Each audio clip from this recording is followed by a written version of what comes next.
Hey, what's up, guys? Welcome to Law-Splaining the Interwebs. I'm your host, Nick Rekieta of Rekieta Law, a small hungover law firm in central Minnesota. And with me today, of course, is my good friend and special guest, Mr. Ty Beard. Hey. How's it going, man? I am rolling.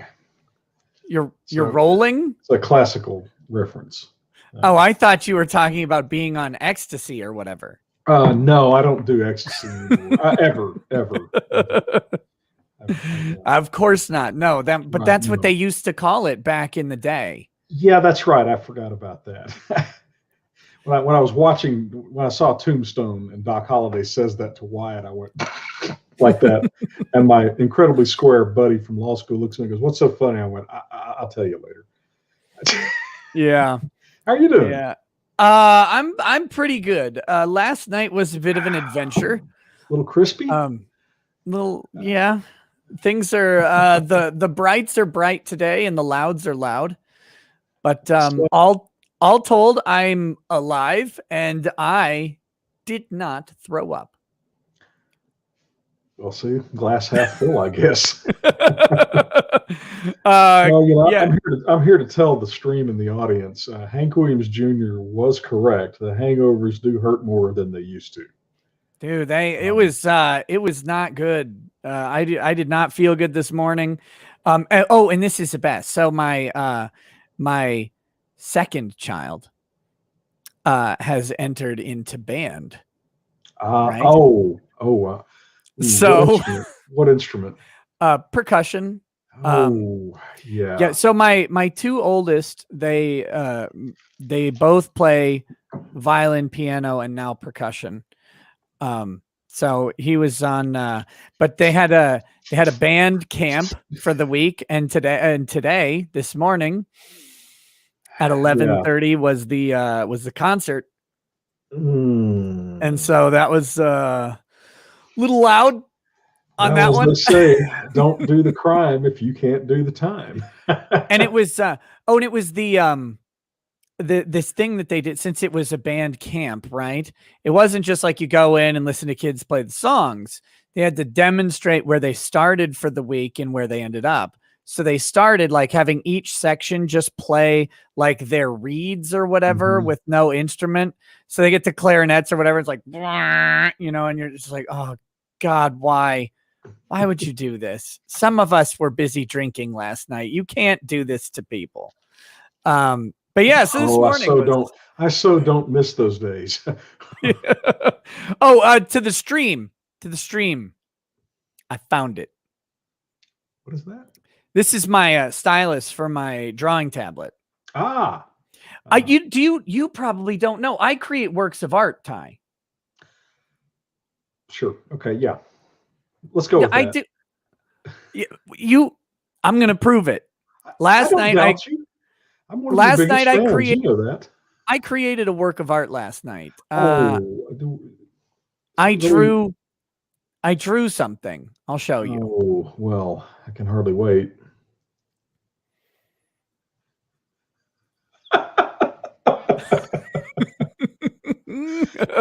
I have to agree that is a work of art. See? I'm telling you, that was magnificent. I stand corrected. My doubts were completely out of line. So last night's stream got a little wild. A drawing tablet, a drinking contest, and a live stream. But so I lost my pen though, like in the middle of the stream. I had just drawn. I was going to actually add a little bit more to it. This is just sealed in history, but I was going to add a little more to it. And so my pen vanished. And I mean, I looked all over. I'm checking under my keyboard. I'm looking under my chair. I have a new chair. So I'm like trying to find out if there's some crevice that it got like lodged in. No, it turns out it had fallen somehow off of my desk. And then here's the thing.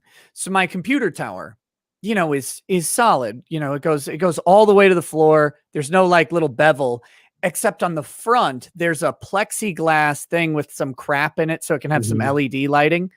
And it had fallen and it rolled perfectly under that. And I mean, we're talking, this pen is exactly as wide as the plexiglass. So like it just disappeared. It had to fall and then roll past 3 cables, because I've got like a mic cable, I've got a headphone cable, I've got a USB cable. All these cables are in the way. It had to roll somehow past that and get under the computer. I'm like, where is this pen? For probably 20 minutes of embarrassing rambling last night. Well, the odds were probably only about, I don't know, 19 out of 20 that it would have fallen into the most inaccessible place. Right. In your room. I mean, I didn't even know there anything, because it's only on the front. Like I said, on the sides of the case, there's no bevel. So if it would have gone anywhere else on the computer case, it would have just been sitting next to it on the floor.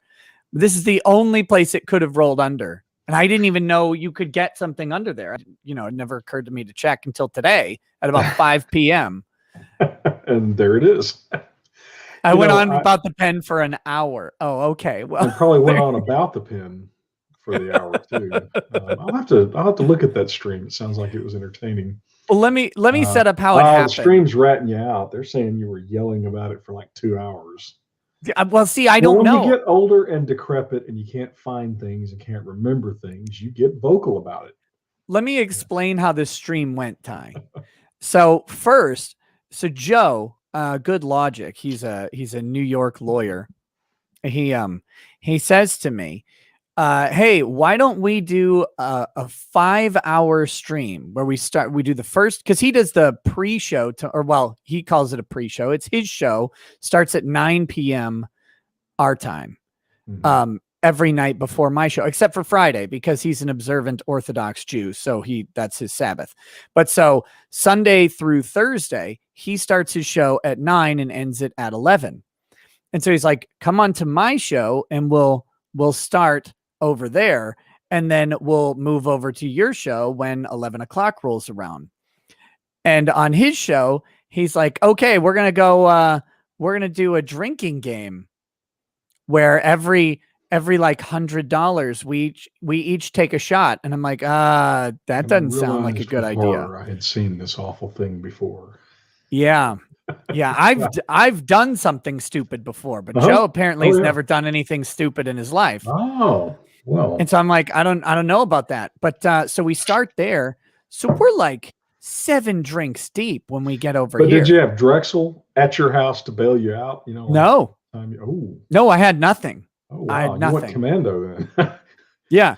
And so then we move over here, and it was every $200. I had to up it because, the grift is strong. But I also would have died, so I couldn't keep the $100 thing. And we still ended up drinking a ton more. And I'm like, and then Joe's like, hold on, I have to leave for a minute. And he goes like this. He goes,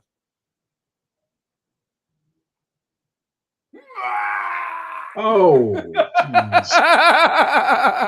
it was so funny. And then he comes back, looking all good. It's like, how you doing, Joe? Oh, I'm fine. We absolutely didn't hear you yapping or anything. It was good. I will recommend a hangover cure that does work, or at least it's worked for me. Like so many hangover cure, it's hangover preventative, I guess would be the better way to say it. Unfortunately, like all of those things, you have to be sober enough to remember to do it. Right. Which is the. But all kidding aside, a pair of wet socks. I don't know if it increases the circulation, causing the alcohol to metabolize faster. But I found that to be an extremely effective hangover preventative. And the socks dry out. I mean, you wake up, 3 or 4 hours later and they're dry, so, I mean, it's not like. But, so you put the wet socks on and then go to bed in them? Yeah. Yeah. Sure. What kind of communist nonsense is that? Listen, when you're my age, you've tried every hangover preventive there is on this planet. Oh, that sounds awful. Well, I keep notes. That's one I heard about as a joke on, I think I saw it on Parks and Rec. Ron Swanson. Yeah, someone mentioned that. And I went, I wonder if that works. And actually, one of my friends at Frog God and I were up.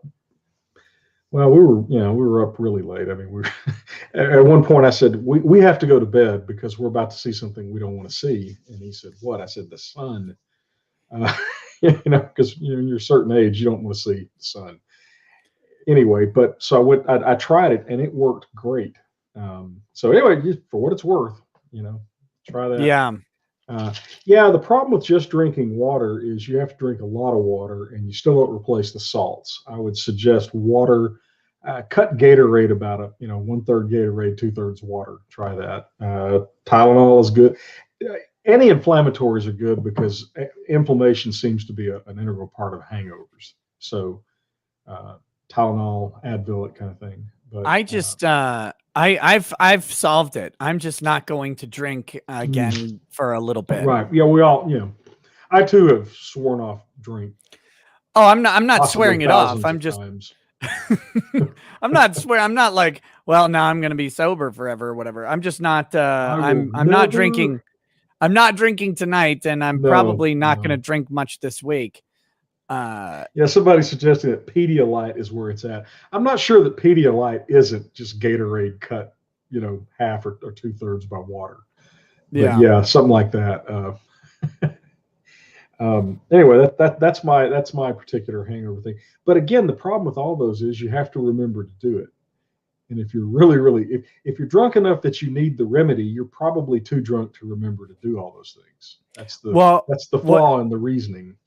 So what I did was I went upstairs and I had some leftover fried rice in the fridge, and I was like, okay. And so I got a huge plate of fried rice.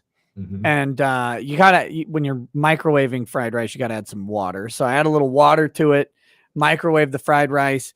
I go into the other room. I sit down on the couch. I have like 3 bites, and then I was unconscious. So did you land with your face down in the fried rice? No. I managed to get down onto some pillows on the couch. I made it okay.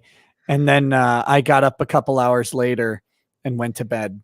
Well, the universe of hangover cures. I mean, that's like, it's a vast mythology. I mean, yeah, there's as much bullshit in that as there is in nutrition, and I was going somewhere with this. Oh yeah.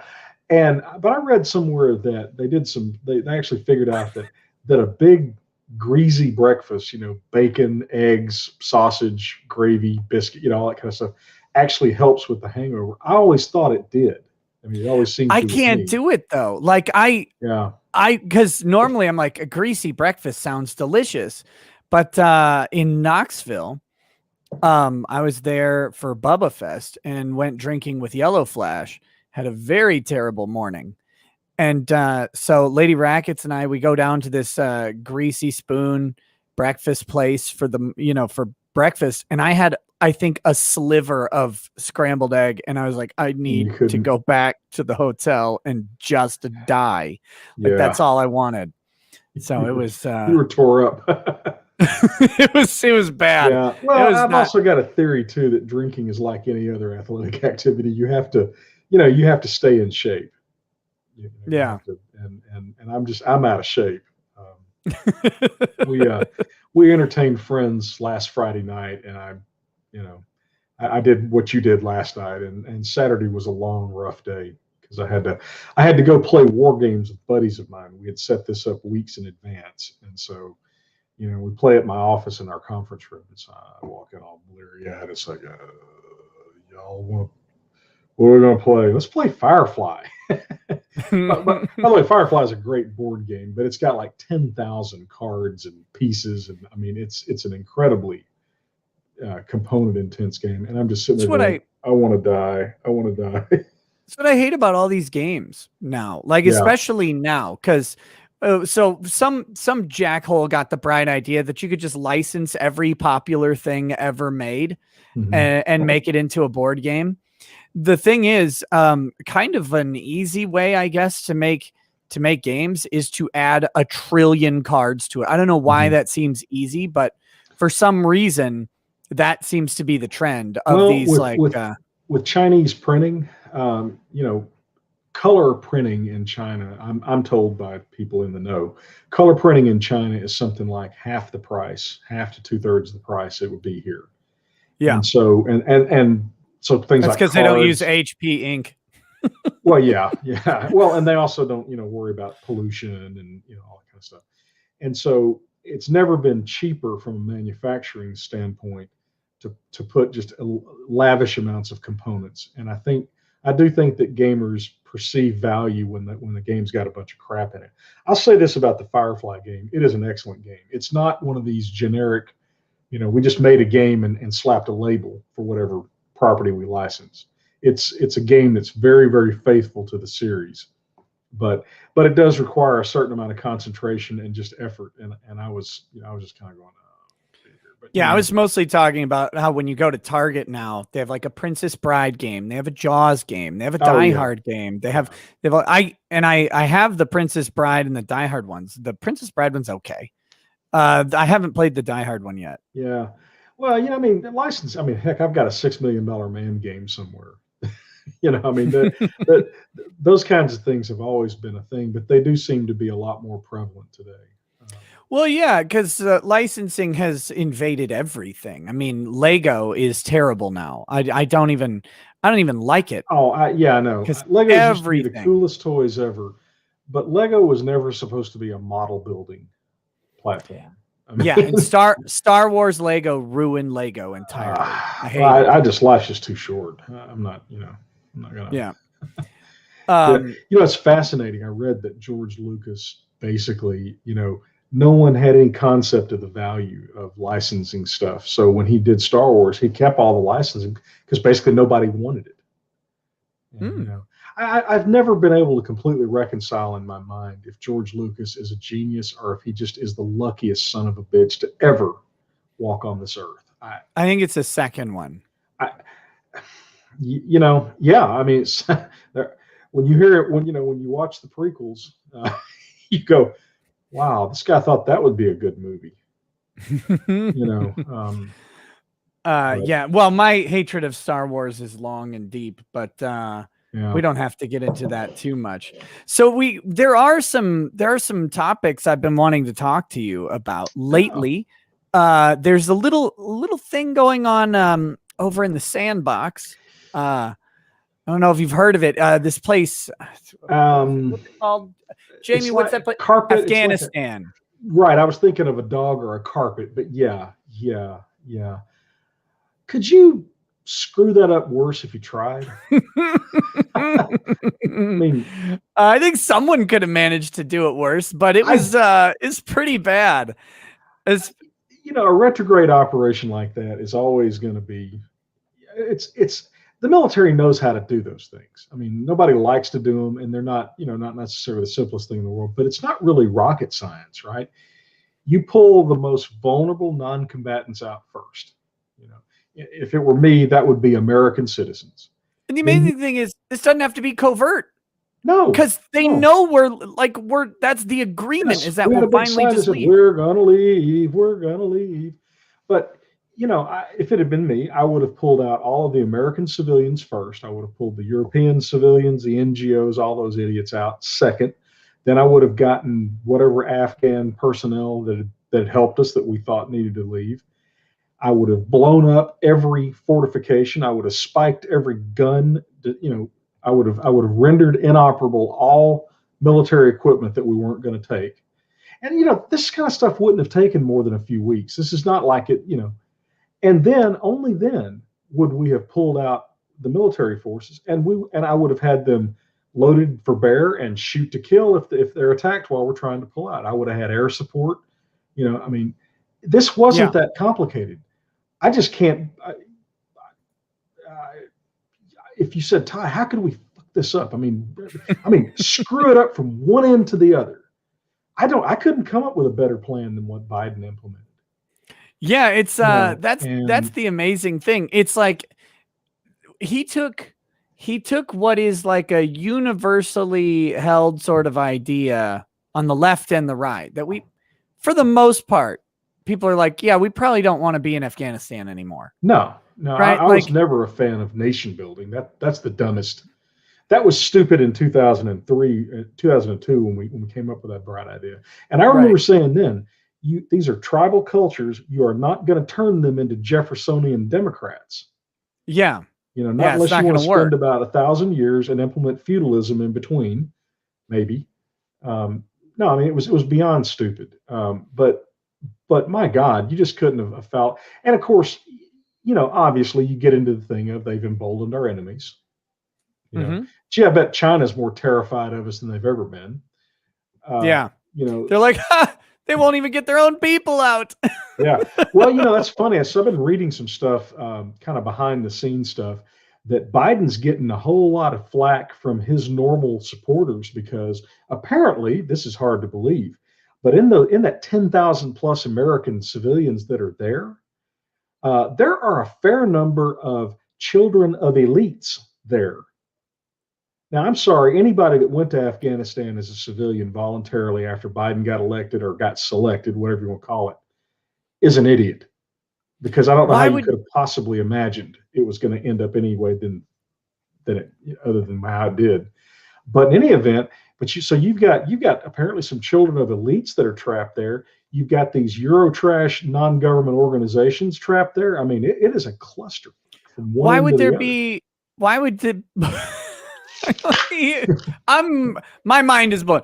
Okay, I have $500 million. And I'm like, you know what I'm gonna do? I'm Go gonna to send my kid Afghanistan. to Afghanistan. That sounds like a good You got plan. those idiot parents that sent their kids to North Korea. I mean, Come along with the Norks. well, so anyway, but according to what I've been reading, a couple of sources have reported this. It's a real problem behind the scenes. The Democrats are getting their asses chewed out. And the thing is, I mean, gee, I don't know, with what is it, 10,000 possible Americans trapped in that country, you think we're going to have some hostage issues? Could. Well, it's a bandit culture. Well, no, but see, Ty, what you're overlooking is that they promised that they Yeah. would help people escort them safely to the airport. And they've already started burning down all the amusement parks. Yeah, but see, they promised to do it, and therefore, like, I'm actually a little offended by your bigotry here. Yeah, I know. Yeah, right. Because that I don't believe Taliban. but they promised though, like what? Yeah, they said they would. Right. And so they're fine. I have no I'm not worried in the slightest, because it's like I can see it now, right? Like, you got the guy, he's got the turban, he's got a big beard, and he's got a big sign with like a whiteboard marker on it that says Americans this way, right? And he's sitting it in front of a giant gray bus that says Americans on board, like on the side of the bus. Like, I get on that bus every single time, 10 times out of 10. It's the safest place. Well, we've had this conversation over the last couple of years a number of times. The abdication of anything resembling competence by the elites in this country is absolutely astonishing. I've never seen a stupider expert class in the history of the world, much less the history of this country. They have beclowned themselves at every single stage.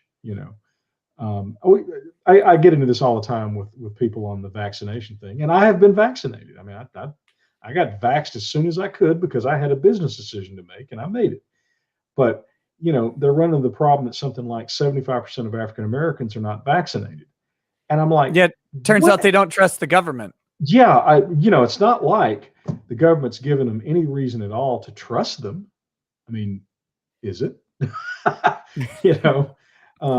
After literally protesting the entire in every major city for 2020, high African American percentage cities experience massive anti-government unrest related to police shootings. And then they're like, you know what, though? We do trust them to put various medicines in our bodies. Yeah, that's what we're going to do. Perfect. But I mean, that's the thing, right? I got into it kind of with a friend's wife Friday night, and and I said, look, if I say to someone, I think you ought to get vaccinated, and I've said this to several friends of mine who have comorbidities, and I feel like they're at a lot more risk from COVID than they are from the vaccine. I don't necessarily think that applies to everybody, but it certainly does to them. But when they look at me and go, Ty, our government is composed of a bunch of idiots who are also liars and quite possibly malicious, I don't have a response to that. Nope. I can't look at them and go, oh, come on. I go, well, that's fair. I mean, but across, somebody was talking about Trump's foreign policy. I was talking to a buddy about that. And I said, have you noticed that every single foreign policy triumph that Trump had, and he had a number of them, every single one was done in complete disregard for what the State Department and the experts said we should do. Our elites are not, they are elite they are elite morons. They're elite caliber morons, but they are not. Yeah. I mean, and Afghanistan's a perfect example. You've got that dipshit that nobody can even figure out, that national security advisor. Everybody's going, where'd he come from? Oh, he was that an was unpaid advisor to Hillary at some point, but he's never had a job. But he's a Rhodes Scholar. Oh, big fucking deal. Yeah. I actually could have gotten one of those. I had through connections, not that I actually deserved that. But wait, are you saying that connections can get you things like Rhodes Scholarship? I've been willing to spend, 2 years, whatever the time frame is, go do it. I could have done it, and I didn't deserve it with my grades. I mean, I didn't, when I was in college, I had certain priorities that weren't necessarily aligned with making the best grades. Well, that was a fun thing. So I watched Biden's address on Afghanistan, which was magically stupid. Nick Recato, the hero that we need. He did it so we didn't have to. Well, I had a bunch of people watching with me, so it made it a lot of fun. And then, we ought to do that sometime. We ought to do a live. We ought to do I love doing those shows. I love doing the daytime shows when something's happening, because a bunch of people come in who probably have never seen the show and stuff, because they're just looking up for the topic. So it's great. It's a lot of fun to watch them and to watch them bumble through it. So, but the worst, I mean, Biden's was bad. But what was worse was the State Department guy that followed him. No. I mean, it was... Are the military... Did you see the briefing with Milley and Austin? No. Those two clowns, Milley's a piece of shit anyway. He is a completely politicized garbage bag. I have no idea what his military record is. But again, anytime someone says, well, he's a decorated soldier. Yeah, so was Benedict Arnold. So shut up. Benedict Arnold, in fact, that's my recurring joke is, what's the difference between Benedict Arnold and John Kerry? Benedict Arnold was a genuine war hero. Yeah. But Milley is a piece of drove shit. The boats. And Austin might actually be more senile than Biden. It's a tough call, but he might actually be. None of those guys, are in the top, I don't know, they're not in the 40th percentile of intelligence, but yeah, I'm sorry, I interrupted you, but yeah, so you saw the State Department guy. I bet he was inspiring. Well, I mean, first he does his opening remarks, right? And this is on Afghanistan. It's happening. This is at the time they still don't have control of the airport and all this stuff. And so he comes out in his opening remarks. He spends about 35 to 40% of the time talking about Afghanistan, and the next 60 to 65% talking about Haiti. And because there was a tropical storm coming after the earthquake or whatever. And it's like, bro, we get it. Like, yeah, the State Department's going to handle Haiti. No one cares about Haiti at this conference. No. Haitians are not jumping off of airplanes, are not falling off of airplanes. They're so desperate getting stuck get inside. I mean, did you see that? No. Yeah, someone got pinned inside the landing gear. Oh God, and crushed. There's awful video of his legs just flapping out. God. It looks like, when you go to the like Halloween joke store and you can buy like an arm or a leg that you put in your trunk. That's what it looked like, sticking out of the landing gear well of this giant military plane. Like, well, I'm not proud of what I'm about to say, but I feel like I've got to say it. That puts a whole new spin on the whole flying with Biden bumper stickers, you know. I've seen a bunch of pretty sad memes from the people who are trying to hold on. But like okay, so first of all, if you think you're going to hold on to a plane, you're not. Look, no. I don't mean to besmirch anybody's physical prowess. You're not going to make it. You're going to die. If you hold on, you'll die. If you let go, you'll die. It's a two-way street there. But what was hard for me to fathom is like that's how scared people were, right? Like they're so terrified that they were willing to try to hold on to a plane that was going to fly to God knows where. What, like, are they flying them to the Emirates or something? I don't even know where they're going. Well, they're going to, I mean, the thing is the Taliban are going to round them up and torture them and murder them. No, they're committed to human rights, Ty. They've said so. Yeah, they said so. Yeah. Yeah. They shot. Yeah. The day after, you know, when we were, you know, well, what was it? They're saying death to America, but they're awfully nice about it. Oh my God.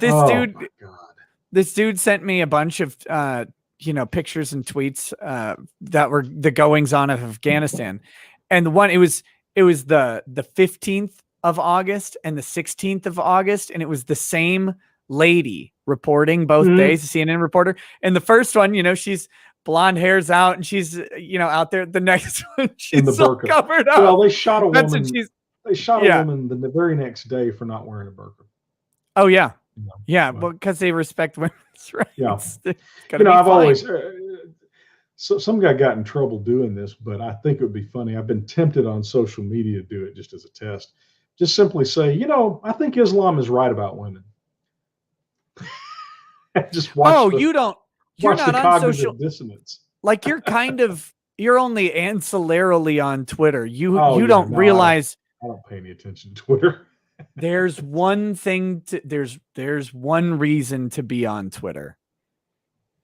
And it is, do you remember the guy with the little pug dog that he got to do the Nazi salute every time he said gas the Jews? The Scottish guy? I vaguely remember hearing something about that, probably from you. Yeah, that's Countdankula. So he's just this Scottish shitposter guy. And he has changed. Well, I can just show you this. Here. This is so this little setup's pretty cool. That I can share stuff with you like this. But here you go. Oh, so wow. he changed. That is cool. He changed his name to Countdankula. Uh-huh. And he's been just saying all of this pro Afghanistan stuff, and people keep falling for it. So like this guy says, you treat women like trash. He says, no, we don't. I told my wife she could eat today. Inshallah. Right. Like, so, but like he keeps pissing people off. And they haven't banned him yet. Oh no, they haven't. I don't know how, but so here we go. Elon Musk tweets this, not one fucking mask. Jesus Christ, right? He says, we do not need masks. We have his protection. Piba, the great nation of Afghanistan is free from the West. Inshallah. I mean, the amount of people mad at him for this, like, because they don't get the joke. This has been, he has been just running roughshod over Twitter. This is a troll emeritus. Oh yeah. I mean, that's grandmaster level trolling. Yeah, this is all he's been doing. Yes, Twitter was invented by the Prophet and Allah, so he puts this picture of Jack Dorsey up. It's been his Twitter is the one reason to exist. I might have to take a look at Twitter from time to time. Well, you got to follow Countdankula. Countdankula Aldunkula. Okay. Yeah. If you just type in Countdankula, you find it. Puts him into an interesting space because he's simply saying what they're saying. I mean, you know, how do you? Oh yeah, yeah. That's what some people are pointing out is that that you know he's saying it as satire, but the actual Afghanis are saying the same thing. Saying very much the same thing. Well, again, I mean, I asked a lefty one time, I think it was on Facebook, I'm not sure. I said, well, do you think that Islam is correct about women? And I mean, I could not get the idiot to even to engage on that because it puts them in a no-win scenario. They don't dare say yeah. Islam is wrong about anything, but at the same time, yeah. And of course, you've also got the Hans Blick from Team America thing Hans happening. Bricks. Oh, Hans Bricks. Oh no. Hi, Hans. we're going to be very angry with you, and we're going to send you a letter telling you how angry we are. You've got that going on with the pathetic European Union. Oh, everybody's doing that. But we're doing it too. Sure. The State Department guys out there, he's like, oh, we're monitoring them very seriously, and they'll know. Yeah. And you notice this is what's pissed me off. Journalists have actually been asking some decent questions, which is funny. You can really tell when that's the because left journalists are trapped behind the lines too over there. Oh yeah, all of a sudden, they were asking for U.S. military forces to get the journalists out, and it's like, we'll get. Imagine the average American soldier going, we'll put that on the short list of things to do. Let's get the dogs out first. I mean, look, I'm sorry. My hypocrisy only goes so far, and I will absolutely chuckle and laugh when journalisms are put up against the wall by these savages, because those journalists have done everything in their power to glorify, defend, and insulate that culture from any criticism whatsoever. Well, you can't think of a group of people who deserve it more. You had the lady saying, they're saying death to America, but they're all smiling and seem very friendly. It's like, yes, because they know that they could just kill you right now and no one would stop them. And the question, Buddy and I were talking about this. I said, when I saw that, I was like, I can't tell if she is, bright enough. I think she might actually be so stupid and arrogant that she has no idea that her life is in danger. Yeah. I don't think they're being brave. I think they're that stupid. Well, she's like, well, I have the headscarf on, so I'll be fine. It's like, no, you might not make it through this. They don't like you. Journalists are lower on the totem pole than lawyers. Huge win for lawyers. Amen, brother. Amen, brother. We got one. Yeah. I tell you what, public school teachers are making a plunge for the bottom. They may very well wind up being more reviled as a group than we are. Ooh, I have something for us to watch. I have a video for us to watch of a public school teacher coming up. But I got to hit some of these super chats first. Because we have some from the grift must go on. The grift must flow. Yes, the grift must flow. Mexican Flash says, hey, Ty and Nick, did you know there's a lawn mowing simulator? Now you can role play as a Mexican. I'm kidding. We don't have ride-on mowers. Okay, I got to stop you right there because I have cousins in Louisiana that actually participated in riding lawnmower races. Yep. That was a thing in central Louisiana in the late 90s. In fact, I subscribed to the little town where I was born. I subscribed to their weekly newspaper. Had it, it was mailed to me. This was before the interwebs and all that. Had it mailed to me so that I could keep up with the lawnmower race scores they had at the fairgrounds every weekend. They took the blades off. Well, that was nice of them. Well, see, I mean, riding lawnmowers are not designed for racing. They're not designed for cornering. They're not. So you've got tremendous potential for wipeouts and crashes and all that. So yeah, I had a fast mower at my previous house.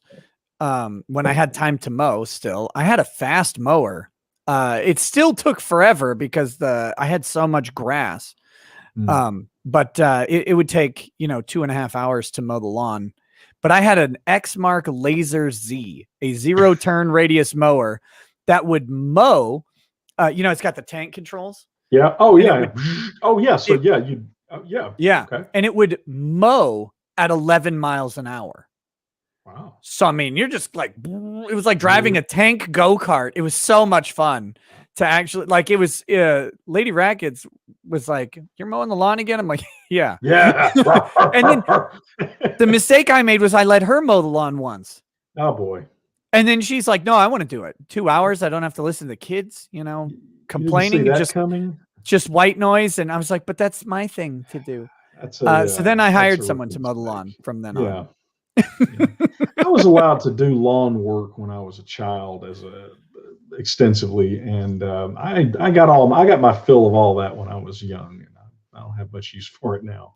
So I just don't have time to do it. Even at the last house, I did not have time to spend 2.5 hours on a mower. On a normal year, this year it would have been fine because there's no rain, but on a normal year, twice a week doing that, it's like, who has 5 hours to just spend mowing? Like it's too much. When I was a kid, we lived on a large corner lot, suburban corner lot, but we had 17 pine trees in our yard, and St. Augustine grass, which is, my God, that stuff's.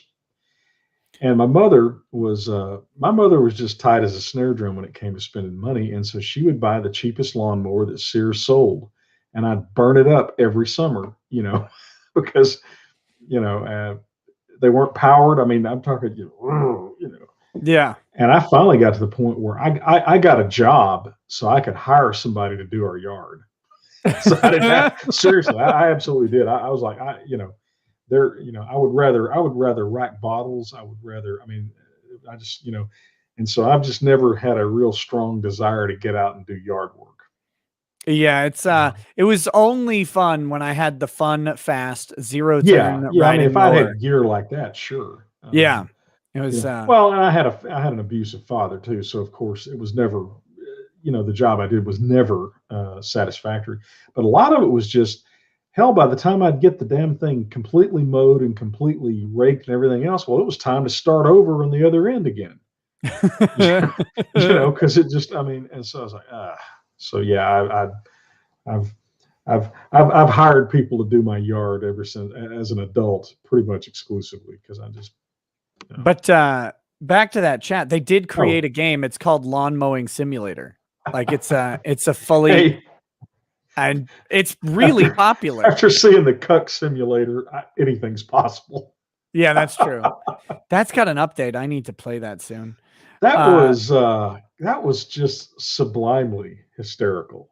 I woke my wife up laughing when you had that on your show. It happened one of those times I tuned in, and I laughed so hard I woke my wife up. She said, "What's so funny?" And I went, "I'll tell you later." Yeah. Yeah. 2 in the morning. This is a dream. Go back to sleep. You're not really awake. It's yeah. So people keep sending me messages because they think I'm on the dev team for that game. Well, yeah. I mean, like I said to you before, I am humiliated that between you and me and Drexel, we never had the idea to make that simulator. It's like, how did that happen? I said Drexel, because God knew it was in capable hands already. That's what perhaps so. God might also have known that the world wasn't quite ready for the 3 of us to put something like that together too. Or all of us ending up in jail over that. There certainly was a possibility that could happen. Okay, NGE fan 76 says wargaming question for Ty. Do you know of a system capable of handling sci-fi, fantasy, and modern armies on the same battlefield? Trying to implement a dumb idea I had for large-scale battles in a D20 modern campaign. Well, actually, you'll have to do some work on it. Not much, actually. Find a copy of the 2nd edition of Warhammer 40K, because the comparable edition at that time of Warhammer Fantasy Battles. That'll give you fantasy and science fiction skirmish level. And modern weaponry can easily be added to 40K. You've already got auto gun as an assault rifle. So, they've got shotguns, and you can adapt their stuff quite easily to modern weaponry. And it's a good skirmish system, actually. It's the last of the Warhammer rules that were good war games, as opposed to just games. Right. So I'd start there. Fistful of Toes is, I keep knocking around with a science fiction version, but it's not really adaptable for fantasy. I don't think. You never know until you try. Well, I did buy a 12-inch tall Godzilla figure, so it's possible that, kaiju put a bunch of little pointy-eared elves running around the battlefield. I'm already starting to think about Fistful of Toes 4, and we just might have to have a kaiju supplement for Fistful of Toes. Dom H. Null 1989 says Biden administration just banned all ammo imports from Russia, which accounts for about 45% of all ammo sold in the United States. Ammo is about to be more expensive than it was a year ago, but permanently. So just, that's, they regulate out of the manufacturers out of business and then stop the imports. That's how they're going to get to guns, by the way. Well, and then the good news is those of us in the know have literally tens of thousands of rounds of ammo. So, but that's like one good weekend. Well, yeah, we will have to ration it a little bit, but so a factoid.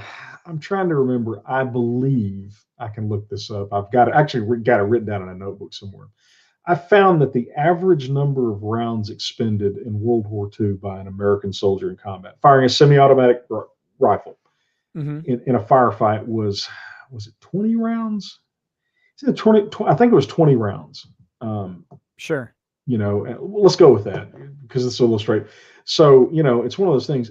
It was either 20 or it was 50. I'm pretty sure it's 20 though. They didn't have a bunch of 30-round mags running around, did they? No, they didn't. But they had 7-round bandoliers, right? So, 7-round clips, but still, I mean, but it's comparable. I mean, fine. You could say that if they had magazine fed, they might have fired 40 rounds. Sure, yeah. Okay, that's fine. My point being, if you've got 1,000 rounds of ammo, and let's say that the average would even be 50 rounds per firefight, you're not going to survive 20 firefights. I mean, statistically, if you have like a 5% chance, 1 in 20 of being injured or killed in a firefight, and that's fairly low, 20 of them, you're almost certainly going to be injured or killed.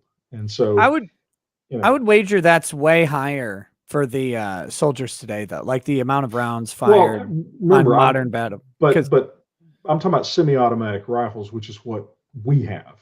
Right. I mean, if it ever comes down to an actual fight, we're going to be using those things in some kind of an insurgency type situation where you're fighting light infantry. Ty Beard advocates for insurgency on Rekieta Law at 11 p.m. Yeah, that's me. All right.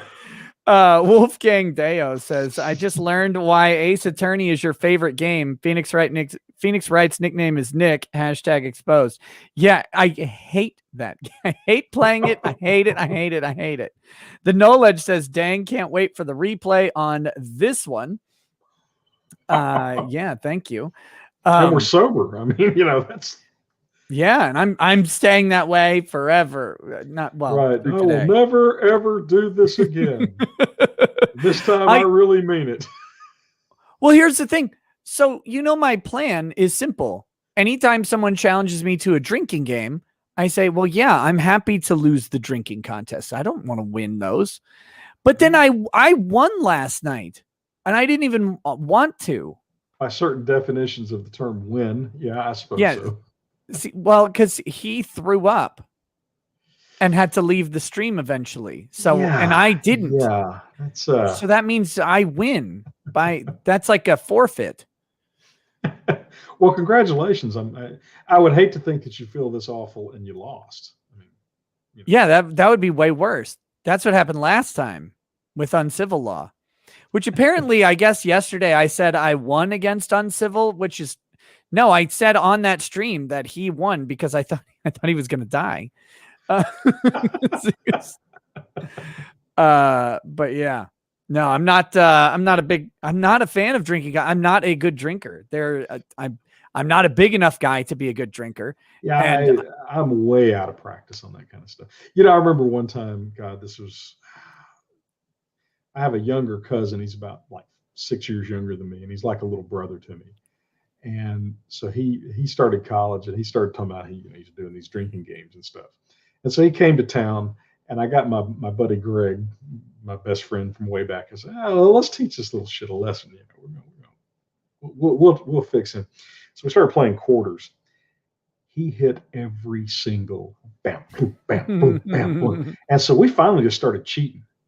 I mean, we finally, so, hey, look over there, look at that. He'd look away, and then Greg just dropped the coin in there, and we made him drink. We finally, it took both of us just shamelessly cheating to put him under the table. And so the next day, he and I get him up, we go have breakfast, and he's all tore up, and he's like, he said, I'll say one thing, you guys here in Texas, you know how to drink. And I said, well, old and wiser, that kind of thing. 10 years later, I said, oh, by the way, you remember how we put you under the table on that drinking game? He goes, yeah. I said, we cheated. He goes, you did what? I said, we cheated. One of us would distract you, and the other would just literally just drop the quarter in the thing. And we had a deal. You always drank first, then we'd make the other guy drink. Then you would drink again, and then we'd miss. So we were every round. He goes, oh my God, yeah. So you were drinking 2 out of 3 for each of us, and even then we barely pulled it off. So you gotta watch out for that kind of stuff. Yeah, I'm not actually a big fan of heavy drinking. I like very casual drinking. Yeah. Well, and as I said, the older you get, the hangovers hurt more. That's Mongo 5817. Okay, this is one of the topics I actually had. So perfect. Oh. He says, OnlyFans screwed over the thoughts so hard they should charge the whole world a premium for having witnessed it. How will Bella Thorne make money now? I'm sure Bella Thorne will do just fine making money putting things inside of her. Hot women that want to get that are willing to dress naked and skimpy will always find ways to monetize that. Oh, I saw right before we got on the show, I saw a study. Is it still up on my phone, or there's an article? It might still be up on my phone. Yeah, here, I'll read the headline.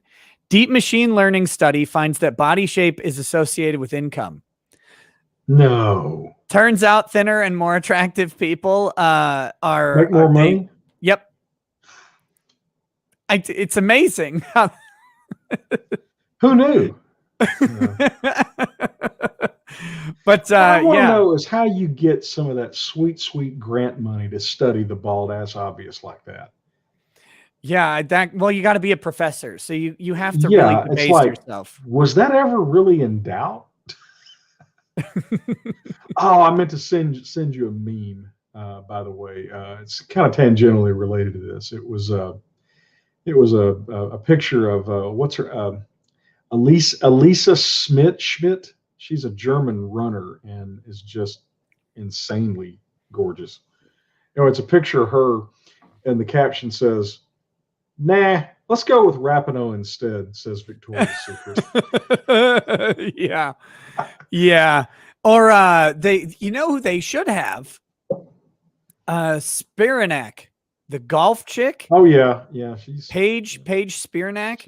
She's well. Look up Lisa Schmidt. She is just a beautiful woman. I mean, Lisa or Elisa? Elisa, like Alicia without the I. Oh, if you try to Google it, it will fill it in for you pretty quick. Schmidt. Tell you what, let me grab my pad here. I'll just send. I got it. German fitness coach. Oh, okay. Yeah. Sure. I'll send you that. No, you don't need to send me anything. You don't need the meme because it's pretty funny. Oh, okay. Yeah, you can send me the meme. Yeah. If you have it on your computer, you can actually share your screen too. Oh, we don't really want to try that now, do we? So this is who you're talking about right here. Yes, that would be her. So yeah, it was like she's okay looking. I don't know. Yeah, if you like that sort of thing. Yeah. So the picture. Megan Rapinoe, though. Did you consider Megan Rapinoe? Well, when you go to the third line there, and the one where she's got her hands on her hips. That one right there. That's the one, and it just says, "Nah, we'll go with Rapinoe instead," says Victoria's Secret. Yeah, exactly. The U.S. women's soccer team didn't do so well. They made the bronze. You know what? You know what? Actually, my favorite news about the U.S. women's national team is That they lost Carly. to 14-year-old boys. Well, no, Carly Lloyd left the team. Well, she was the one their top scorer. I mean, she was actually the one that, wasn't she? I mean, I'm not. She was also the one who stood for the national anthem. Right. Well, the who can one, blame her? And she left the team. And now Hope Solo, the former goalie, she was out. She's been out saying that Rapinoe's basically bullying everybody into kneeling. That most of those chicks were actually just Rapinoe was berating them until they would kneel down for the anthem and stuff like that. You know, again, if your primary objective is to be woke, you're not out there practicing to win soccer games. Exactly. And if you're not able to, again, if you're at the Olympics or any national or international tournament and you're not willing to draw on your own country for inspiration, like, why are you there? That's the whole part.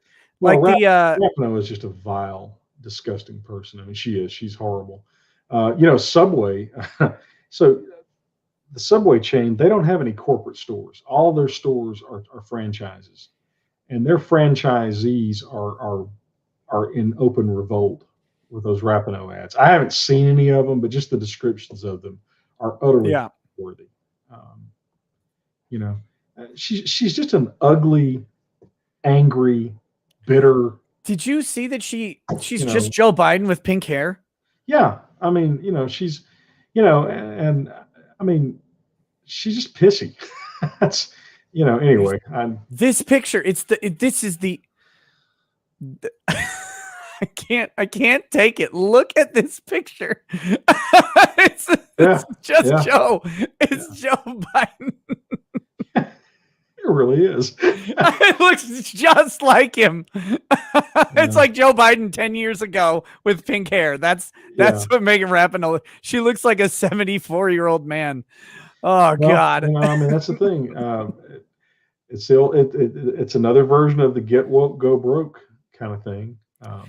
I learned this the other day because I looked her up on stream, and it was literally it's the first picture that comes up. That's what makes it the best. It's not like I had to go digging for her. No, you got your search. You got the search screen there. Showing. It's the first one. Yeah, and so you're Victoria's Secret, and you're going to select her and not, the other one. Oh yeah, Victoria's Secret has completely done away with the idea that people would like ultra beautiful models in underwear. Yes, we're going to test the hypothesis that putting no one that you'd ever want to see in that stuff is going to sell that stuff. The interesting part for me is now L Brands has actually separated off Victoria's Secret into its own stock. So we'll get to see how the campaign works. I mean, that'll be. That tells me that they're writing it off. That's why would you be so pessimistic, Ty? Well, I'm just saying, if it were a successful unit, you would want to keep it in the corporate, because it would benefit the stock as a whole. But they're trying to insulate their main stock price from getting nuked when Victoria's Secret goes completely down the tubes. Yeah, because it was like Victoria's Secret, and I think Bath and Body Works is the other major component of it. And it's like Bath and Body Works doesn't matter. They'll just they don't. Well, and Victoria's Secret apparently had some other issues too. They were being competed with. Somebody said a Swimsuit Illustrated that still has Swimsuit Illustrated, not Sports Illustrated. Oh yeah, Sports Illustrated. I guess you heard about the swimsuit issue. Yes. I don't want to see twig and berries on the Sports Illustrated. They better tuck hard. That's all I'm saying. Yeah. They better. And when I saw that, I got to admit, when I saw that was going to happen, I remember being on Nick's show and getting the super chat. Balls or no balls. It's funny what you think of when you see that sort of thing. Yeah. Okay, so back to the topic. But yeah, this is pretty interesting. So OnlyFans, right? It's like, are you familiar with what OnlyFans is and concept? Yeah, somewhat. I mean, you've sort of filled me in the past. It's basically where the thoughts just It's well, I mean, it's whatever you kind of want it to be. I mean, they have cooking people, right? Yeah, They have whatever, but the primary driver has been, these women primarily who do pornography. yeah. And I mean, it allows every, whatever, full hardcore pornography or whatever. They're welcome to, it kind of the nice face of it was, oh, there were nudie pictures on there, but they, that there's no limit to that really. Yeah. Well, now they have said that they've been seeking additional funding from banks, and the banks are not comfortable with the content on the site. So now they're going to ban so-called explicit content. Now, the weird thing is they are still allowing nudity. And so I'm not quite sure where the bounds are, because from what I read, it looks like they're only banning very extreme sexual acts, like extreme bondage and stuff like that. But I'm not quite sure like what they consider extreme. And so now all these chicks are freaking out because it's not going to matter, because whatever they're banning now, they're going to have to continue to expand the scope of the ban, because the banks have got two different considerations there. Number one, they just don't want to be involved in porn, period. But the other thing is too, is they're woke. And so, hot chicks exposing themselves and making money for it is very much unwoke. Which is funny because, well, let's not get ahead of ourselves, Ty. This is OnlyFans. Not all of them are hot. Fair enough. Fair enough. Actually, I think the overwhelming majority of them would not be. But they make, this is actually the weird thing. Someone said they made 8 billion last year. I'm not sure OnlyFans actually made 8 billion, because this was the Patreon illusion as well.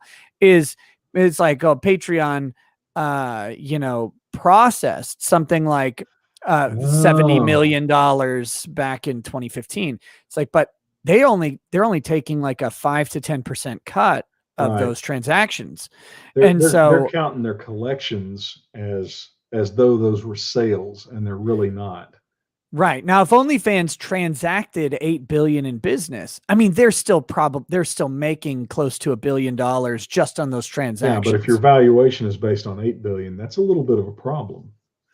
Right. So I have no idea, but they are seeking additional money from banks. And like you said, if you give the banks an inch, they're going to take a mile. The best part about this, though, to me, is that none of the banks do this to Twitter. And Twitter has more hardcore pornography than just about anywhere on the planet. You know what if you want to take Twitter down, you should be complaining to banks about Twitter's porn. Well, Twitter right now is being sued over a child pornography case. Yeah.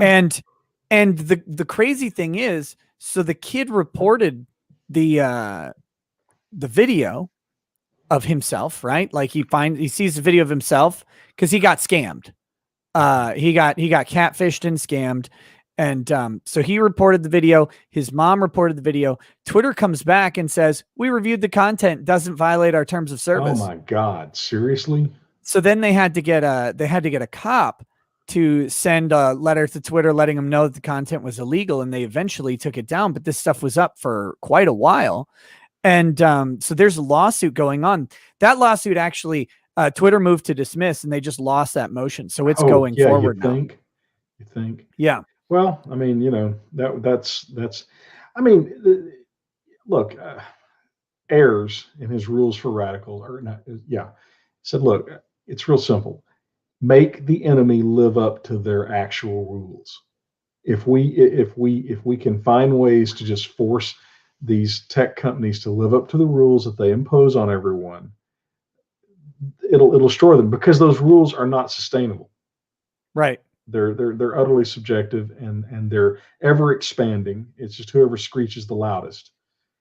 I think most of the people, the normie people who go on Twitter, don't realize that Twitter has hardcore pornography. I mean, of course, I'm only tangentially involved with Twitter, but I didn't realize which is that. for the best for literally everybody. It is a dumpster it is the dumpster of humanity. I will not get myself involved with Twitter ever again in any capacity because it's literally a sewer. And what's the, I think I said this on your show a couple of years ago. You wouldn't let somebody walk into your house yelling at you and hassling you over something you said. You would shoot them, you would call the police, or you would throw them bodily out of your home. Why on earth would you let them do that to you electronically? Because unfortunately, it's good for so many businesses. I mean, at least in theory, it's good for. Well, yeah. I mean, we have to. I don't think I told you we're relocating our office in February. Our lease is up, and we're going to be moving into some very, very nice digs downtown. And so I'm already working on the 2022 marketing plan and kind of figuring that out. And, social media presence for businesses is important, but to actually involve myself and spend time arguing with people on Twitter is, no. Yeah. That's the trick. There's the marketing aspect of Twitter, which is fine. Yeah. And then there's the arguing on Twitter, which doesn't ever work out. No, well, I mean, if you enjoy it, that's great. I mean, I don't look down on anyone that involves themselves with Twitter. It's just not it's not a good use of my time. Yeah. Kiwi Goes Live says, "Hey, Nick and Ty, I just wanted to let you know that the Final Fantasy Pixel Perfect remasters are what I wanted. The game's looking amazing with all the bugs from the NES and SNES versions fixed. No Game Boy Advance remake bonus stuff though. Huh. They can always do a DLC with that. I was kind of curious, like I kind of want to check those out. But for tonight, because I am going to do a gaming stream tonight after this, I bought Mortal Shell. So I'm going to lose at that a whole lot. So that'll be good. By the way, if Firefly ever gets back on Amazon Prime, we have to do a watch party. Well, we have to do a watch party already because we have Fast Times at Ridgemont High. An iconic movie for all men of a certain age. But, yeah, we need to in the pool scene for all men of a certain age. That was I would say a quasi-religious experience. But did you hear they're remaking Firefly? No. Look at his face. Oh, that was perfect. That's the exact reaction that a healthy human being should have. Please tell me you're just jacking with me. You're pranking me, right? I'm not. Oh my God. I'm not. They're gonna ruin it. Oh, there is no way. First of all, you can't. I mean, that was literally lightning in a bottle. You had a perfect cast. I mean, how often are you gonna assemble a cast of what was it, an ensemble cast like that, and literally every single one of them is the perfect actor for that role. You're never gonna get that. You're never gonna get as charismatic and effective a leader as Nathan Fillion was. And a whole lot of Firefly is just painfully unwoke. You can't, I mean, it's going to suck. Yeah, it'll be terrible. Joss Whedon has turned into a complete asshat too. Yeah, he sucks. He's just a vile. Well, he did a good job of creating plausible, strong female characters in Firefly, at least. And I always heard that Buffy was pretty good too. I never really watched it, but Buffy's fine. Angel, the spinoff from Buffy, was great. Yeah, was actually great. I've heard that from a number of credible sources. I mean, not just you. Not that you're credible, but Jeez, sorry, goodness. I'm sorry. I said it out to loud. My heart. Yeah, Jeez. Knife to my heart. Oh my God. I was going to show you the card of a Texas Wagyu cattle company. Wagyu. Wagyu. There's a Y. It's pronounced Wagyu. Not in this house. It's not. Texas English cattle. Sorry. I'm good. It's a Japanese word. Don't tell me how the Texans know how to pronounce it. I got them Japanese cattle. It's a Wagyu. I'm just telling you, it's a Wagyu. We got cattle. them Wagyus coming down here. I represent several cattle companies, actually. They're in the cattle business, and it's yeah. Do you represent Texas Tea Kobe LLC? No. Okay, well, I got their business card, so take that. They even sell embryos and semen if you want some. Did you ever watch Night Court? No, I didn't. Oh my God! I don't think it's streamed anywhere. But if you ever get a chance to watch it, it was a great show. But John LaRoquette plays the sleazy district attorney, and but he had gotten his start as a hillbilly lawyer in Mississippi, and he was doing it was hog semen torts or something like that. Oh, by the way, I got a shout out for my buddy Matt Wilson. Matt had some procedure a few days back, and I'm pleased to announce, say that he did well. But he posted something that said, "This is the most Southern male redneck thing I've heard maybe all quarter. This thing could even be a contender for the whole year." And it was jalapeno grits might not have been my best choice immediately after an intubation. Oh, I disagree. Those sound delicious. Well, I know, but that's just that's just quintessential, Southern male, whatever you call it. Here we go.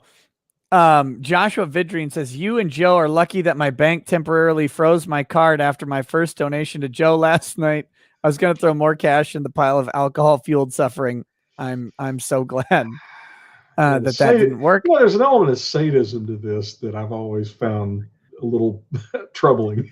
Well, the best day for the chat would be to watch the person on stream die. Like they'd be like, "Look at this idiot." They were trying when we did that live stream of the debates. I'm convinced they were trying to kill you.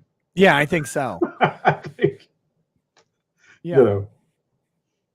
Michael Tynan says, "Just because Ty is here." Hey, thanks, buddy. I'm sorry, what now? He said, "Just because Ty is here." So that was his donation. It's just because you're here. Thank you. Well, thank you for Nick. I mean, I don't get any of this, but. Yeah, exactly. Don't you forget it. Jared says the best hangover cure is another bender. Oh, hair of the dog. I've never been able to do it. Even in my misspent youth, when I did a lot more of that than I should have, I never found that to be a great solution to the problem. Did you ever? I know people who swear by it. I have once I woke up and did the Bloody Mary for breakfast. I just never want to drink the next morning. Like no, that's it. Yeah, me neither. My whole system's like, you put alcohol in me again. Yeah, my stomach is like, it feels like a gas station. Now, I remember in college, spicy hot V8. That's basically Bloody Mary. Now that was a good hangover recovery thing because it's salty and it's fluid, but it's a lot like Gatorade. You're gonna get a lot of the minerals that you've lost. That's the thing about dehydration with alcohol is you're not just getting rid of water, you're getting rid of salt and minerals. And I always found that just drinking water wasn't. And of course, Gatorade, the problem with it is it's too strong for me. I mean, my stomach won't tolerate it when I'm in that shape. That's well, you just lost some Texan credibility there. Gatorade is too strong for you. I'm old. Here we go. Next, we're going to be like, "Oh, chicken noodle soup is a little spicy for me." Oh my goodness. Listen, I am but a shell of my once former great self. Tina says, "Yeah, from how you were on yesterday's stream, you got really drunk. You kept playing clips in the stream, and you weren't reading super chats. If you continue down this road, Nick, you'll be watching Gunnaman crying like a bitch." That's true. Wait a minute. I read all the super chats. I wasn't playing. Sure, we have a mistrial here, sir. I'm gonna mistrial my foot up your ass. You don't shut up. Yeah, that's right. That's right. Don't Nick, make me use this tool that you've got here, this new tool, you might want to go back to the old system because I think it enables you way too much. I could already see that mixing that with a lot of alcohol could create a very disharmonious experience. Well, the only limiting factor is I have to previously have uploaded these videos. So, okay, so you're not. It's not completely limitless. yeah, what I gotta do though is I'm gonna go through My Cousin Vinny and grab like the great lines and stuff, and then Mr. Gambini, Mr. Gambini, Mr. Gambini, the Utes, the what, the Utes, oh the Utes. Mr. Gambini, the state of Alabama has a procedure, and at this particular time, all I need from you is guilty or not guilty. We are not about to change our entire system of legal procedure because you find yourself in the unique position of defending a client who said they didn't do it. Yeah, no, there's so many great moments, but I got to go through and chop them up. I mean, I could probably recite the entire damn movie. It's far and away the best lawyer movie ever made. Generalissimo says, true fact, the Adeptus Mechanicus once attempted to digitize the God Emperor's brainwaves in a fully rendered 3D reality in order to commune with him. The graphical interface was successful, but he was rendered catatonic. Okay. Ovid says, I'm glad that as our nation dies... have a rim shot queued up. Yeah. Well, I have one, but it involves a slur. Yeah. This one. Why you think you done it? Okay, number one, Your Honor. Just look at him. He talks like a fag, too.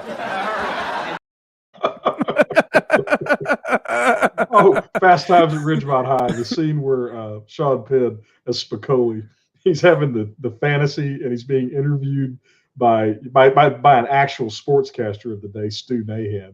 And Stu's like, well, what about so-and-so and so-and-so? He goes, those dudes are fags. Speaking of something you couldn't say today. Well, I'm going to have to start doing that. I'm going to just go grab gamer words from every movie I can find. Oh, man. To put into these clips. This isn't going to end well, but it will be spectacular in its way. Go out with a bang. Ovid says, I'm glad that as our nation dies in fire and authoritarianism, leading the world into chaos, our wise leaders can get together and shed a tear for chicks on the other side of the earth who might not be allowed to read now. F. Yeah. Well, I mean, to be fair, though, it really would suck to be tweets. But I mean, to be fair, it really would suck to be an Afghanistan woman right now. Like, it is a tragedy be. It is. I mean, both can be true. Both can be true. Well, I mean, the thing is, the moral hazard here is that, we went into that place with our alien ideas and notions, and we spent a tremendous amount of resources trying to change that culture. And of course, it failed. But in the process, we compromised hundreds of thousands of Afghans who will probably lose their lives now. Oh, yeah. And not just their lives. I mean, they're going to kill them. They're going to enslave their children. I mean, this is going to be a humanitarian crisis of epic proportions. Oh, I forgot to finish my. Oh, sorry. No, go ahead. I'm sorry. Yeah, no, I forgot earlier to finish my thought on that. Is that the most amazing thing to me is watching all these cucked world leaders from all the Eurotrash nations, from us, and from Canada, all saying, won't answer the simple question. This is what I was saying. Journalists are asking hard questions, and the hard question is, are you going to recognize the Taliban as a legitimate government? And no one will just say no.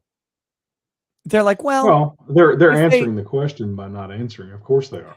Yeah, well, that's the best part. They're all saying, well, it depends on how it's like, it doesn't depend. You've already probably got the appropriations to the Taliban government penciled into the next foreign aid bill. Because if they just promise to treat their women well, then we'll give them $10 billion and they're going to promise to do it. And so we'll send the money because in a good faith measure to try and reach compromise and help out. Because that's the annoying thing. Kind of stupid bullshit that our elites believe. They believe this whole myth of soft power, that I call it limp dick power. For all the the idea that you can win wars without fighting. is what that book. It is a doctrine and a theory created by wusses, by what C.S. Lewis would have called men without chests. Although, Drexel sent me a picture a few days ago, and I was like, crap, I didn't think C.S. Lewis was actually being literal. But yeah, I mean, but seriously, we've put the worst wusses from grade school, the most pathetic panty waist mama's boys from grade school in charge. And they're implementing the exact kind of pathetic, limp, effete, useless strategy. And we're dealing with 7th century savages here. They respect one thing and one thing only, and that's people more powerful and stronger than they are. And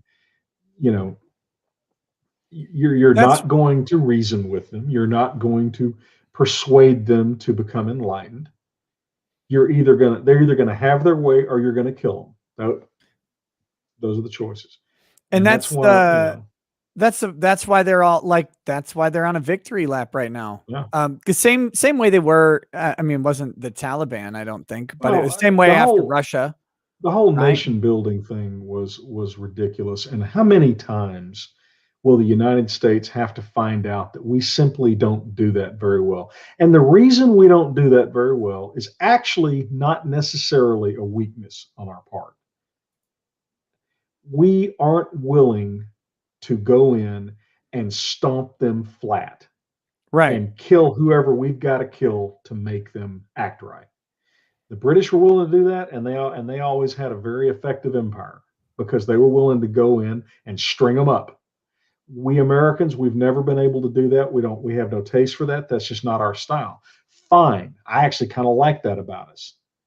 But we therefore don't need to get into these kind of situations. Had I been controlling the country in 2002, I would have stomped the Taliban flat. I would have gone after the tribes. I mean, I would have explicitly gone after the Afghan tribes and tried my best to exterminate the top 3 or 4 biggest tribes. And then I would have left.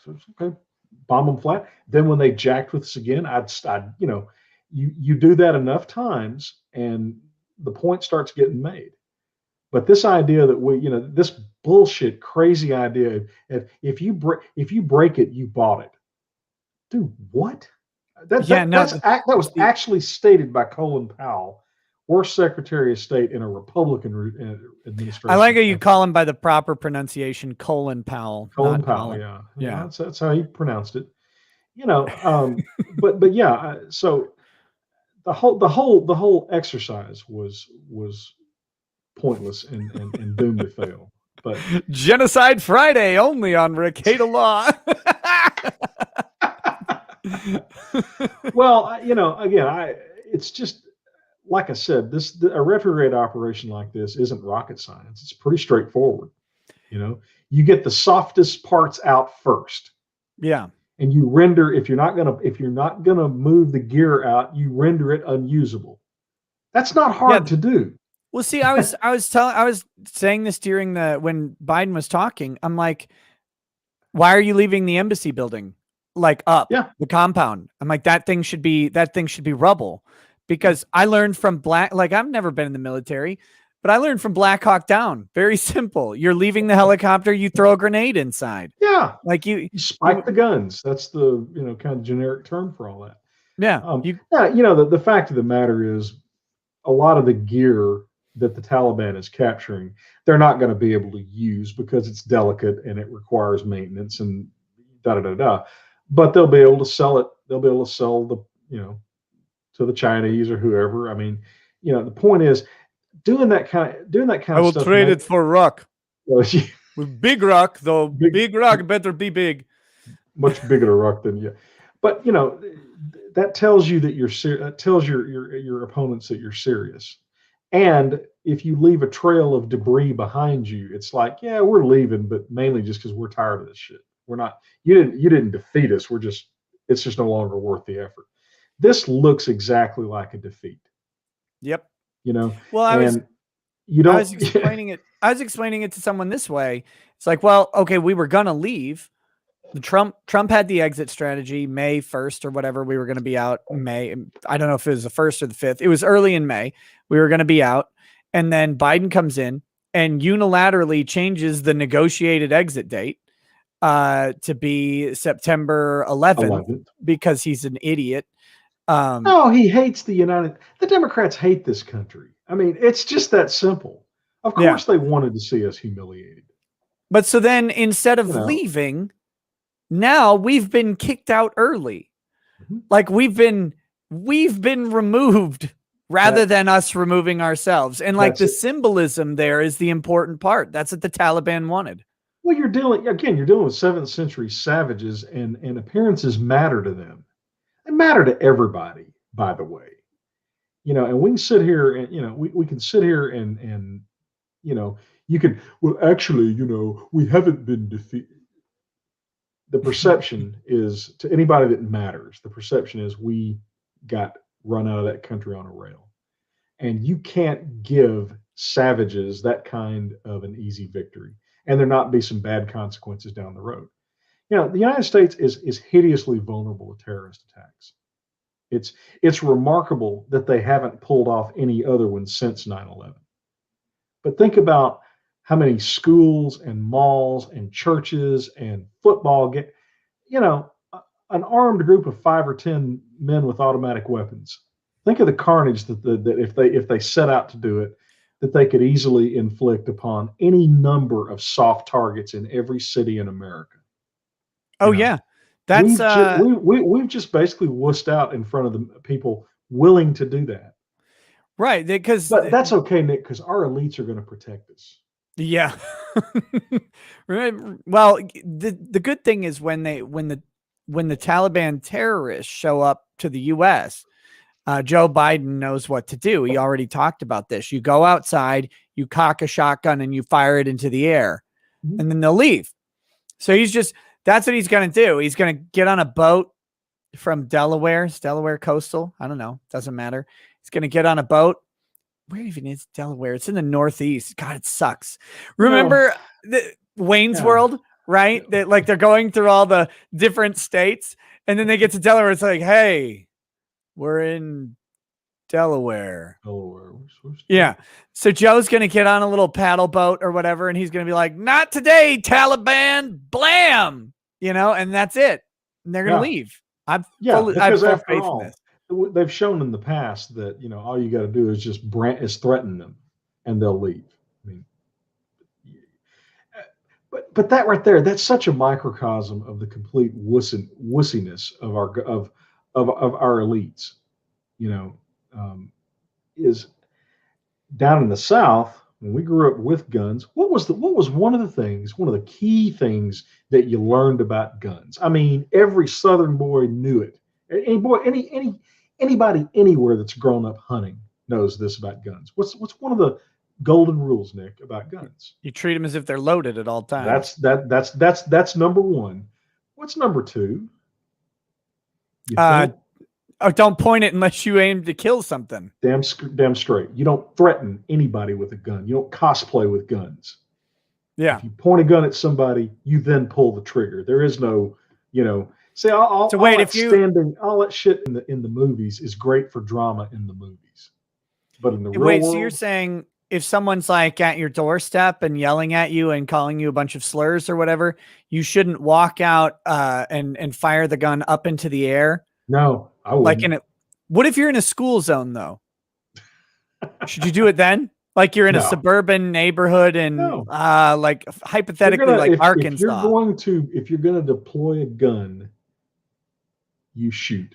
I mean, in my opinion, because the other thing is too, you're gonna create the reaction is going to involve deadly force if it's possible for the other person to do that. I mean, because pulling the gun and pointing it at someone's deadly force. Yeah, well, and of course, they're going to shoot if they can. They'll shoot back. What if you're a famous YouTuber though? Should you then pull your gun and point it into the air and shoot it in a school zone in Arkansas? In Arkansas? Yeah. What color is the gun? Silver. It's a revolver. Okay, so it's not blued. It's No, it's I'm like gonna go with like yeah. a brushed nickel or whatever color. It's a close call, but I'm going to go with yeah. You still shoot the son of a bitch in the face if you pull the gun. What if the night before you pulled the gun, you went on a live stream on a channel with like 7 million subscribers or whatever, and you said, "Come to my house and I'll kill you," to the other person. Yeah, you come over here. I'm gonna shoot you. I'll kill you. I don't care about anything. Well, I think you should be a man of your word. I mean, you're getting into an honor situation there. I mean, aren't you obliged to kill him? I mean, because you said you would. You'd think so. That would probably go bad for you too, though. I was thinking. Yeah, no, that if you didn't catch it, of course, that actually happened. There's a no kidding. Well, no, I didn't. I mean, but I assumed there was probably this YouTuber named Boogie, and then there's this professional asshole called Frank Hassel. And Frank goes around and just bothers people in real life.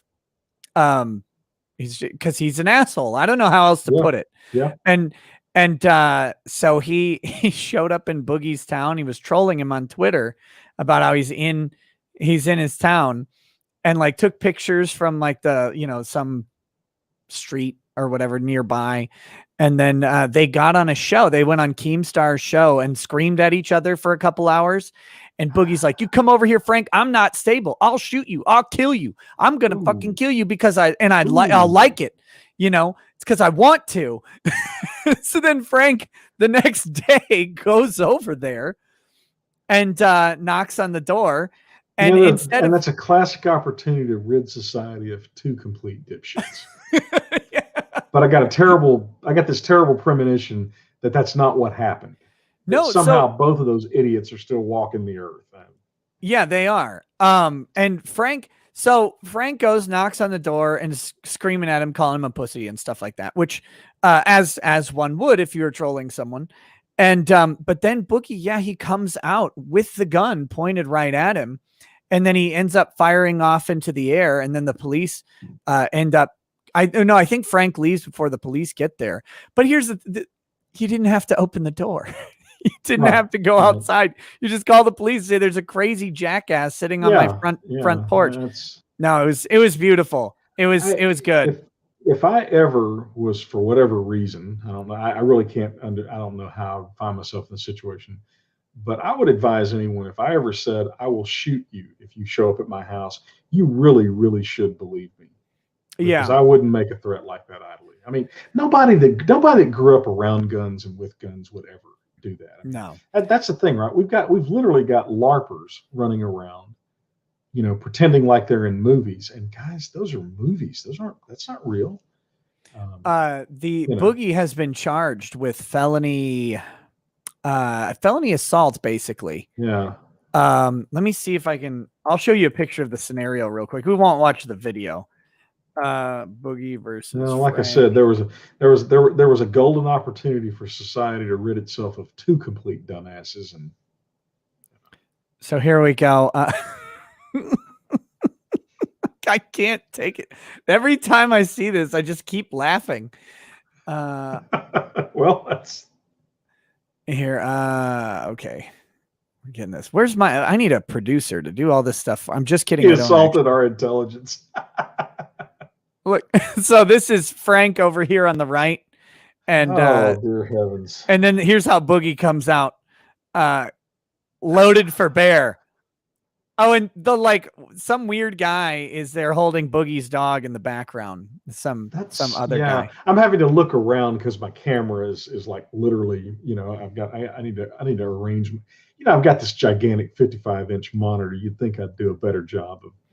I upgraded to a 43-inch 4K monitor, and so that's why my camera got even higher now. Yeah. Because of it. That's the one downside, is like my camera is now way up there. So people think I'm even shorter. It took me a few days to get used to the 55-inch 4K monitor, but I would never go back to normal monitors now. Well, first of all, those two don't look like they're Rhodes Scholars, if you know what I mean. Yeah. You were making fun of scholars earlier, though. Yeah, I know, and so there you go. Right? I mean, that gives you some level of of appreciation for what I'm saying here. So yeah, I really think the gene pool could have done fine without either of it. Here's my favorite chat. Where is it? It's the COVID comorbidity showdown. Harsh but fair. Oh my goodness. Okay. Got a couple more of these. Yeah, I guess discharging a firearm probably is a felony. Yeah. You can't discharge a firearm at someone shocking or near someone without justification. And the problem for Boogie is that Frank never threatened him. He didn't advance on him. He didn't do anything. He's just being a dick. But you can't shoot someone for being a dick. No, you really can't. You really can't. I mean, you might could get away with it, maybe, but I wouldn't count on it. If Frank was being a dick and getting into Boogie's physical space, if he was moving forward even, but he never, like, it's all on video. And Frank actually, when Boogie comes out, he backs up. He's just yelling at him and making fun of him. In a sanely ordered world, Boogie should have shot Frank.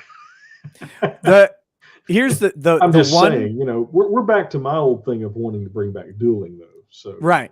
Well, the one problem that Boogie has is that he went on that stream the night before and said, "I want to kill you.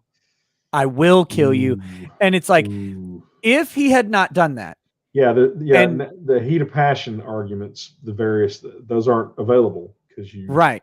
So if he had not done that, and Frank showed up and did the same thing, and Boogie plugs him, Boogie may have actually walked. I think he may have been able to justify the shoot. At least get it pled down to manslaughter. Oh wait, let me get you the main. I'm finally remembering the main quote. "I'm not scared of you, Frank. I'm crazy." If you're not scared, then you can't justify a shooting under any circumstance. Our friends, the Pot Brothers, have commentary related to this sort of thing, and they have a prescription for handling that, and it's shut the fuck up. Shut the fuck up Fridays. You've got to just shut the fuck up. This one guy, he shut the fuck up. He didn't go to jail. The other ones, they talk, they win. Yep. We're using court-appointed stuff to train up our young lawyers, right? It's great experience, and but unfortunately, the lawyer they're having to experience the real stupidity of the criminal defendant. Oh my God, that is horrifying. A level of stupid. It's a level of stupid that you just, criminal defense lawyers are an interesting bunch anyway. I mean, we lawyers, we have our tribes too. We have litigators. The best one is YouTube lawyers. Yeah, absolutely. They're better than any. But criminal. Wouldn't you agree though that dedicated criminal defense lawyers really do kind of stand apart from the rest of the profession? It is like talking to an alien species. I love it. They're so interesting. Yeah. Well, they've their problem is, number one, 99.9999% of the time their client did it. Yep. All that stuff on TV about defending the innocent. I remember I had this guy, this old litigator. He was a badass. He kind of took me under his wing when I got out of law school. It was my dad's lawyer, actually, way back when. And his name was JW. JW was a fixture around here. Just one of those old school slice your throat litigator types. And he was trying to get me to do some criminal defense stuff, I said, I said, that's really not me. I just don't think I'd want to be defending people that I know did it, And he looked at me like I was an idiot and said, "Ty, no one ever made any money defending innocent people." Yeah. As a young impressionable lawyer, I thought that was, mindlessly cynical. I said that exact same thing to Lacey a couple of weeks ago. Word for word. I was like, I have achieved my final. That's actually the best way to justify taking their money. Well, right? Because it's like you feel bad taking money from someone who didn't do it. It's like, oh, this is really unjust that you have to pay somebody to defend you for something that you didn't do. Someone who did it, it's like, oh, yeah. yeah. You remember that you did this. She had one. She had one who was in. This was a juvenile thing. You know, they have when you make a phone call, right? They have a sign on the phone that says this call is being recorded. Mm-hmm. Yeah.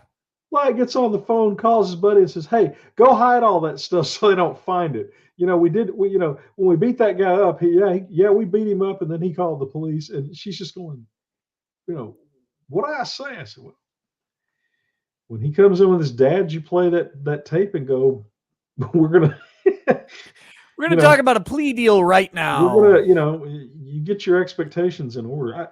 I get involved in these things typically because they involve a particular type of client, right? I don't, I don't do divorces, but I've done a number of divorces because they involved a successful business owner, or the kid of that kind of thing. But I had a DWI a while back, and you had a DWI case a while back. Yeah. Sorry. And he was like, well, you can get me off, can't you? And I went, got a little problem here. The video has you stepping out of the car saying, I had 4 Crown and Cokes before I got in the car. I'm like, and it's a little disappointing since you and I have had this conversation that if you ever get pulled over when you've been drinking, you keep your mouth shut and you say, I want to talk to my lawyer. Yeah. But he literally gets out, oh yeah, I probably had too much to drink, but and I'm like, at this point, I got pulled over. Well, he got all indignant. One of the problems when you do a lot of transaction, deals and stuff, and you're good at it, I guess. People sometimes can get unrealistic expectations, right? I mean, the problem with people thinking you're a genius is you do run out of magic bullets. Well, and the other time is sometimes you get a prosecutor who goes, this is the easiest conviction I could possibly have because they told me that they did it. Yeah, that is a bit of a problem. Well, and so what I say to clients in those kinds of situations is, okay, well, help me understand. What leverage do you think we have? Because I'm not seeing any. It looks to me like literally the only thing we can do is threaten to waste a couple of hours of his time. That's it. And while he's probably willing to cut us a break at some level to avoid that, it ain't gonna be very much. Yeah. And the thing is, in that particular case, he didn't do any time. I mean, I got him probation. I mean, I got him as good a result as you could hope to get. But it's just fascinating. They come in with these expectations, and it's like, dude, you can't admit to the crime and then expect me to get you off. That's not how this works. And normal people don't understand it. Like those 2 COVID comorbidity examples, right? A normal person doesn't understand how absolutely devastating it is for you if you say 24 hours ahead of time, I'm going to kill you if you show up at my house. I'm crazy. Yeah, I'm not scared of you.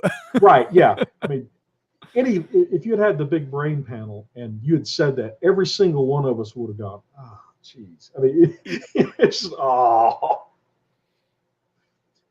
So, yeah, it's just,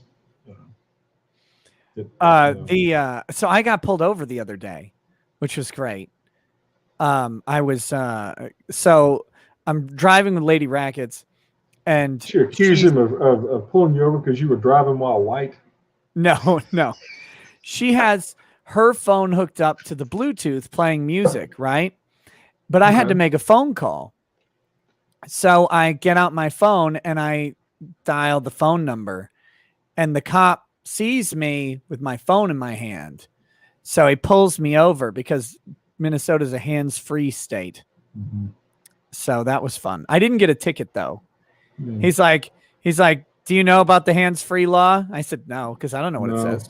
No. I just know that there is a law called the hands-free law, but I'm like, I don't know. I haven't read it. So you can talk. You just have to do it hands-free. Have to be hands-free. Yeah. Texas has got that too. So he tells me, he's like, she's sitting right there. Maybe she could make the call. I bit my tongue. And I was like, have you ever met a woman? They don't make phone calls. They don't call.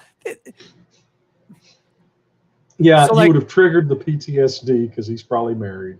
So we start driving again, and I'm like, all right, I need you to make the phone call. Honey, like, and she says, what? And I'm like, I just got pulled over for doing this. I'm like, all you have to do is, it's through the car speakers. Just dial the number. That's all you have to do. We do have to frustrate women, though, as much as they frustrate us. I mean, it seems only fair, right? It can't be true. It can't be true. Well, I have to think that when women get together, they sit around and they say things like, okay, why won't they ask for directions? What the hell is wrong with them? And they all just shrug, all roll their eyes and shrug, and they go, and it's like, and they say, well, honey, if you'll just write down the most important thing you got to do every day and just do the most important first, like you could actually do that. At least that's my fantasy. I like to think that that we drive them just as crazy as they do. I don't know. All I know is that when I told the guy I didn't know what the hands-free law was, he's like, how long have you lived in Minnesota? I did quick maths. I said 20 years. It's actually 30. And he's like, they did like a huge campaign about this a couple years ago. You didn't see that? I genuinely, without lying, I said no. Because I'm like, I don't pay attention to what's going on. Like you're doing a campaign for no phone stuff. Again, I know that there's something called a hands-free law. I know basically what it is. I don't know what it actually says though. So, but I got a warning. He let me go. I turned to Kayla when he walks away, and I said, it'd be really embarrassing if I had a bunch of tickets for texting while driving, but I don't have any. Yeah. I was looking at the stream. The stream is going, Ixnay on the talking tie. You're going to get in trouble. No, I've already long ago gotten in trouble on these observations. Yeah. I remember when Brianna was probably, 5 or 6, and we were at the video store. That's how long ago that was, and we were looking at, it was a video and CD, video and compact disc and bookstore, right? I mean, I don't remember what we were looking for, but of course I'm going up and down. I was looking. Brianna finally goes, Dad, we could ask someone. And I said, oh, no, honey, I can't do that. And she goes, why not, Daddy? And I said, because I'm a man. If I ask, it'd be horrible. So she stops. She thinks really hard, and she says, well, what if I asked? And not you, but I asked. I said, well, honey, they saw me come in with you. And so they would know that you're asking for me. That might even be worse. And she goes, okay, Dad. I mean, so you see, my daughters are accustomed to this from little. I mean, they've been. Yeah, they know that you're broken. Well, I'm a guy. They know that.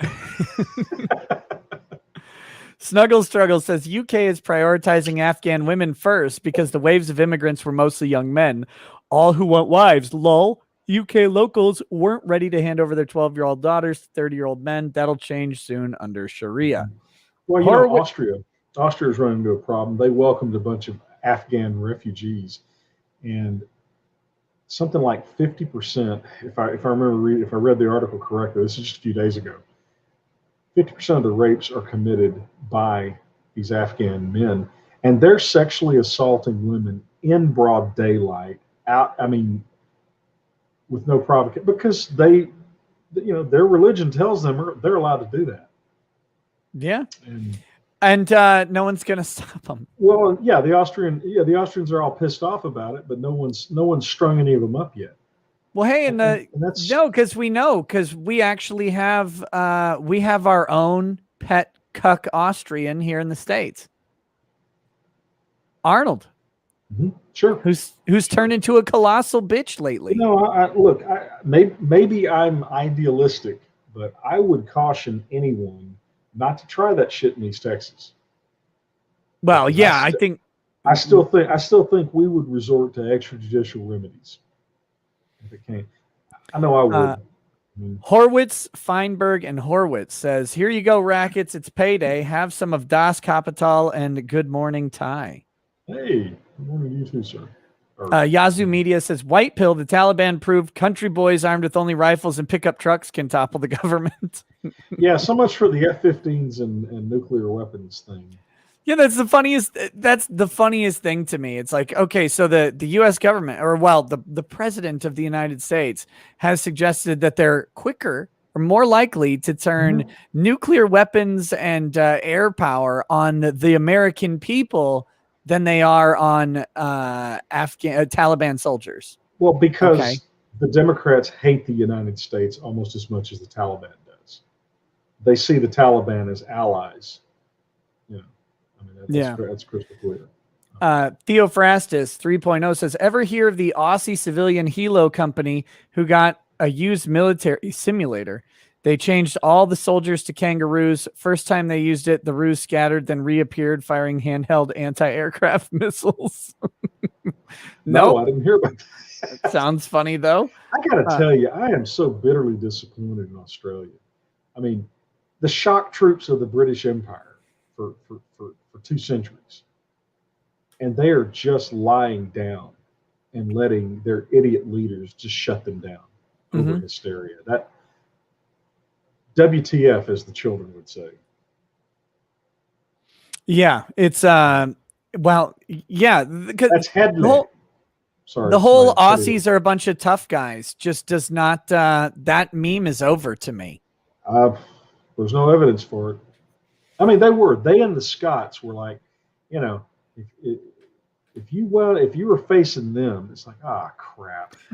And the Scots aren't really tough guys either anymore. What happened to all these places? They've all wussied out, and hell, even in the United States. I mean, I never would have imagined the level of wussy compliance that I've seen. I'm very disappointed. Snuggle Struggle says Disney's net long-term debt is $140 billion. Netflix took on $20 billion these past 5 years, and this year going for another $20 billion as they lose subscribers. These companies are there to siphon off the wealth of our nation. Gates buying up farms. Pastor Flash says, "How much to get Ty to drink half bottle Jack Daniels minimum on stream?" Oh God, Jack Daniels minimum? No, half of a bottle of Jack minimum. Yeah, no, I'm That's not now okay. Anyway. Not ever. I've got a function tomorrow. JM4N says, "To the tune of Offspring's Pretty Fly for a White Guy. Grift it to me, baby." Yeah, I'm not going to do that hardcore. No, sorry. Also, hangover prevention method. How about grift it, baby, one more time as Britney Spears? No. Also, hangover prevention method from the quartering that works. I tested it, like a gallon of water and a banana before bed. Yeah, you got it. The dehydration and the mineral loss, like Ty's time. That's what gets you. Yeah, you're doing the same thing, I think. Yeah. The problem, of course, like I said, though, if you're that drunk, are you going to actually have the ability to drink a gallon of water? That's all these brilliant hangover plans. Even my wet. I can't imagine drinking a gallon of water after drinking all that liquor. I feel like that would make me throw up. So, guys, here's a pro tip on the wet socks. Okay, you don't put the socks in the sink and then try to put them on when you're drunk. You have your socks on. You don't take them off. And you just stick the socks in the bathtub and hope for the best. And then you go to bed. Just put them in the toilet. Linda Marie says, "Ty, do that, I suppose." The dumb Texas lawyer emailed Nick, "Your Texan Christian prayers worked." As someone with a perfectionist mom, never enough from The Greatest Showman probably relates to you too. As Trump, these idiots believe the Taliban's promises. We're fucked. Okay, By so the way, yeah, I guess you saw Trump say, "I can't tell you if I'm going to run again because of the election laws, which are stupid and archaic, but you're going to like the result when I do announce it." So, I don't know, Nick. What do you think? You think there's a chance he may run again in 2024? I think unless he gets like sick or something. Yeah. He is old. Yeah, but I was talking to a buddy of mine this today. usually by even as early as the 4th year, they start getting gray hair and they start getting stoop shouldered and they start wearing down. I think Trump looked more energetic there towards the end than he did at the beginning. Yeah, I don't know. I mean, he is high energy, and he maintained that throughout. Well, he doesn't drink, which is a pretty big deal. Yeah, when you get to that age. So I just hope that if he does run again and get elected, I hope he absolutely guts the deep state, and it's so easy to do. Just fire the top 3 levels of management. Did you see the video I did with the lawyer that emailed me? No. Okay, so I was talking about that Michael Long case, right? Down there in Texas. Yeah. Yeah, the mom's lady lawyer emailed me. Oh. And then I emailed her back and let her know that she was not correct. And so then she emailed me again and threatened me with an invasion of privacy lawsuit. And she mocked my experience and my lack of practice areas on my website. Well, I took personal offense to this. So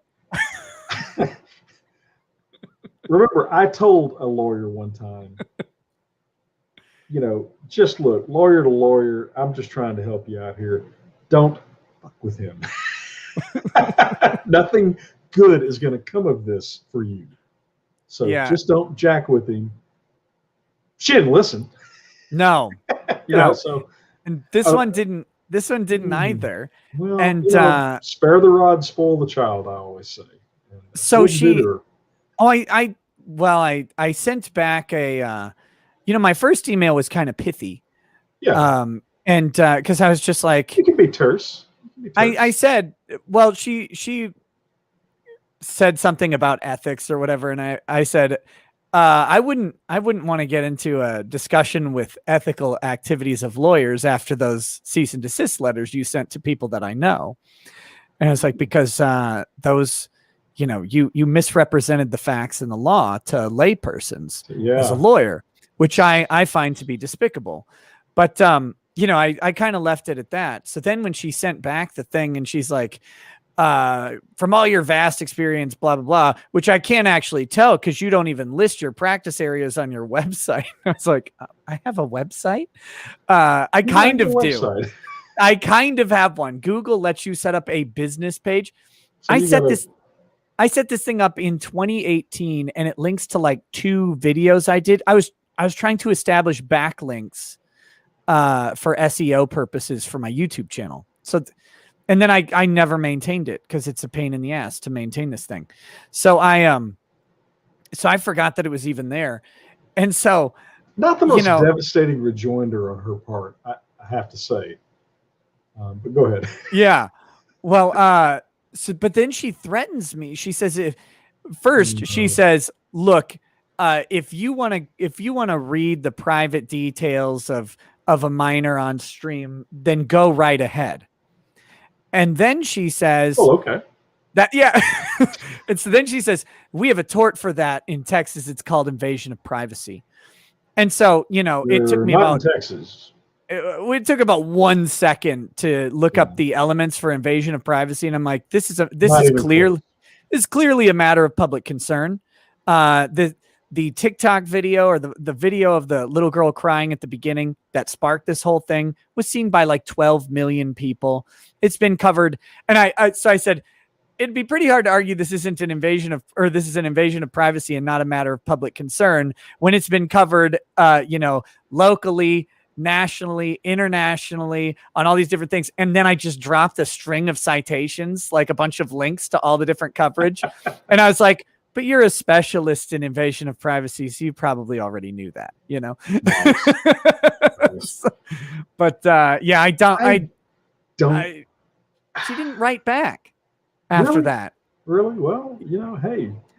I can't wait. A tapeworm will turn away from pain at some point, I was so mad. I was like, come on, write back. Just get in there and fight. Fight, you coward. Fight. Well, I think if she were to call me at this point, I'd say, you know what, go on and take him on. Because he's really just a paper tiger. He'll back down. Be sure to threaten him, Yeah, that'll go well. And bluff. bluff on a pair of twos too.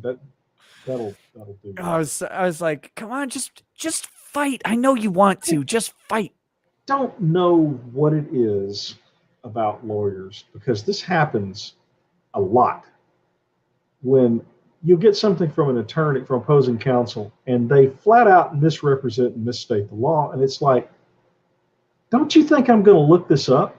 Yeah. I mean, on very rare occasions, actually, I can't actually remember a time, but it probably has happened.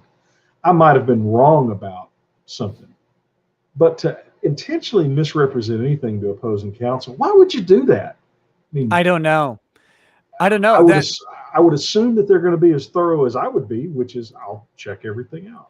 Well, and the funny thing is when she represented to Spectre, this is before me, she sent him a cease and desist and represented that the case is under seal. He corrected her, and she even admitted that she's like, "Oh yeah, we thought we had filed the sealing order with the appeals court," and then she filed it after that.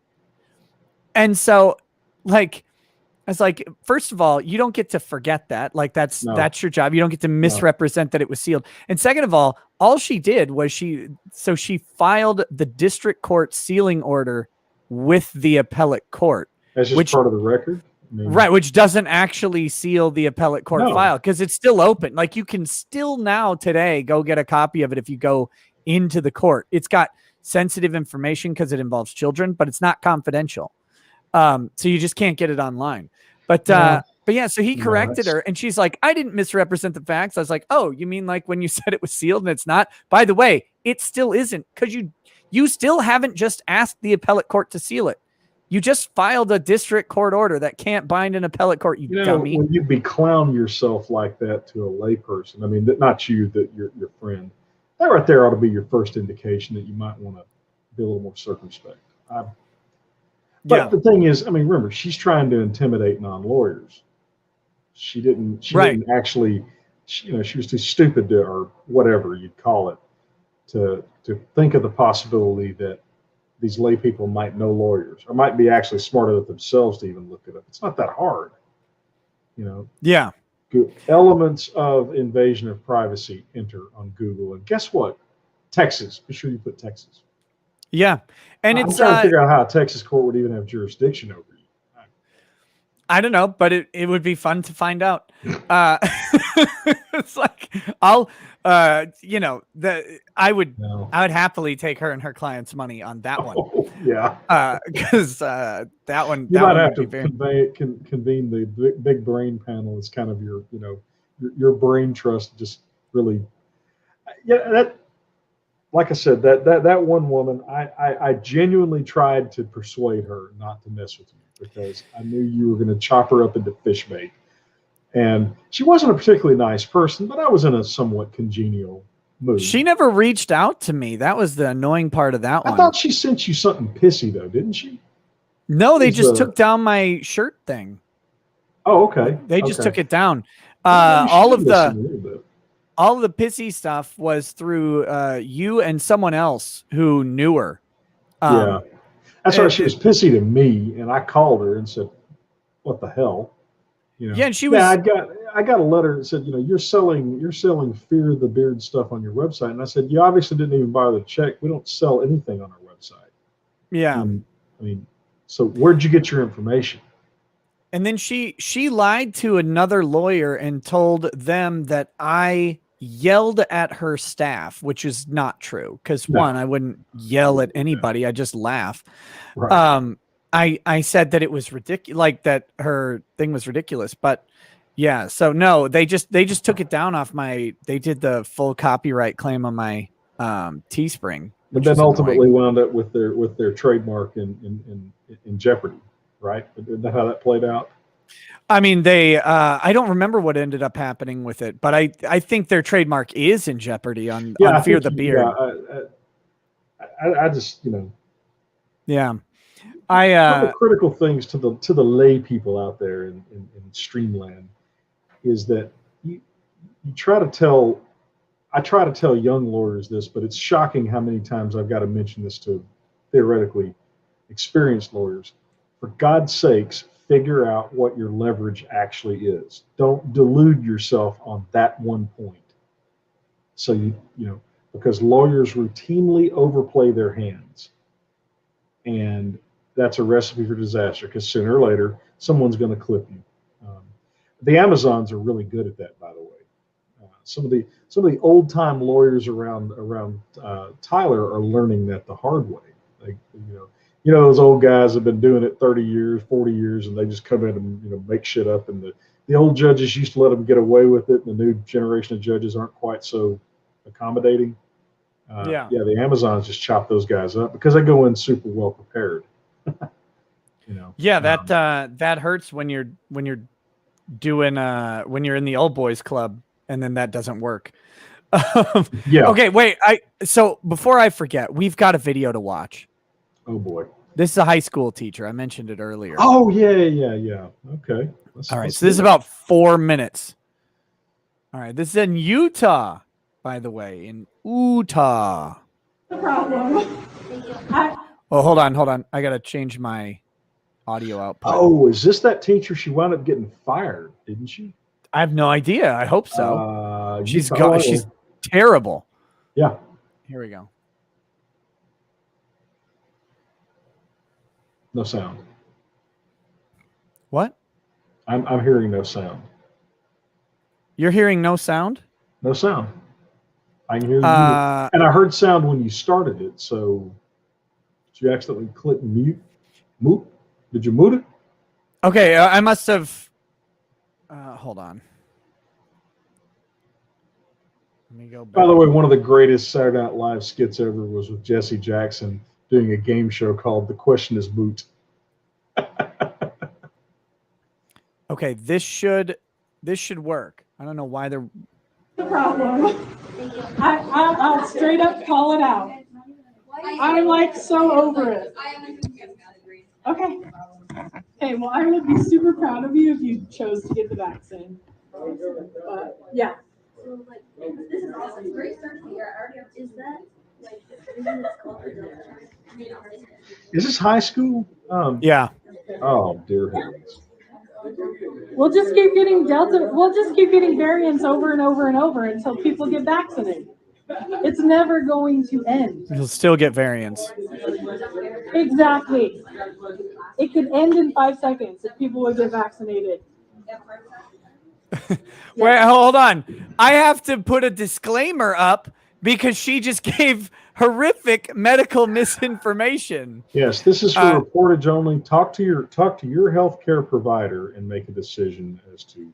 Yeah, talk to your healthcare provider and listen to experts. This lady is clearly not an expert. Batshit crazy teachers in Utah are not generally considered to be medical experts. Or experts in anything other than cat weaving. Yes. All right, here we go. I hate Donald Trump. I'm going to say it. I don't care what y'all think. Trump sucks. He is a sexual The kid, this is a predator. chemistry He's a class. total moron. Go tattle on me to the freaking admin. They don't give a crap. They clearly do. No, he is not. What are you talking about? They may not care, but the parents Turn do. off the Fox News. Do your parents listen to Fox News? So what? This is my classroom, and if you guys are going to put me at risk, you're going to hear about it because I have to be here. I don't have to be happy about the fact that there's kids coming in here with their variants that could possibly. Amazingly, she doesn't have to be there, right? She could just not work there. God, where do you start? I mean, one. Go ahead. I'm sorry. I love the one girl who says, this is a chemistry class. What the hell does this got to do with Donald Trump and COVID? Yeah. Ma'am, this is a Wendy's. What are you doing? No one cares. So apparently she's gotten fired, apparently. Yeah, that's the one. Where do you start? First of all, Where's her mask? That's not how you run. You're right. That's not how you run a classroom. I know these things. I'm a teacher long ago. You know, you're supposed to lead the classroom and you're supposed to be teaching a subject, not cajoling students. Nothing looks more weaker and pathetic, especially to teenagers in high school. Then let's get into the whole, you're doing political lectures to kids, which is utterly inappropriate. You're badgering them about vaccines and materially misrepresenting the science, such as it is. And my God. But you see, here's the thing, right? They haven't figured out yet that people have video cameras in their phones. Well, they're not supposed to have those phones in their classrooms, Right. right? And students never violate the rules ever. Right, but this is the real reason why they don't want phones in classrooms. Absolutely. They know Absolutely. This is the hardest part of COVID for a lot of these schools is the parents suddenly had to see what the teachers were doing. Yeah, see, there was an out of sight and out of mind thing going on. You know, we homeschooled, so and my wife was an elementary teacher, and I was a secondary. So I mean, we had more than just a little bit. That training wasn't required to homeschool, by the way, but it certainly gave us a certain degree of confidence. So we opted out of that. But yeah, there's very definitely an out of sight, out of mind dynamic where you say, okay, we've moved into an area that has good schools. I don't have to worry. And then they saw what was actually going on and like, holy crap. I mean, you know, some of the stories like, you know, a kid had a toy gun in the background and they expelled him. Yeah, there was one literally sitting on a shelf or something. Yeah, that one they didn't expel him. They called the cops. It was that was an airsoft gun. How do you or not an airsoft? It was a BB gun. If you're a student, how do you take any grown-up involved in that process seriously ever again? How do you not say, okay, well, they're a bunch of unhinged, hysterical morons like this woman? Yeah. You know. Oh, it's going to get even better as we. Oh, well, I'm sorry. Keep going then. Yeah, let's go because it gets better. Let's get the full experience. My family's sick. That's rude. And I'm not going to pretend like it's not. So don't ask me to. That's damn right. Okay, arguing with students, bad idea. Stupid. By the way, there is one bootlicking chick in this class who you just heard her there. She's like, "You have all the right to be mad," and she's gonna be like, "Yeah, thank you" later. That even chick's she's embarrassing. Not the teacher's friend. That you have no friends when you're a high school teacher. Yeah, you're a lion tamer. Act accordingly. Here we go.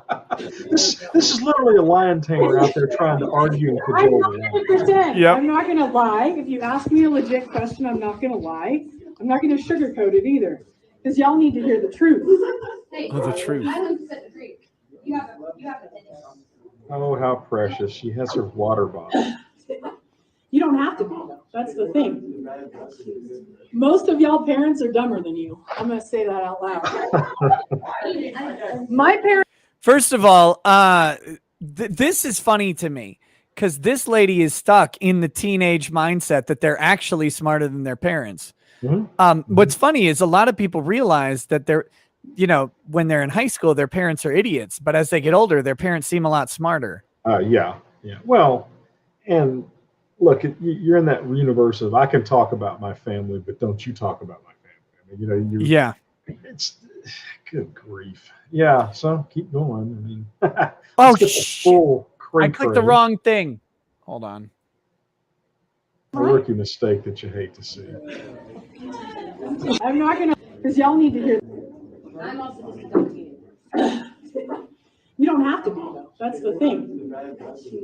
Most of y'all parents are dumber than you. I'm going to say that out loud. Most of y'all parents are dumber than you. My parents are freaking dumb.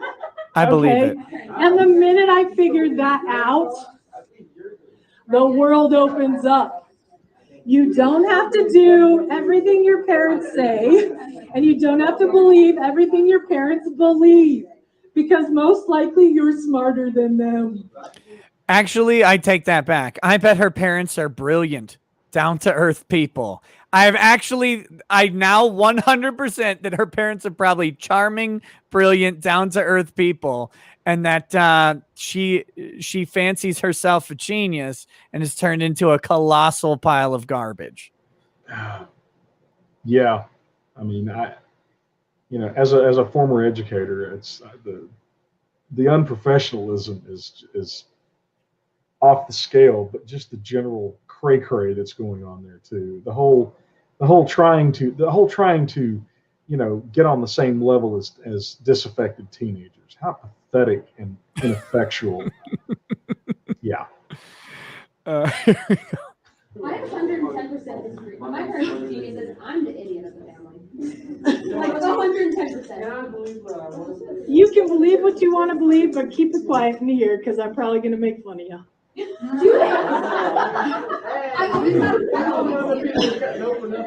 Okay, I'll just say this. Here are the topics that you probably want to avoid in this class. Politics, which you went into. You asked me. Gaslighting the students. Oh, I could go off on it the whole entire class period if you want me to. No one wants you to. Well, the kids aren't doing any work, see. They'll let her ramble on forever. That's a tried and true student. Oh yeah. So she just said, if you don't believe in climate change, get the hell out. So that was while we were talking. She said that. I wanted to make sure that was heard. So here we go. Here she's about to rant about that. That's pathetic that you think that. You're the problem with the world. Okay? If you're a homophobe, get out. Thank you. Because I am the GSA faculty advisor. I love gay people. All LGBTQIA plus mother.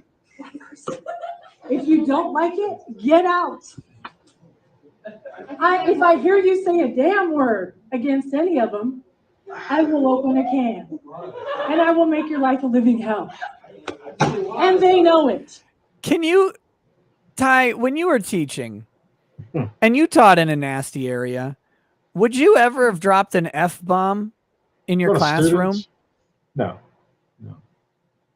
because the analogy of the lion tamer, all kidding aside, is apt, right? You're basically, and this was 30 years ago, so I can only imagine that what I'm about to say is even more true. Basically, you're on your own in that classroom. You walk in there and you control that classroom by force of will. You act like you're in charge, you convince them you're in charge, and you're in charge. And you can't let that illusion ever dissipate. This woman is an embarrassment to the teaching profession, obviously, because for one thing, she's actually trying to get their approval. She's trying to be one of the cool kids. Yeah, and that's just pitiful to watch because they'll eat her alive. And of course, they're egging her on because they're not having to do anything. That's student manipulation 101 is to ask the teacher stuff. When I get asked questions, I say, well, I'll tell you what, if you want to come by after school, we can talk about it. That's fine, but get back to work. Yeah.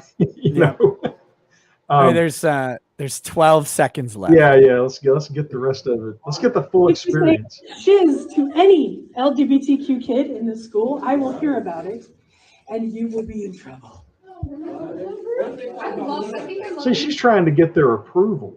She's not really threatening them. She's trying to get their approval. And that's the approval of the lefty students that are in Sure, there. Yeah. The little minions. Her clique.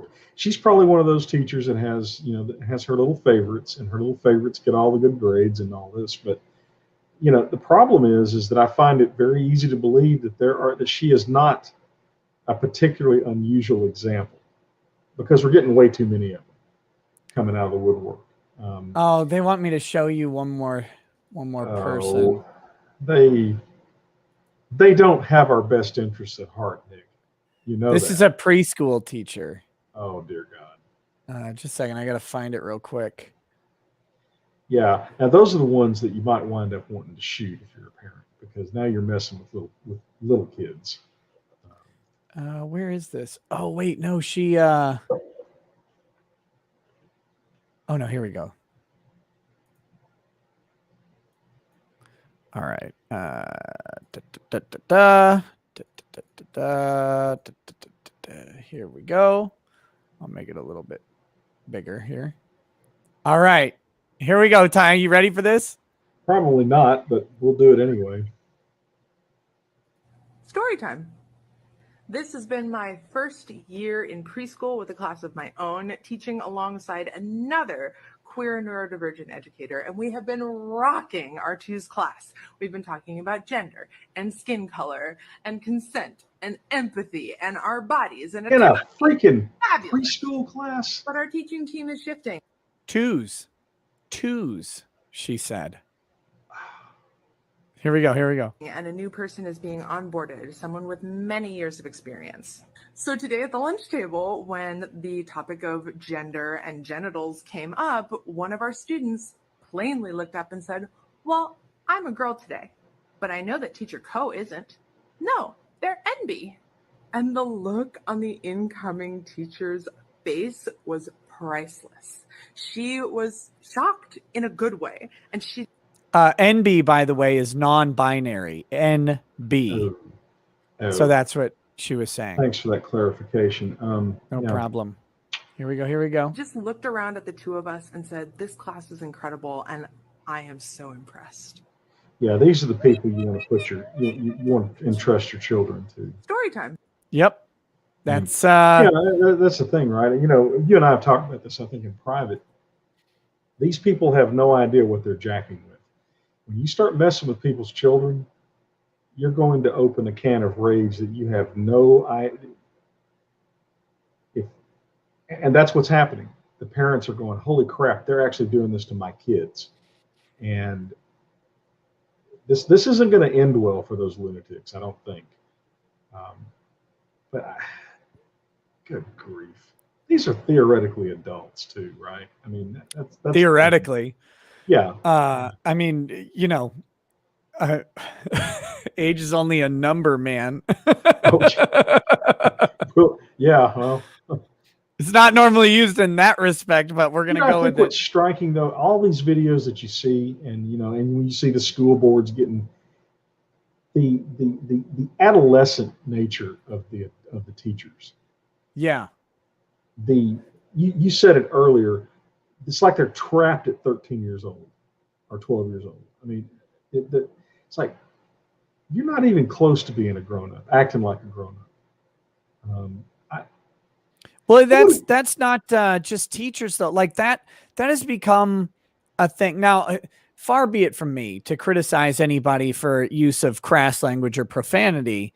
However, if I'm a congressman, for example, I'm not going to be using a bunch of profanity when I'm making public speeches, but that's the new hallmark of the left, right?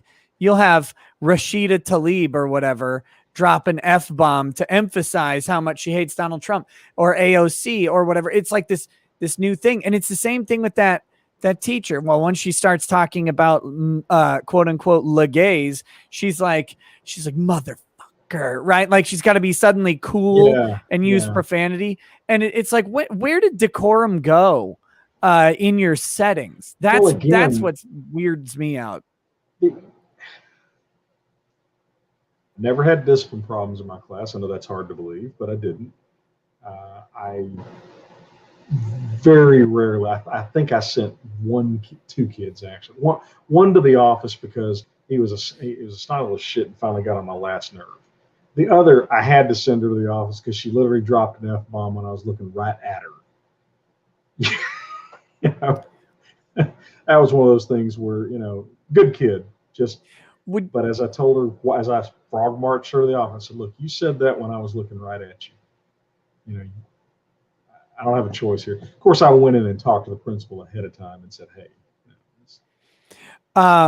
Would you have sent me to suspension for my joke in chemistry class that I made, where we were using lead filings for an experiment or whatever? And so then we got done. The teacher said, now, you know, before you go eat, you know, you really got to wash your hands really well because we use lead, and that can be, you know, it can be dangerous. And so my friend said, can I take some of that home to put in my sister's drink? And I looked at him and I said, no, Dan, that would be date rape. Oh.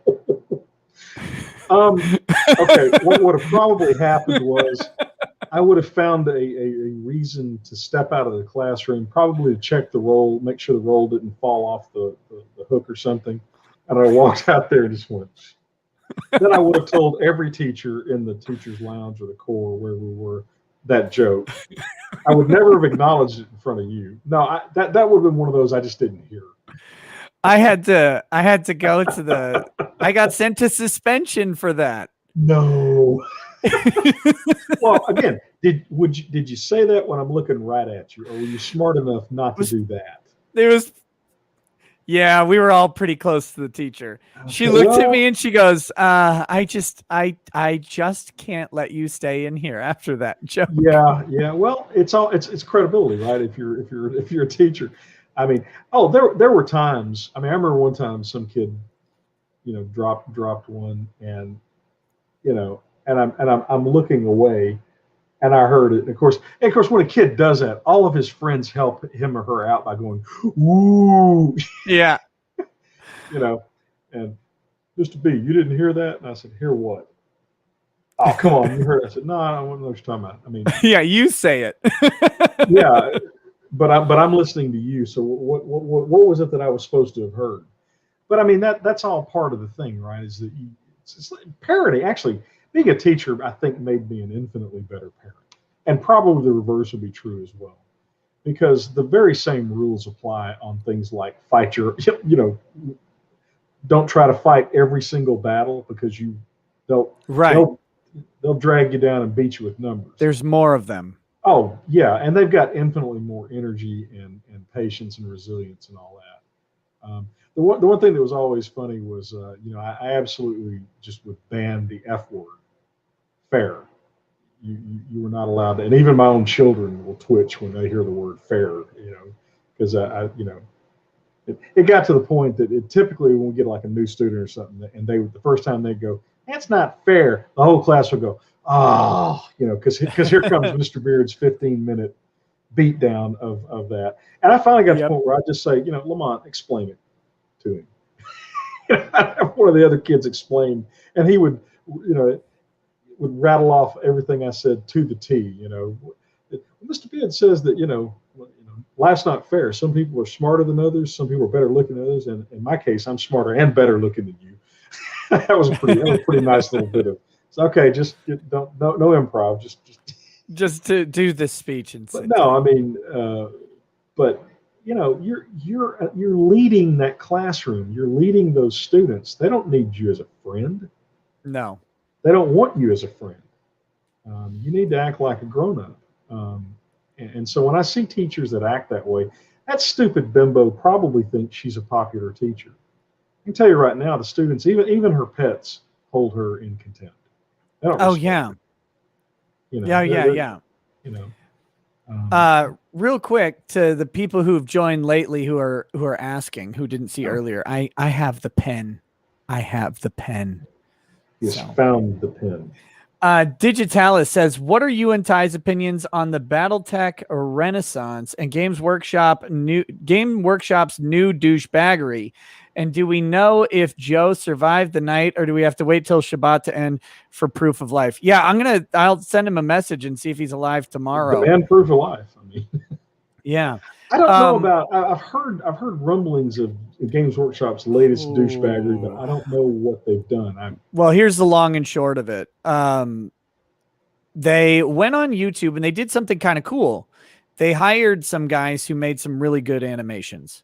They hired them because they've got Warhammer Plus coming out, which is a subscription service. They're going to have shows and all sorts of stuff, painting tutorials. It'll be a channel on like Disney Plus, right? But you'll have to pay for it. Right. It's like $5 a month or something, okay. 5 or 7. It's not, who knows? It depends on if the quality is good. And so they did some good stuff. Like they hired the guy who did the Astartes videos and stuff like that. People started getting a little leery about it because they then took all those videos down once they hired the people, because they're going to put them up on Warhammer Plus. So but here's the 3 videos down because they're going to now start charging for them.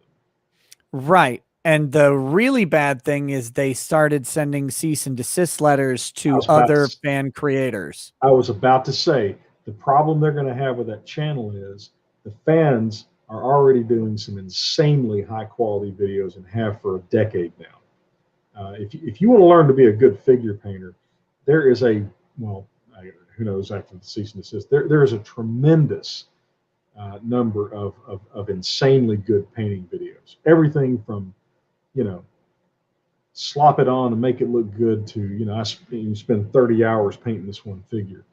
So that's what they're going to do. They're going to try to actually shut those people down.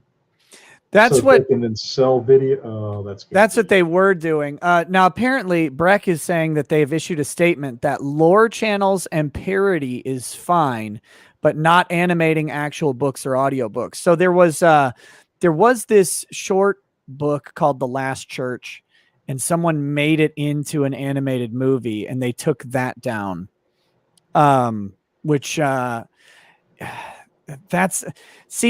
People get wrapped up short-sighted, in my opinion. People get wrapped up in the legality of this when I'm talking about it, because they probably like the Last Church probably, were within their rights to take that one down. But I don't think it's a good move to take it down. It's a stupid business move.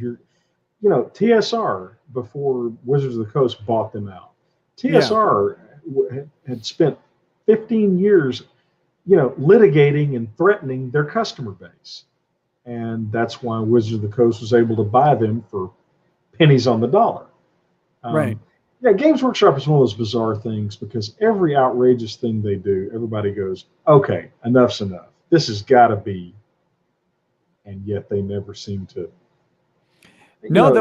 That's the thing with Games Workshop is, and this was really bad. Like, so the Emperor's text-to-speech device, right? It's been mentioned a couple times when you're on, but it's a parody of if the Mechanicus. Yes. Yeah. That's hysterical. Right. They issued a thing that they were not going to make any more videos because they didn't want Games Workshop to come after them. Now, maybe they're going to start up again after the announcements. I don't know. But, and prior, I was thinking, are they going to start going after the lore channels? Like, that's all their IP as well. But the thing is, it's what people who don't follow this don't know is that Games Workshop was on the brink of disaster. Mm-hmm. And the way they saved themselves was basically by letting a whole bunch of other people create stuff. Mm-hmm. That's what kept the company in business. That they focused heavy on Black Library. Their ass on their retail operations. Yeah, that was an unmitigated disaster. Back when I did my, way back when I got the brilliant idea to, do a hostile takeover of Games Workshop, it was in the middle of all that. That retail division of theirs was just bleeding them white. The thing is, if you continue to buy stuff from them, you're subsidizing their douchebaggery. So, Well, I think about unfortunately, I've got a collection of books, and I'm going to keep expanding. But see, that's the thing, right? And what do you say to somebody that's got $2,000 worth of models? Yeah, that he spent a sizable number of hours of his life painting. So I mean, I think it's a bad business move, and I think it once again shows. The thing is, in business, zero-sum game mentalities cause a lot of companies to get in trouble, because it's not a zero-sum game. Economics is not a zero-sum game, and that's the worst. That's the worst thing that I think that a business can do is put themselves actually going after their most rabid fans. Who the hell? On what planet is that a good idea? Because their rabid fans are doing better quality material than you're trying to sell. Well, right. The correct response is to do better quality stuff, or hell, hire the rabid fans. Get a piece of the action from them. I mean, that's what I told that bimbo lawyer that was going to call me about you. I said, look, if I were you, I would negotiate some kind of licensing and let him do what he wants to do, because he's going to do it anyway. I said, there's a business way out of all these disputes. And Yeah. Long story short, yes. And Games Workshop, they pulled a bad move, and I bet that lore and parody was a walk back of what they were planning, if I had to guess, because they could have just made that statement really early on in the process. But, well, stomping on rakes is what I call that, and that's yeah. Well, so the we'll question see. involved BattleTech. Is BattleTech coming out with a new version? I don't know. I mean, I know a lot of people are. Well, I think the Games Workshop stuff drove some people towards BattleTech. BattleTech is a lot of fun. I mean, it's a it's been eons since I've played BattleTech. It was a better game than any of the current versions of 40K. Obviously, the emphasis is different. You're giant robots, but it was always a very good game. I was managing the gaming and model section of a hobby store when I was in college. When BattleTech started out, BattleTech was originally called Battle Droids, and apparently they got a communication from Lucasfilm about that, and so they retitled it BattleTech, and it was interesting because they were using the Robotech model kits as their initial batch of robots or mechs. And anyway, so yeah, I think business douchebaggery ultimately is self-defeating, and it tells me that the executives in that company are morons. Do you have $750 that I can have, Ty? No. Please. No. Check this out. I should probably mute the audio just in case. Okay. It's a self-transforming Optimus Prime toy. For $750. Actually, this is a render. I think this is a render, but I've actually seen the real one. How big is it? How physically? It's like 19 inches. Oh wow. Pretty good size. I don't know if it's worth $750, but it's pretty darn cool. It does a bunch of other stuff too. It responds to voice commands, does dances and poses and stuff like that. Well, I don't know if I've told you, but you haven't lived until you've danced to Achy Breaky Heart in Spanish with a 7-foot tall robot on the dance floor. Okay. Yeah. And that's all I got to say about that. Yep, that's weird. We're gonna move on from that one. Uncle Bear says the Taliban banned Bakabazi, older men raping boys, and it was brought back under the puppet government under the U.S. Troops got PTSD from hearing the boys scream. Which is worse, women wearing sheets or cultural boy rape? They're both that bad. was a big problem early on, and again, our feckless leadership. Initially, the forces that we sent to Afghanistan were special forces and that kind of type thing. They had a very, very dim view of that kind of conduct, and they were told to be more culturally sensitive. And which is the Bush ridiculous. administration. So I mean, this is the feckless foreign policy dipshits fall on both sides of the spectrum. Although the Republican foreign policy morons don't hate this country. The Democrat foreign policy morons do. It's a thin distinction, but it is a distinction. Yeah, they need to. That should have been stopped. Well, it's the classic. I don't know if Churchill actually said this or not, but it's attributed to him. Where, someone says, that burning widows is part of our culture. How dare you, interfere with that? And Churchill says, fine, we won't interfere it. But hanging people that commit murder is part of our culture. And so if you do that, we're going to string you up. Yeah. But yeah. Well, that's the thing. I've always thought that was interesting. That the more misogynistic the culture, the greater the incidence of pederasty there tends to be. Is that the right term? I yes, it is. I think so. Yeah. It's a pederast, dude. Yeah. I need to get that clip of Walter saying pederasses, dude. Who? Walter from Big Lebowski. John Goodman. Yeah, right. Yeah. 8-year-olds, dude. Shut the fuck up, Donnie. Amateur Ant says, you guys are boring, but you're lawyers, lol. Rude. Still not as boring as Friday Night Tights. Friday Night Tights is trash. They complain constantly, but never try to make their own crap because they grift off rotards like George that try to buy a friendship. I don't know who George is. What's I like Friday Night. I like Friday Night Tights. I don't know. What is I like that? going on there. It's a show. Okay. It's a show. Geeks and Gamers and Nerdrotic and Heel versus Babyface. And then a bunch of other people. By the way, if I can ever secure the rights to All Along the Watchtower by Jimi Hendrix, I will launch a YouTube show. There you go. Because that would be my entree. That would be my entree, just so you know. But yeah, I like Friday Night Tights. I can't wait till Fridays actually open back up for me because then I can go back on there. So, okay. Okay, so you actually participate in that. Yeah. Yeah. I know when I'm on there, it's not boring. No, I suspect that's true. Random Blaze says, have you looked at the story of the guy who had his public attorneys conspire to get him arrested yet, Rackets? Send it to Ty, let him have a gander at it too. It looks to be an interesting story if true. I've looked at it a little bit. I talked about it with I think on civil law. What happened? Long story short. Okay, so a guy, here's the gist of it. Guy has a 9 o'clock hearing for a criminal case. His lawyer, his public defender, tells the judge at 8:45 that they're ready to go, but the guy's not there yet. So client isn't there, tells the judge at 8:45 they're ready to go. Judge issues, judge says, okay, well, he's not here, so issues a bench warrant for his arrest.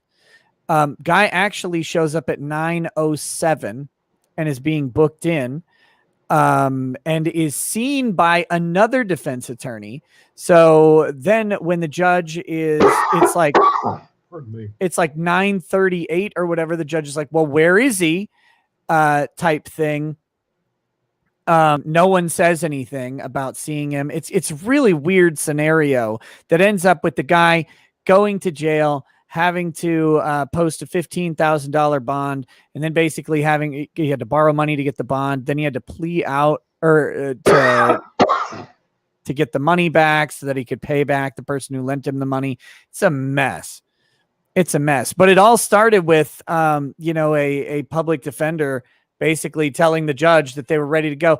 And this is a cattle call hearing at 9 o'clock, right? So in theory, like had the defense attorney just not said anything, they probably wouldn't have even called him until, last guy's name is Sanchez. So, they're not going to call that guy for an hour at least because his name is an S. Well, the judge is being a dick. Now, maybe this guy's been late to every other hearing and the judge had enough of it. I suppose that's possible. But when the judge issued, the interesting thing is when the judge issued the bench warrant, he wasn't late yet. Because his hearing is at 9. Yeah. But it's harmless error because if they had issued the bench warrant at 9, that would have still been technically valid because he wasn't there till 9:07. But then the judge was like saying that for the contempt, because the judge throws him in jail for contempt. It was saying that wasn't there till 10 something when the other attorney had seen him. And actually, I think one of the prosecutors said, I saw him here, and the judge just ignored the prosecutor.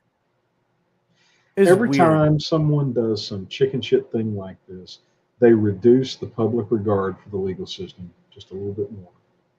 Yeah. All that judge did is act like a dick and didn't and damage the credibility of the legal system just a little bit more.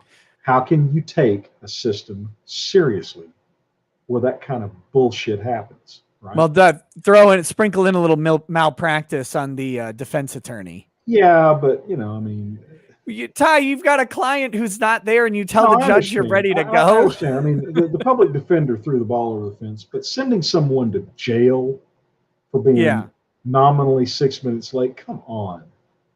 Well, the rumor is that the public defender was hoping to get the guy to plea, but he didn't want to plea. Oh. And so then this basically led to a series of circumstances where he would plea out Well, I mean, I assume you've been hearing about the rumblings about these ad litem cases in St. Louis and stuff. You know, Oh, a and lot of it, a Collin lot, County's got some ad litem oh yeah, action going. yeah. Well, we had a case here. I don't, you know, it doesn't really matter. We had a case here where the ad litem wound up sitting at the table with opposing counsel on a family law matter. The Amazon who was handling that um, objected strenuously and effectively, and to the point that the judge called him into chambers, and she chewed them all out even in chambers. I would have loved to. That happened to be an evaluation day. I do. I think I told you this on your show before. I've gotten in the habit now. I go see hearings of the lawyers occasionally just to evaluate them.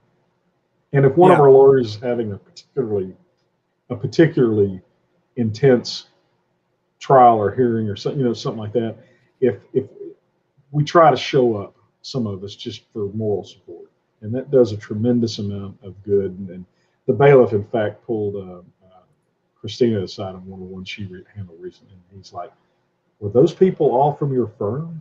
And she said, "Yeah." And that was your boss, wasn't it? And yeah. She said, "That's so cool. I've never seen that before." Where, you know, and she said, "Well, you know, they got my back." Yeah. You know, but anyway, but yeah. So I mean, this, you know, there's a lot of times there's just way too much. You know, everybody's a little too comfortable with each other, and our system is adversarial for a good reason. And if the adversaries are colluding, that ain't good. I mean, that's in that Michael and Sophie Long case, when you've got the ad litem acting the guardian ad litem, first of all, who is not the amicus attorney, is taking questions and doing cross-exam, which is highly against the rules. Also writing proposed orders. But the crazy thing is they're working with mom's counsel. And obviously so. Taking sides. And that should be, that's the opposite of what a guardian ad litem judges should do. judges should, I mean, look, there may very well be situations where that is appropriate, where one parent is so completely outside the bounds of propriety, you know, maybe. But if I were the judge, that would be presumptively wrong. I mean, I'd say, okay, I mean, we need to have a voir dire of the ad litem. You know, I wonder. I was wondering about that. It might be interesting to voir dire an ad litem. You know? Yeah. I think had the judge not ruled in our favor and not put a stop to it, I think probably the Amazon in the case I'm telling you, I told her, I said, you ought to call the ad litem, make her testify. She's going to testify anyway, so get her up on the stand, sworn in, and take her apart on crossing. And this was Christina. Christina's very good at cross examination. You know, I don't know about you. You know, so to the stream, when you cross-examine a witness, the theoretical perfect construct, what you're supposed to do is every question is a yes or no question, and the answer, you know, and you already know what the answer is. No fishing. Yeah, you're telling the story by making them say yes or no to everything you want. You know, you didn't do this, did you? You know, you didn't do that, did you? You know. And that's actually very, you know, you'd think that'd be pretty easy to do. Well, in the heat of battle, when you're, you know, it's easy to forget and to drift over into open-ended questioning. And that's bad on cross-examination. Christina is superb at that. I mean, she just, you know, and she's really good at controlling the witness. Does it, you know, because typically you'll ask them a yes or no question, and the witness will start babbling, and she does it very skillfully. She cuts it off and says, it's a yes or no question. But she does it in a way that's not so obnoxious that it gets the judge's hackles up. Anyway, I told her, I said, take the ad litem apart on the stand. At least try. So, Your Honor, look, if she's gonna be an advocate and gonna testify, I'd like to get her under oath and under cross-examination. And, you know, judge probably won't allow it, but might. You never know. Anyway, yeah, I don't know if this has always been going on and we just hadn't heard about it until now, or if things really are getting worse. But I sure am seeing a whole lot more of that kind of stuff than I ever saw 10 years ago, 15 years ago, 20 years ago. Guys, I get that there's a lot more to the story in Utah. I don't want to start getting into this story that would require us to watch a video and do a whole bunch of stuff at 1:50 in the morning. I'll do it. I'll have to do it on a separate day. That teacher is prima facie incompetent and a buffoon and embarrassing. No, I'm talking about the defense attorneys. That was also happened to be in Utah. Yeah. Okay. Yeah. No, I've tried to get a guardian ad litem on my side. The good ones won't do it. No, that's not their job. Their job is they're sort of like they're kind of the verifier, right? They're the courts, they're there to reassure the court that the parties are telling, are representing the truth more or less, Yeah. Yep, they're there to make an assessment of the child and advocate on behalf of kind of what's going on in the child's best interest. They have a tough job. They have to be neutral to do that. Well, I'll say this out loud. I mean, we've had a problem. This is happening enough that it's no longer just a coincidence. You'll get female guardian ad litems that get charmed by really awful husbands or fathers in family law matters, and they wind up advocating, for the father.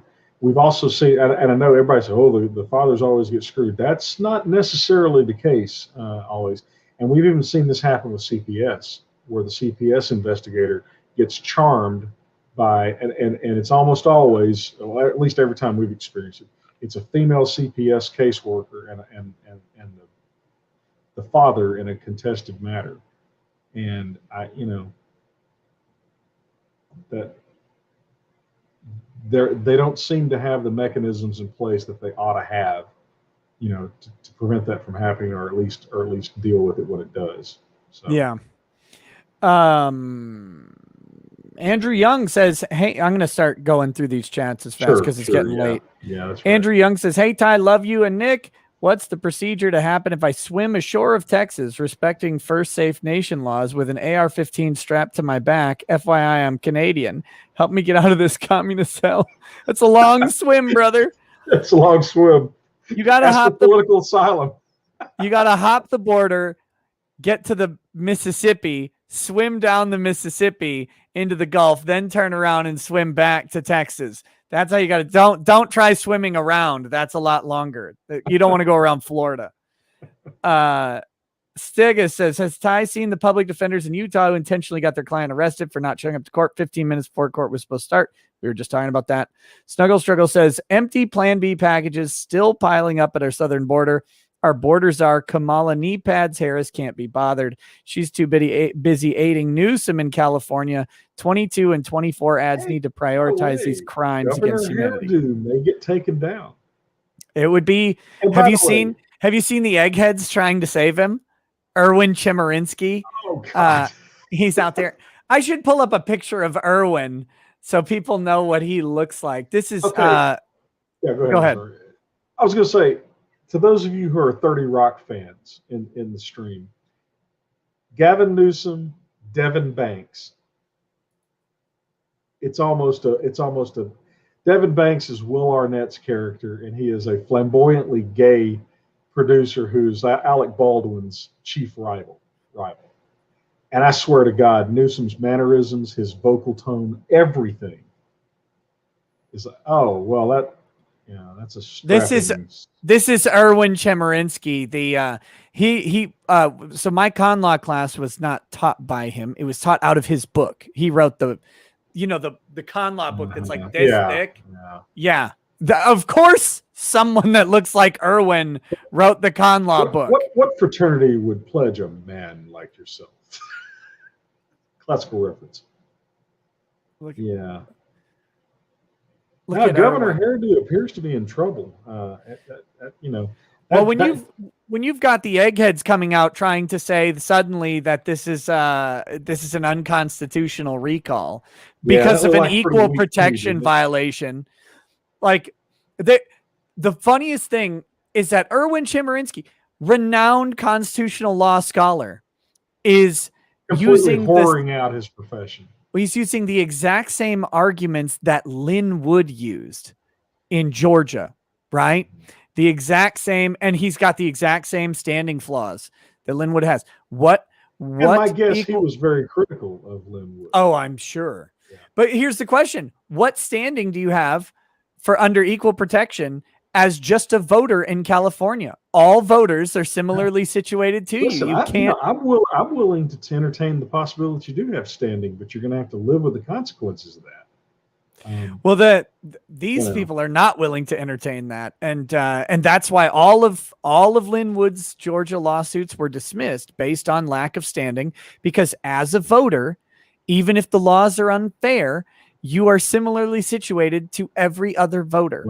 Right. And so, No, I mean, it was a correct result, but I'm saying, there are going to be a lot of consequences if you change that doctrine that the left isn't going to like. oh yeah, no, because then you've got taxpayer standing, and that's what they're terrified Yeah, of. that's exactly what well, wait a minute, you're charging me a higher percentage of my income than someone else. That is a quintessential equal protection violation. So just so you guys know, if you have a higher tax rate because you make more income, and you try to bring suit as a damaged person because you don't have equal protection, right? Because you are literally being charged more than someone else.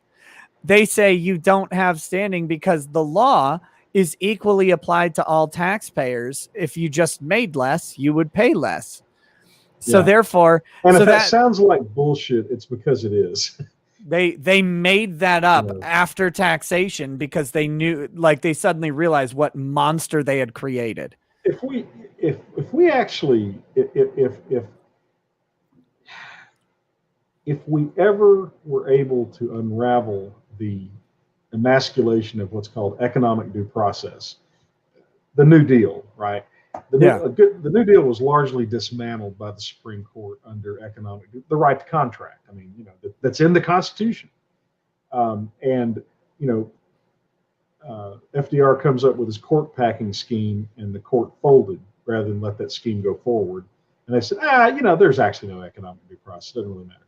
If we could ever get back to that, the socialist state would be in deep trouble.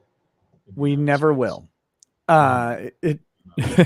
FDR just bought Fairy tales can come true. Intergalactic Butthole Explorer says, I want to be retaught sex ed by Professor Drexel, please. Have fun with that one. Class. Christine Hansopoulos. I don't know about that final exam, though. Yeah. Christine Hansopoulos says, please don't judge all teachers by her. Oh, of course not. No, of course not.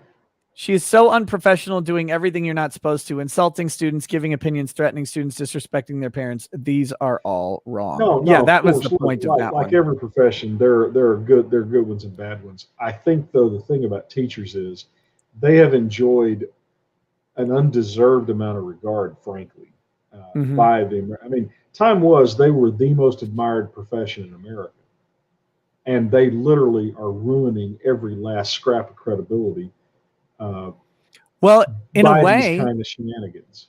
They're following the journalists. Yes, I mean, there was a real time when journalists were respected members of society, and now we all realize that they belong on the outside of the planes leaving Afghanistan. There's a thing with journalists, and I wonder if this is operative with teachers too. It might very well be. Time was when journalism was a respected profession. The vast majority of journalists were blue collar people. They were working men. They weren't intellectuals. They weren't, journalism school graduates. They were just, they were scrappy reporter types. And then as we started allowing more and more educated people into the profession, more effete, precious lefties, they ruined the credibility of their profession. That's an interesting. I never thought of that, but you're right. That's an interesting comparison. Yeah, and I think part of the reason both of them have held on, even became respected, is because there was no transparency, right? Journalism was a tightly controlled and gate-kept thing. All of the news reporting came from a couple sources. Eventually, at first, it wasn't. As long as the wires were all in agreement, and they were, Yep. Then there was no easy way for independent journalists to get their journalism out to challenge the narratives. And so once that started to change with the internet, and now especially as we're starting to see inside classrooms where we've got students recording teachers, and you see over and over again, it's like, oh wait, no, these people, turns out they're just people, right? And because they're just people, there's going to be a lot of assholes. Yeah, right. And I mean, they're ruining, but they're definitely ruining the credibility of the entire profession, which I don't have a problem with, simply because the profession never deserved the accolades that it got.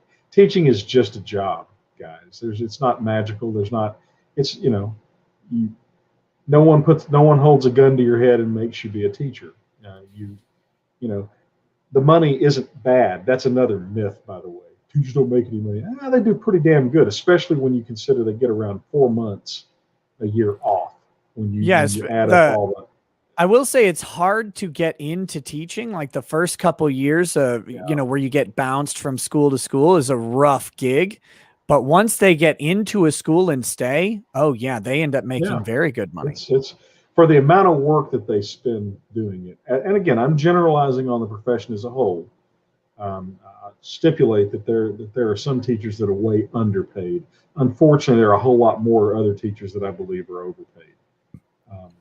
But it's just, it's like I always, any profession that whines about the fact they don't get paid very much, my response is go do another job. Stop whining. Go get another job. That's what I did. I wasn't satisfied with the income as a teacher, and I said, okay, I'm going to go to law school. Well, guess what? Law school is a hell of a lot harder than getting a teaching certification, and working as a lawyer has much longer hours than being a teacher. You don't get an automatic 4-month break? No, I really don't. I miss that. That used to be my response. Why are you a teacher? 3 reasons: June, July, and August. Audi driver says, we should have done to the Taliban what the death corps of Krieg did to Durrandi. Shell them for 10 years straight until there were no signs of life left. Yeah. That's what I would have done. I would have, I would. Now, Afghanistan's is a wasteland anyway, but I would have made it look like the surface of the moon. And then I would have left. I mean, the shit about, we're gonna blow them up and then we've got an obligation to rebuild them. That's crazy. Nope. No, see, that's the we have an amazing obligation thing. to kill them. Being rebuilt by a Western country with Western resources is almost an incentive to provoke the Western country. There's a classic, hilarious movie called The Mouse That Roared, where that was literally their plan. They would start a war with the United States, lose it, and we'd rebuild them. Yeah. Jivsef says, got myself Rittenhouse Rye. It's my first whiskey bottle, but the second whiskey I had before. Will say this is much better than the other one I have gotten. Would like to try other ones, but sadly don't have too much money to spare and things like that. Well, that's the good thing about Rittenhouse Rye. It's like $25 a bottle, and it's really good. Like, it's just a good whiskey. I got a dad joke for you real quick. Yeah. Okay, so a communist, an Alzheimer's patient, and a pedophile walk into a bar. And the bartender says, "What are you having, Mr. President?" Nice. Sorry, that's my dad joke for the night. Tridio says, Papa Ty, you're the greatest. Nick is nearly dead. Just take over his show. May luck follow you and God bless you and your family. I am nowhere near Nick's caliber on that. And Nick's family too, I guess. Speaking of Nick, I'll slide you a 50 if you replace one of your Indian mods with Batman. That'd be funny. Mario Carter 13 says the Taliban are really moving up in the world. They went from throwing people off of rooftops to throwing people off of airplanes. Papa Pinochet would be proud. The Real Bat Store says cake deliver, eat now, laugh more. Good win hangover. Chat money got you on cake. Me cake good in mouth, chocolate or white cream in mouth. The Batman real, Joker clown fake. Me real, eat cake. Food cake, hala can eat. Shear with tie. Ship to Texas, commit tax fraud. Okay. It's a lot to unpack. It is, and we're not going to get into it. Bad Dragonite says, well, Nick, after all the stuff that happened the other day with my dog dying and the shooting at work, things have continued being crazy. Work is quadrupled, got strung along on getting a raise. Also, there's a possible serial murderer in my neighborhood. Good God, man. Might be time for a reset. Sorry about your dog. You can, I was a dog person for a good chunk of my life, and you can get very, very attached to those guys. Yeah, that's Mike DeWine Shit-Eating Grin says that same CNN broad that said they were friendly and was allegedly assaulted by the Taliban a day or two after that segment. How long do you think people are going to keep falling for these blatant lies and gaslighting? Well, that's the thing, right? The media is now in a situation where they're owned. It's happening to them, and all of a sudden they're outraged. So yeah. It's hard for me to get real outraged by this. When you're like, oh, they're saying death to America, but they seem super friendly, and then you get assaulted the next day. Hey, that sounds a whole lot like poetic justice to me. The bright, flashy ones, that's the warning that nature gives you that they're dangerous, right? So if they're saying death to America and you're an American journalist, I mean, that's them warning you. I generally that they don't people when they say I hate you and I'd like to destroy you and kill you. And I mean, I don't see any reason to dismiss someone when they say that, because they know their own feelings. I don't. Yep. Crusader Saracen says, so China looks to be making moves on Taiwan right now with our Raisin Brand Commander-in-Chief. How do you see that going? I think China could land an expeditionary force. If the United States had the balls to resist, I think China would ultimately lose that fight and lose it badly. But that's a huge if now, isn't it? Yeah, I don't know why. I don't know why I know why we should. Yeah, resist, but I mean, but I don't know why. Where's the confidence that it happened? We have enough submarines patrolling that area that if they were given the order to open fire, we could sink any size force they could realistically send. But no submarine commander has that. I wouldn't think would have that authority now. And even just the process of saying, "Oh my God, all these troop transports are heading to Taiwan." It's what, 100 miles? It's not all 2 or 3 hours or 4 hours. And are you gonna get the creepy senile pedo to actually give you authorization to open fire in a couple hours? I don't see that happening. No, he might be napping during that couple hours. I might call a lid on that. A term that was never ever a thing until Biden came along. Never heard that term before. Calling a lid. What's calling a lid? Biden's going to sleep. Biden's not going to do anything else today publicly. Oh, it's nap time. Wait, he does that? Oh yeah, that's the term they use when they say we're calling a lid. That means we're done for the day. And they call a lid, like yesterday, they called one like 2:00 in the I thought it's embarrassing. I thought, when they always talk about like how the president's age, you were talking about it earlier, like Obama, he aged like 45 years while he was in there. It was because that they're always working. Like you're that's the whole thing. It's like, no, Biden doesn't have the mental acuity to work. First of all, I think they're pumping him full of God only knows what whenever they get him out there to talk and stuff. No memory drugs are going to be that effective without some serious side effects, because if they were, you could buy them at Walmart.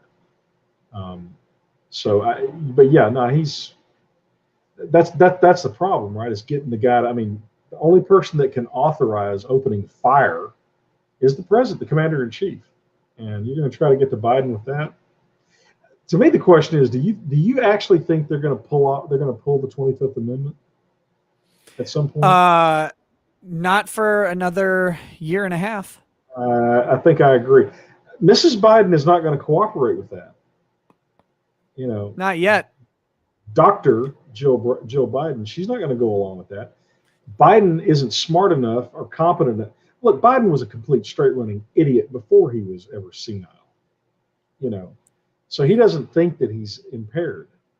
I think, here's what I think. Afghanistan is the start, and I think it's an interesting tip of the hand. How willing they are.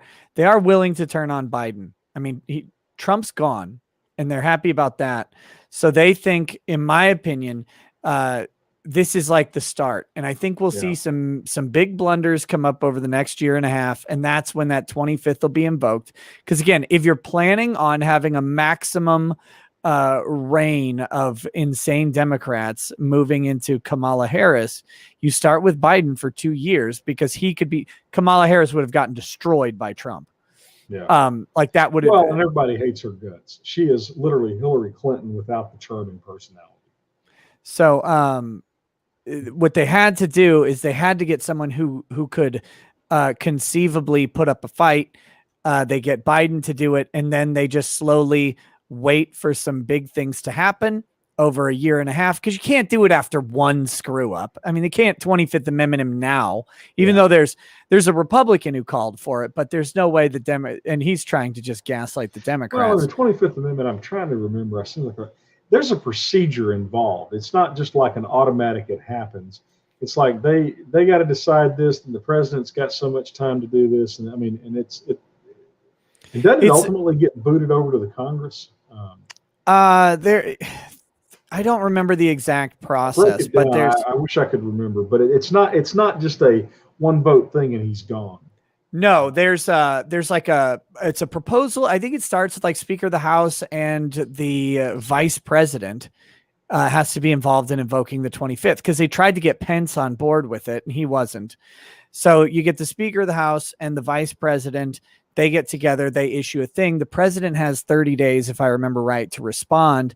And then something happens after that. And I think it goes to the Senate for a vote, similar to an impeachment. It does. It definitely goes to one of the houses of Congress. I do remember that. So it's not a clean, surgical strike, right? I mean, it's a messy procedure. And, it would be hard for the Democrats to recover from something like that, because the problem they've got is they ran that son of a bitch. Yeah.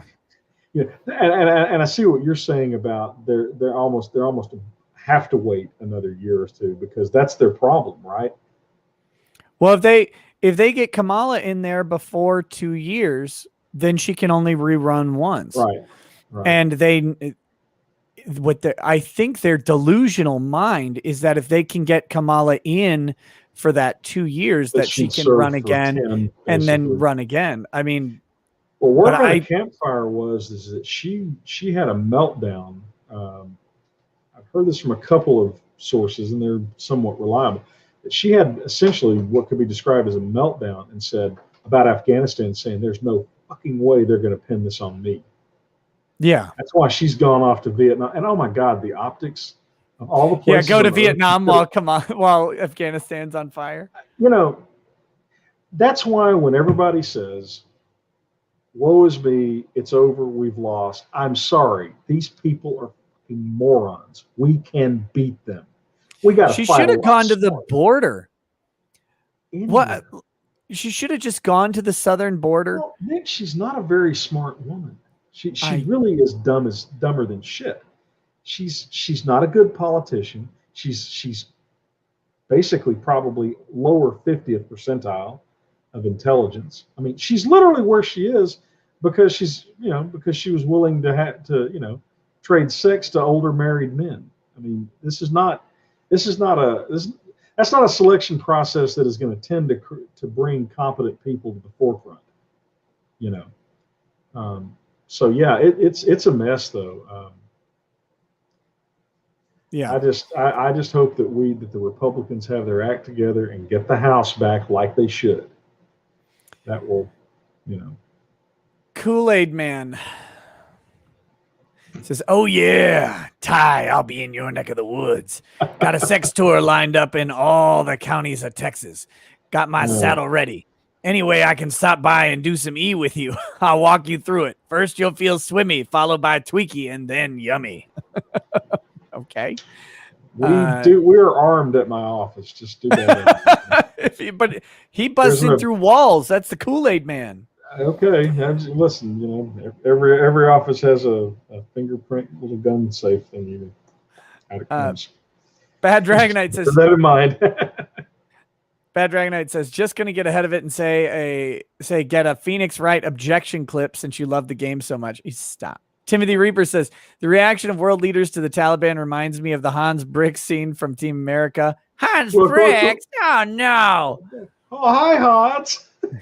Hi, Hans. Hans, you're breaking my balls. We've been through this before. We're going to write you a letter and tell you how angry we are. Silky Johnson says, Nick Ty, did you hear about this? Then he sent me a link. Seems like Sniffin' Joe's DOJ is angry at Missouri because they have gun laws that will undermine public safety. Sounds like the old bullshit where they want to take rights away because of safety. Yeah, I did hear about that. So Missouri wrote a law called Preserving the Second Amendment. Yeah. And now they're being sued as that's unconstitutional for a state to protect Second Amendment rights. Democrats were all over local cities being able to overrule federal law. Not anymore. Sanctuary cities and everything. Not anymore. Crusader says, say Ty. I'll be thinking through those implications better, guys. Say Ty, in your learned opinion, if Lee had listened to General Longstreet at Gettysburg, would they actually still have won the battle, much less the war? No. The Union line, well, maybe. Actually, I said, depends on exactly what you're talking about. Longstreet's broad plan was find defensible ground and goad the Yankees into attacking, like at Fredericksburg. That might have worked. Simply sliding around the Union Army, they'd have just fallen back. They would have fallen back to the next ridge line. So it just depends. That's my opinion. The problem with Gettysburg is, though, even if Lee wins the Battle of Gettysburg, the real critical strategic battle that was lost at the same time was the fall of Vicksburg. Because now you've split the Confederacy, and more critically, the Union manufacturers are able to get their goods down the Mississippi, and all of a sudden a lot of political pressure to remove Lincoln goes away. Sheldon Hall says, congrats, first-time Drinkathon champion. Here's $5 to help you resupply. As always, thanks for the late-night entertainment. I don't want to do drinking contests. Wolfgang Deo says, man, you show up for streams like Biden supports the extradition of Americans from Afghanistan. Not at all. I was just late. Eldon Bainling says, Nick, you washed your hair again. Congrats, buddy. It happens from time to time. Wrestler Town says, you having a show tonight just to victory lap Joe. Poor Joe. Aggrolith says, where was pretty embarrassing though that you yap on camera. I mean, that's well, he was off camera. Slightly off camera, but I mean, no, I mean, I just couldn't get far enough away. He was completely off camera. We just heard from the background, like, yeah, that's close enough to yapping on camera. I think we're splitting hairs. Aggrolith said, where was the pen, Boomer, with your tablet? No. As I explained earlier, there's a portion of my computer that is exactly as wide as this pen, well, plus like a couple millimeters, as wide as this. And it somehow fell down to my left, even though I'm right-handed and would have set the pen down with my right hand. Fell to my left. Avoided about 3 or 4 different cables that are on the ground, because you guys know I have no cable management, and rolled under this perfect slot in the front of my desktop. I have no idea how it did it. What kind of tablet do you have, Nick? I've been thinking about getting one myself. This one's way different. I can't justify it, but I want one. Here, let me see if I can get it on camera for just a second. Okay, so this is gonna be weird. See it right there? Yep. This is it's a 24-inch monitor that is a pen tablet. Yeah. And it. Oh, now I'm crooked. Oh my God, what a disaster. Well, yeah, you're a grifter. I mean, that comes with the. I'm an ethical grifter. So anyway, I've got it mounted on an arm here too, so I can swivel it around. But cool. It's really nice. They're pretty expensive, but yeah, it's a 4K resolution drawing tablet by Wacom, and it's okay. So it's a Wacom. Yeah, I can't justify it at all, but I won't. Yeah, no, it's great for making thumbnails in MS Paint.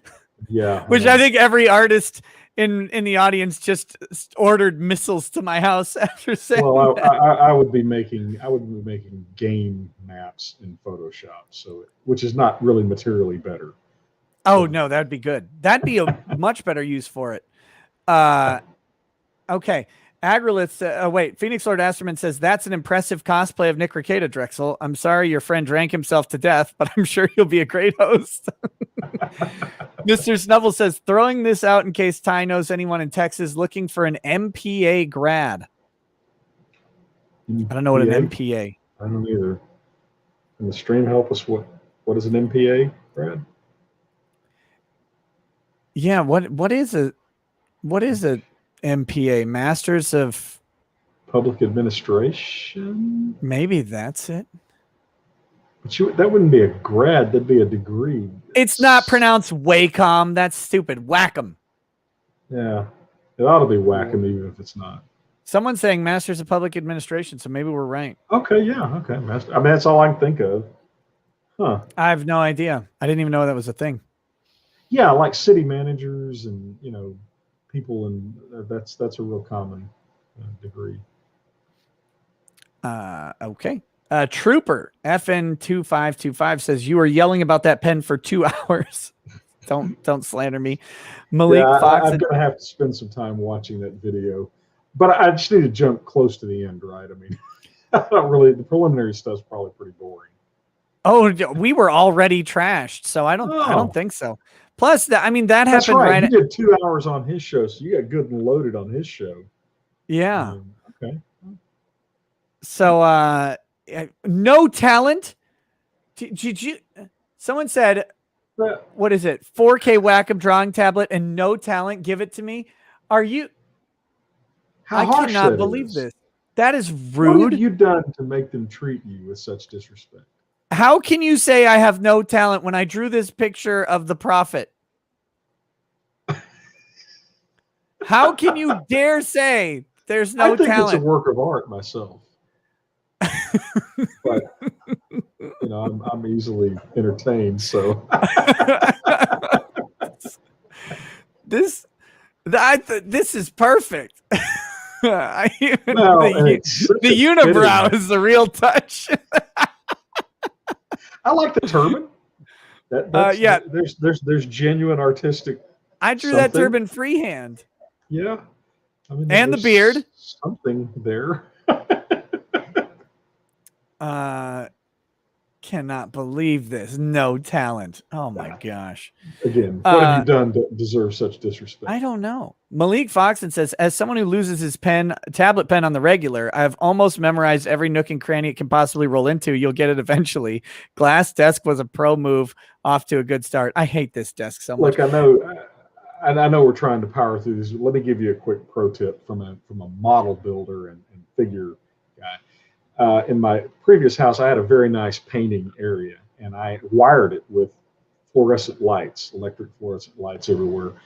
And I actually mounted fluorescent lights under my desk because when I would drop stuff, flip the light on, and I could find it.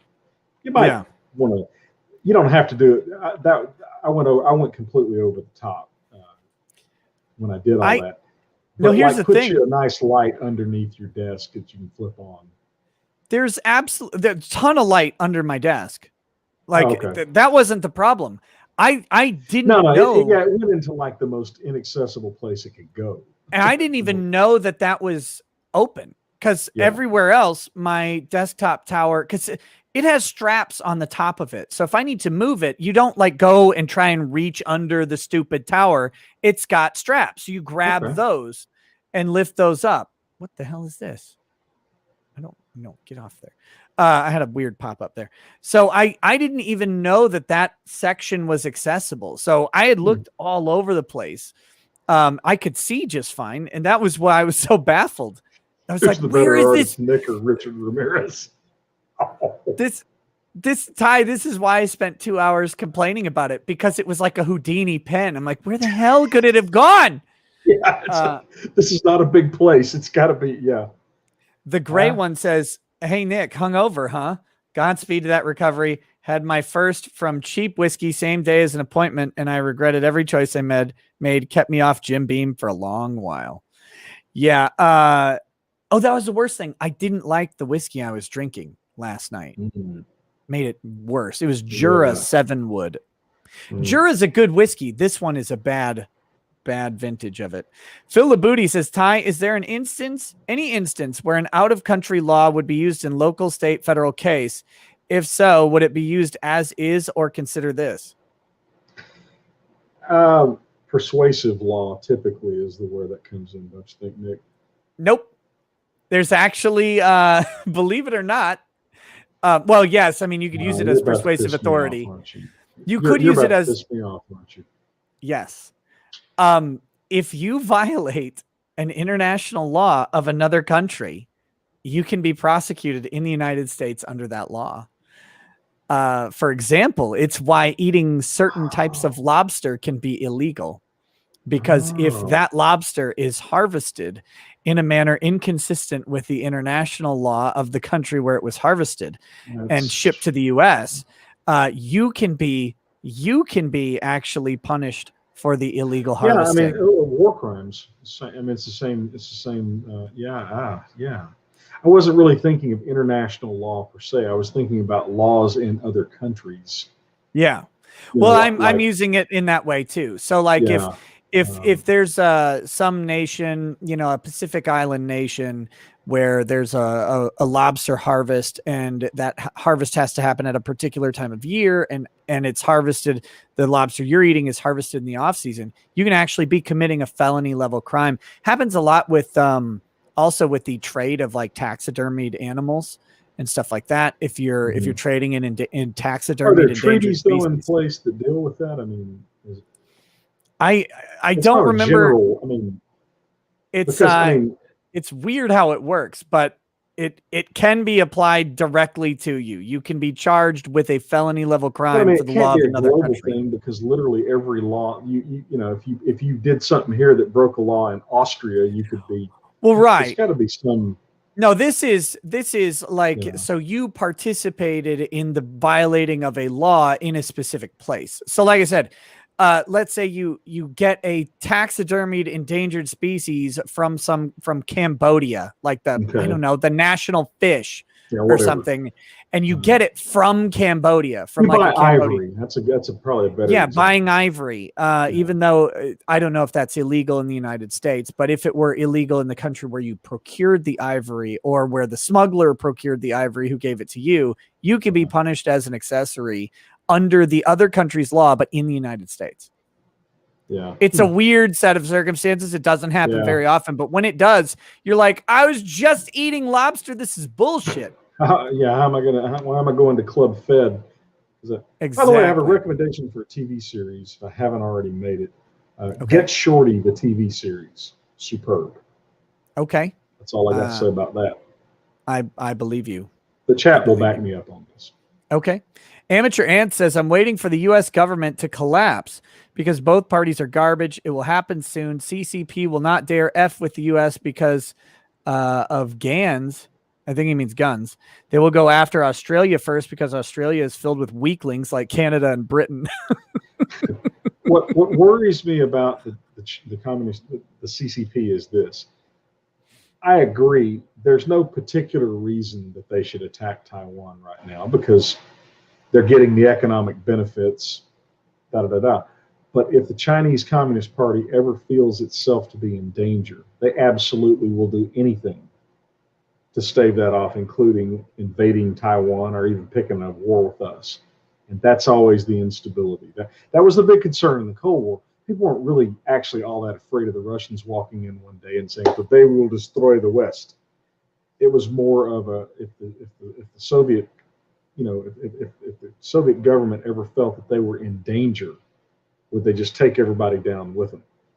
And that's what worries me about the Chinese. Yeah, I don't know. I don't know about the Chinese. I just want my cheap stuff. Ascended President Not So Handsome Jack says, so the elites, the people that are smart enough to fuck the people sideways, are dumb enough to send their kids to Afghanistan? That's some sweet retarded. So. Apparently so. Isn't that?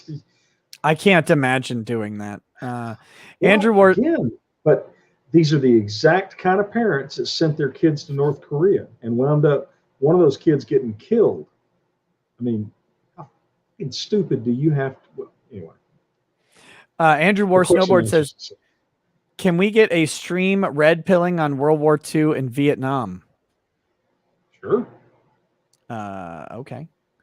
Theophrastus 3.0 says, Biden Air, sir, please take your assigned seat on the wing and kindly keep your mask on. Noble Demon Tim. That's harsh but fair.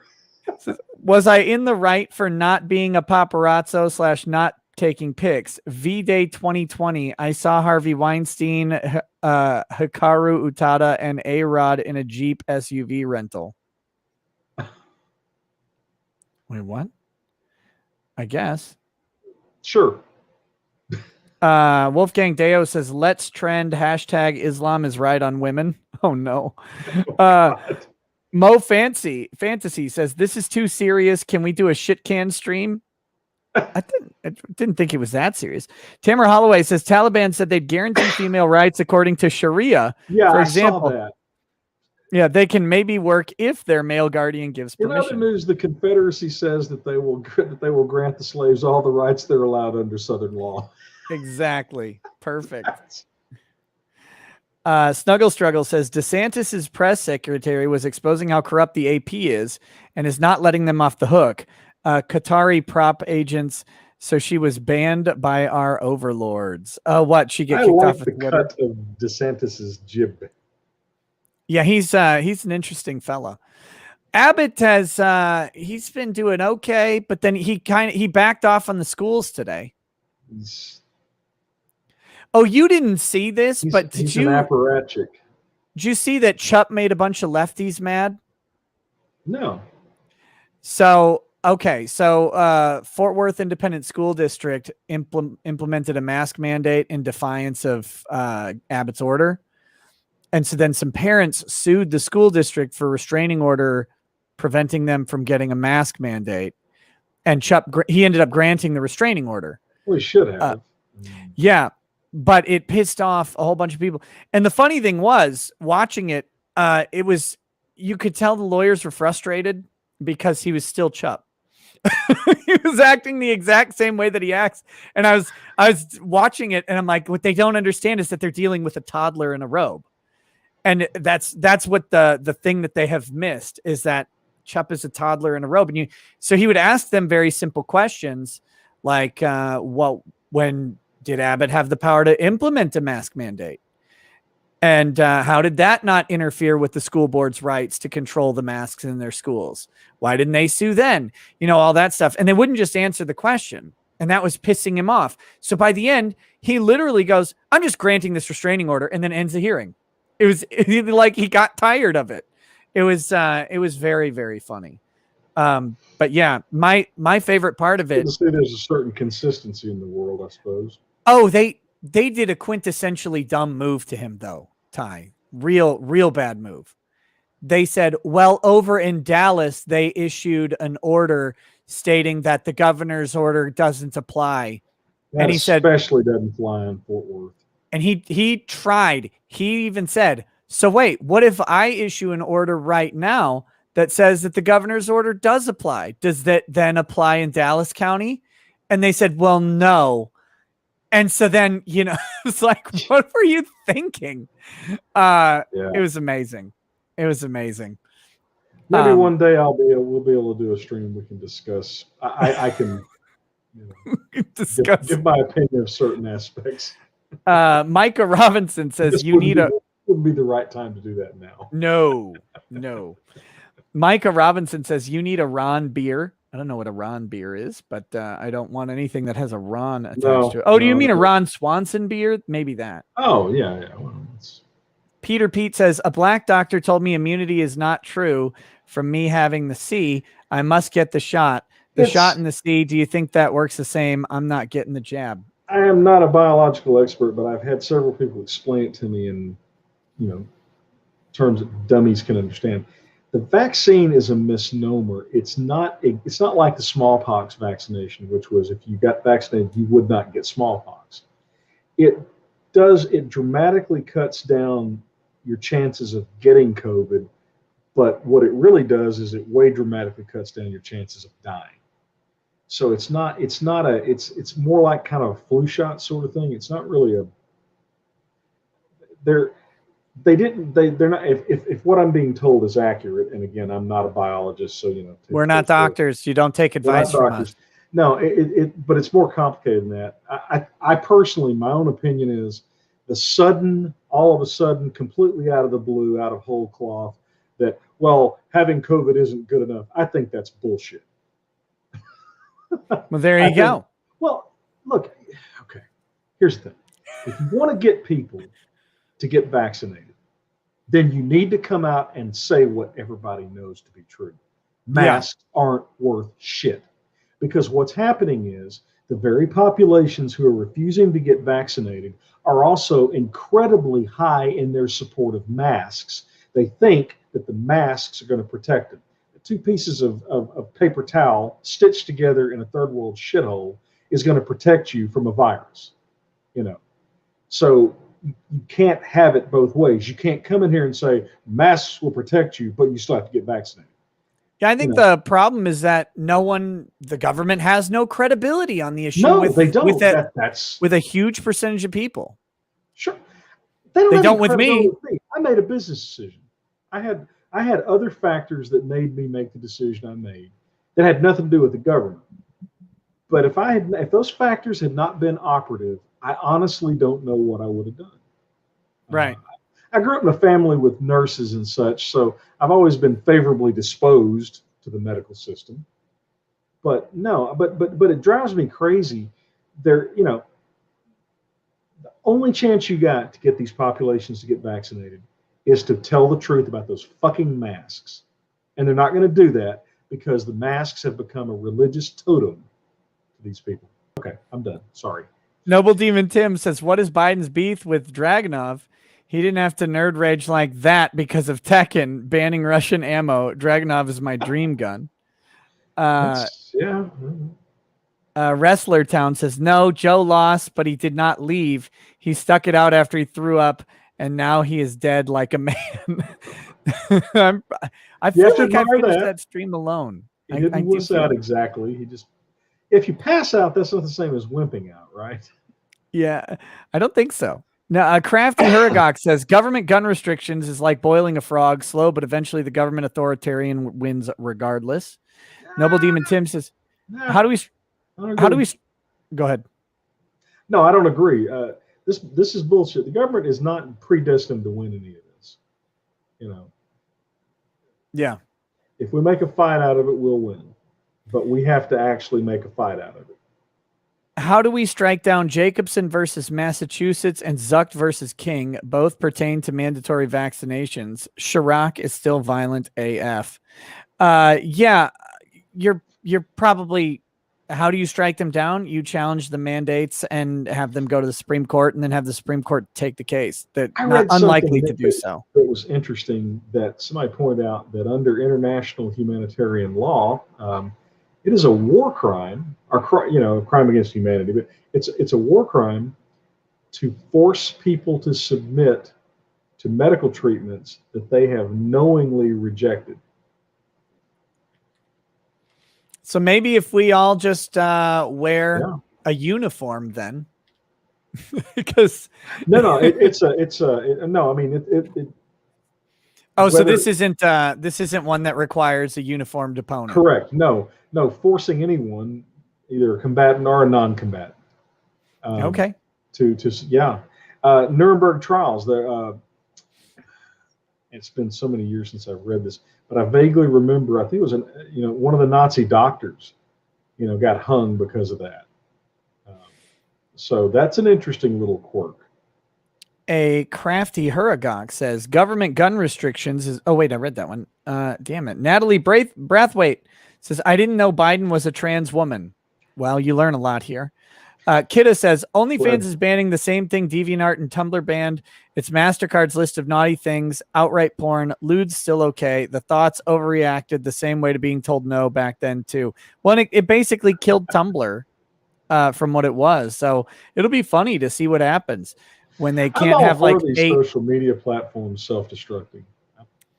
You know, Yeah, don't you? well, I mean, yes, I don't want anything banned. I'm not calling for it, but you're making this bed, big tech. Lie in it. well, what I want to see happen is I want the platforms to engage in an orgy of destruction of all their competitors. I want them to go after Twitter and make the banks nuke Twitter too. I mean, Yeah, the banks are scared of. I think the banks feel like they're on even ground with Facebook, Twitter, and Google.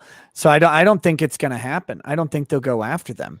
I mean, how can you have Google, right? Like you can Google for all of the things that they can't do, and Google will produce the results. Their AI could filter them. If Google banned pornography in its search engine, I suspect that no one would use Google. Yeah. Be like that scene in Scrubs. Dr. Cox is on one of his rants, and he goes, "I'm very convinced if they took porn off the internet, there would only be one website left, and it would say, 'Bring back the porn.'" Yeah. Yeah, I mean that's the crazy thing to me. If they applied the same standards to any of these other companies, those companies would be out of business, or they'd be out of banking tomorrow, but they won't do it. And it's likely collusive with those companies, but you can't prove it. Malik Fox, you got to have a Justice Department that'll actually do its job. Yeah. Good luck. Who uses Google? 85% of search traffic in the world uses Google. I'm surprised it's that low, actually. Yeah, it might be higher, but they just do. So Malik Foxen says, I don't like OnlyFans, but I don't like the bank's payment processors closing down businesses based on their non-expert legal and moral takes, mostly moral takes, because there's nothing illegal about shoving 5 bad dragon dildos in yourself. And the thing is, banks are not private companies. They are government regulated industries. And therefore, my opinion is they should be subject to the same First Amendment restrictions that the rest of the government is. But, we need to take the Congress and the presidency back before we can make that happen.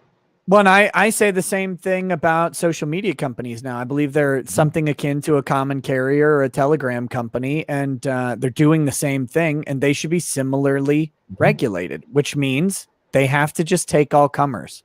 Yeah. And that's where this ends up. We didn't get into this on the show, and it's too late to get into this, but we really should have talked about Apple's announcement. They're just going to be sifting through all your files to look for kiddie porn. Yeah. Because of course no one would ever, never be misused. Never be misused, no. And there'd be no mistakes either. No one's life would be completely wrecked because an Apple algorithm called the police and sent them to look at your phone. Yeah, if they go forward with it, our firm uses Apple devices just because it's convenient. If they do that, I'm done with Apple. The potential for misuse of that is mind-boggling. Oh yeah. Well, here's how you got to do, right? Is just email someone from an anonymous account a bunch of those files, and then suddenly it's on their phone. Yeah, that's the thing. You can't prove that something was put on your phone. I'm worried about Apple employees literally framing people they disagree with. Oh yeah. See, big tech wouldn't do that, would they? No. No. Ben Frail says you should sample Judge Dredd by Prince Buster for your outro. Have been enjoying Warhammer 40K Battle Sector. Thanks for tipping me to its existence. Yeah, it's I kind of was having a fun time playing it, but it was a shit game to play on stream because I'm bad at it, and it's also really slow. I was going to tell you, somebody in the stream earlier said, what about the Bear McCreary version of All Along the Watchtower? How dare you even suggest that's in the same category as Jimi Hendrix's version? There you go. I'm disappointed for you. Mr. Saucedo says, "Do you want us to spoil Doki Doki for you?" I don't really care. Don't, because if you spoil it, I'm even less likely to play it again. Tina says, "Ty, if you like Firefly, you should watch Outlaw Star. It's pretty much Firefly, but better." Outlaw Star is a great anime. And Outlaw Star. Well, let me write this down with my pen. I didn't paper. watch Firefly for so long because I was convinced that they just ripped off Outlaw Star, and they clearly did, at least in some of the concepts. But I think the storylines diverge really, really far. I don't think science fiction. I mean, Outlaw Star. Yeah, Outlaw Star is cool. It's cool, and very. I mean, you'll notice the similarities right at the beginning of the show. But no, it's a good show. I liked it a lot. Kalinka Pavlova says, "Will Amazon ruin the Silmarillion? 1, yes. 2, probably. Yes. Christine Hansopoulos says, "The only good use for Twitter is to save TV shows. We did it with hashtag Save Lucifer, and we're about to hashtag Save Manifest. Both great shows." 2D Knight says, "Did you find the pen?" Yep, we've talked about it. The John Beck says, "True or false, a positive opinion of My Cousin Vinny is the only thing you two share legally with Legal Eagle." True. I don't know about that. I don't know anything about Legal Eagle, but I don't know any attorney that says My Cousin Vinny's a bad movie. Do you? I mean, no, I don't. But just to give you background on Legal Eagle, it's really simple. Imagine a lawyer who is a giant cuck. Yes. I remember him now. No. So there you Even go. the broken clock is right twice a day, so there's that. James K says, "Firefly is shit and your brain is smooth." Damn.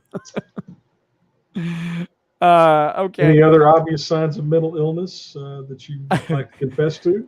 Avine says, "Been enjoying the medieval war beast that is Chivalry 2. Need to check it." I'm sorry, that just connected up. Smooth Brain's good, yeah. That's pretty fun. You need to check it out. Well played. By the way, do they know how to make sweet tea in Minnesota? Texan asking. No, they don't. No. They don't have it anywhere here. Except for at the Texas Roadhouse. But do they do jalapeno grits? No. Nobody makes grits up here. Yeah, no. I love grits.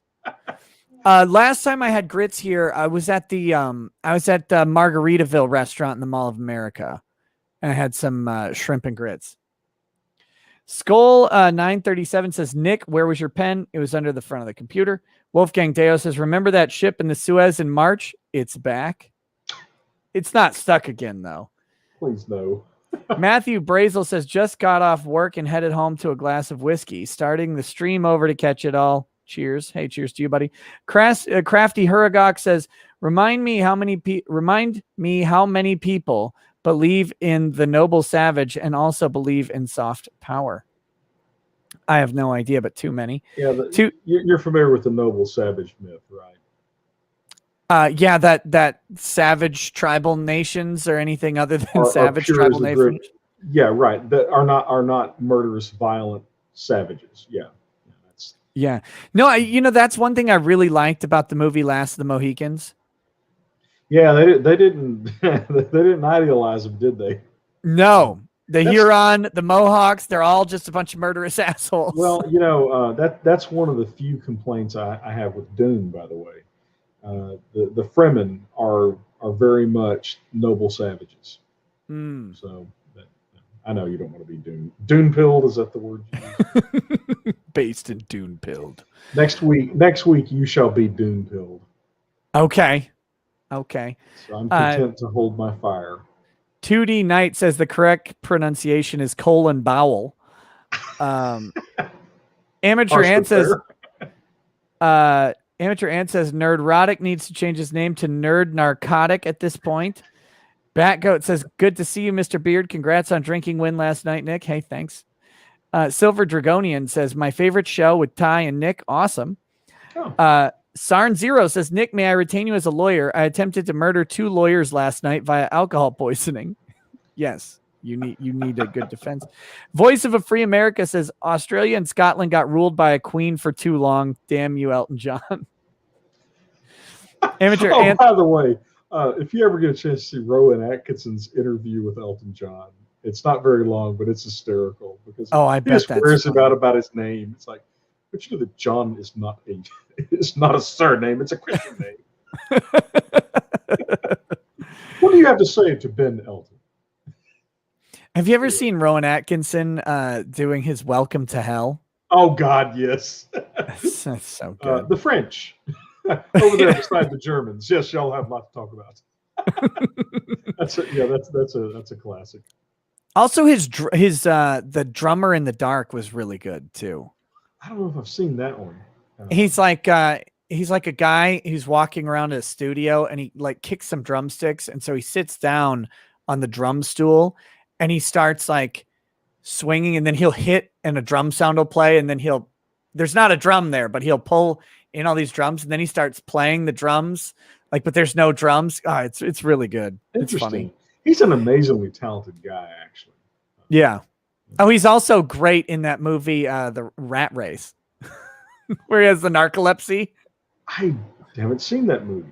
Oh, that movie's funny. Okay. It was like a more modern, it's a mad world or whatever. And a brilliant comedy classic, by the way. It's a Rat Race is very funny. It was late 90s. Okay. And I recommend it. Stooge Muffin says Christopher Nolan is a hack and a thief. He stole from Satoshi Kon's Paprika to make Inception. Also, Outlaw Star greater than Firefly. I'm sorry. That's gonna have to be proven. It's true. Rat Race does have a shit ending. Sorry, go ahead. Atkinson, one of the greatest scenes he ever did was in Love Actually, because he is, interacting with the great Alan Rickman, who suffers better than any actor in history. We'll just pop it in the box. If you haven't seen the movie, Rickman is buying a necklace for his mistress while his wife is at the store, and he's just trying to get the thing, and Atkinson is packaging it. And he's putting stuff in, and Rickman's going, "Oh God, oh God, oh God." He goes, "Oh, you won't regret it, son." And he goes, "Want to bet?" You can probably find it on YouTube. It's classic. Amateur Ann says, if the Taliban said, come and sniff as many girls you want, the Demon Craps president would say, this is a new island, let's go. It also says, when the president doesn't abide by the law, why should anyone else? I'm waiting for the collapse of the USS Alphabet Soup Group that really runs this. Amateur also says, it ends when the people go to the authoritarians and start ending these authoritarian political tyrants. They need to be dealt with quickly. Guys, we don't have anywhere else to go. That's the thing, right? Where else are you going to go? There is no place else. So we stand and we fight here, or it's over. And I'm not willing to say, yeah, we're going to lose. Andrew War Snowboard says, this woman is what would have happened if Right to Censor had tried to emulate D-Generation X. This bitch can suck it. Malik Fox and says, Ty speaks gospel regarding the lion tamer in a room full of lions. How do you think substitute teachers always get treated like crap? The tamer is out. Snuggle Struggle says, change what that female teacher was saying towards straight and white. She is a leading alphabet figure in the community in the 50s. That's Klan. Big Shrimp says, had a sub that broke down because I was doing a joke white privilege quiz. Later fired for a large PH account. She taught elementary then. Teachers be crazy. It's fascinating how many of these liberal professionals turn out to just be absolute mental train wrecks. Emotional and mental train wrecks. Eric Bloodaxe says, non-binary is just a way for girls to be trans without actually having to do anything. Cleveland Steamer says, these people are why people of authority are less and less respected, in my opinion. Ty, on Sunday, I DM'd you a question on Twitter with an email to reply to if you have a response. I so rarely look at Twitter. I'll try to look at it at some point. But Jackson Kai says, Ty is absolutely right about not fighting every battle with students. Often just letting them know you are aware is enough to stop the behavior. Kidda says, new Games Workshop policy as of this week, no military cosplay, Space Marines, Imperial Guard, Sisters of Battle at any Games Workshop event. it was triggering the woke. What Wait, the fuck? Really? that's got to be fake. How do you not have Space Marine and Sisters of Battle cosplay? Except we see companies every day and in every place nuking their profitability to try to satisfy a bunch of mentally ill wokesters. So I find it completely credible. I bet it was the Imperial Guard costumes that really got people complaining because, those look somewhat similar to just current military. It may be a hoax, but it is credible because, again, these executives they have prioritized satisfying mentally ill wokesters. I'm not saying it was a hoax. I'm saying I bet the triggering that was happening was because of people in Imperial Guard uniforms, right? Yeah, because they're more the Death Corps. They got the gas masks or whatever, and that just they're like, oh, they might have a real gun, so they don't have a real fucking gun. No, they actually make you check your toy weapons, and they put ribbons on them at conventions, or at least that's what they did when the girls went a few years back to the Dallas Comic Con. In the if you're bringing like a sword, or whatever to an anime convention, they zip tie it. It has to be something they can zip tie shut. Like they won't let you walk around with a sword you can pull out and chop up a bunch of people. Jackson Kai says no one who plays 40K has less than $2,000 worth of models. That's like 5 models. I know. Yeah, that was an unfortunate choice. I was flashing back to the late 80s when that was actually a significant number of 40K models. Just owning some books is a few hundred. Don't attack your fans. My bookshelf costs more than a lot of armies. I mean, my bookshelf costs a lot. Well, I guess that's what they're banking on is they're saying, we can do whatever the hell we want because of the tremendous capital investment our fan base has made. Yeah, well, I mean, all those are little box sets there. Every one of those 140, 140, 140, 140, 140, 95. Up top, 300 in the back, 180 in front. I'm just not going to pay that kind of money for something like that. I'm sorry, and it doesn't matter how wealthy I ultimately get in my life. I'm just not going to do that. It's the one thing I collect. Well, sure. I mean, everybody has their indulgences. I indulge other hobbies.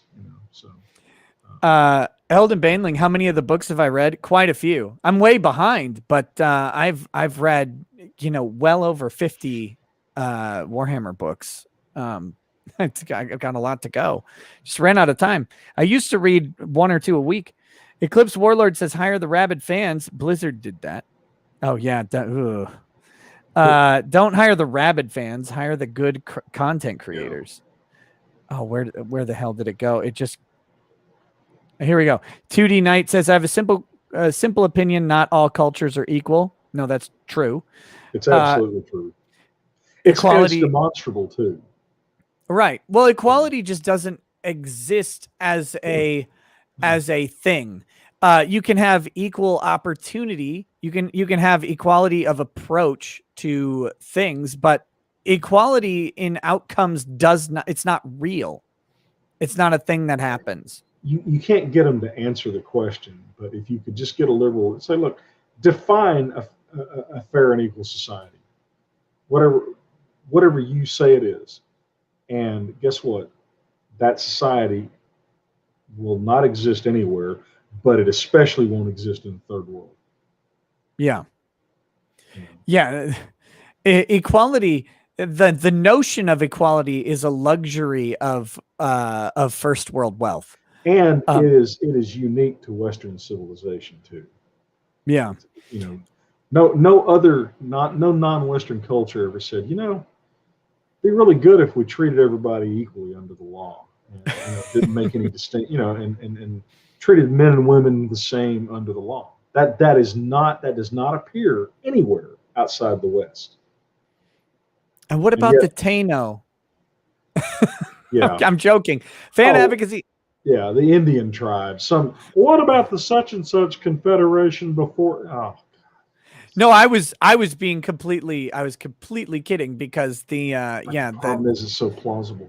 The native tribes in North, Central, and South America were very much not egalitarian equality societies.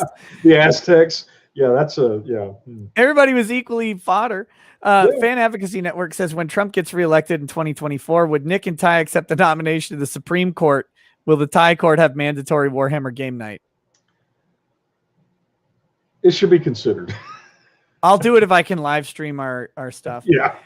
Cal Clay says the beard. Nick, look up Canada COVID detecting dogs. No, not right now. HP says Governor Gob Bluth arrested development. I've been trying to make this happen for months. Cal Clay says, lol aside, is it possible Dem make the purge? That's legal? Will Arnett too, by the way. I mean, it's the same. Yeah. Will Arnett's really funny. Listen, watch, just if you go to YouTube and just type in Devin Banks. And I'm not No one kidding. ever brings up that Will Arnett was the best Batman. Oh, did he do the voice? The voice of Lego Batman. Okay. And he's riotously funny in those movies. Look, I can't stand Alec Baldwin's politics, but he's hysterical on 30 Rock. And when he and Devin Banks line up, because Banks is gay and flamboyantly so. And, yeah. They're facing one another off, and he says, I am gay and I want your job. And Baldwin goes, I'm straighter than you're gay and you're not going to get my job. I remember when one of my favorite 30 Rock scenes was when Alec Baldwin is going to, I think his mentor, right? His mentor died or whatever. Or no, it was someone else died. And he went there and his mentor was there. It's this like tough old crotchety man. And he's like, how you doing?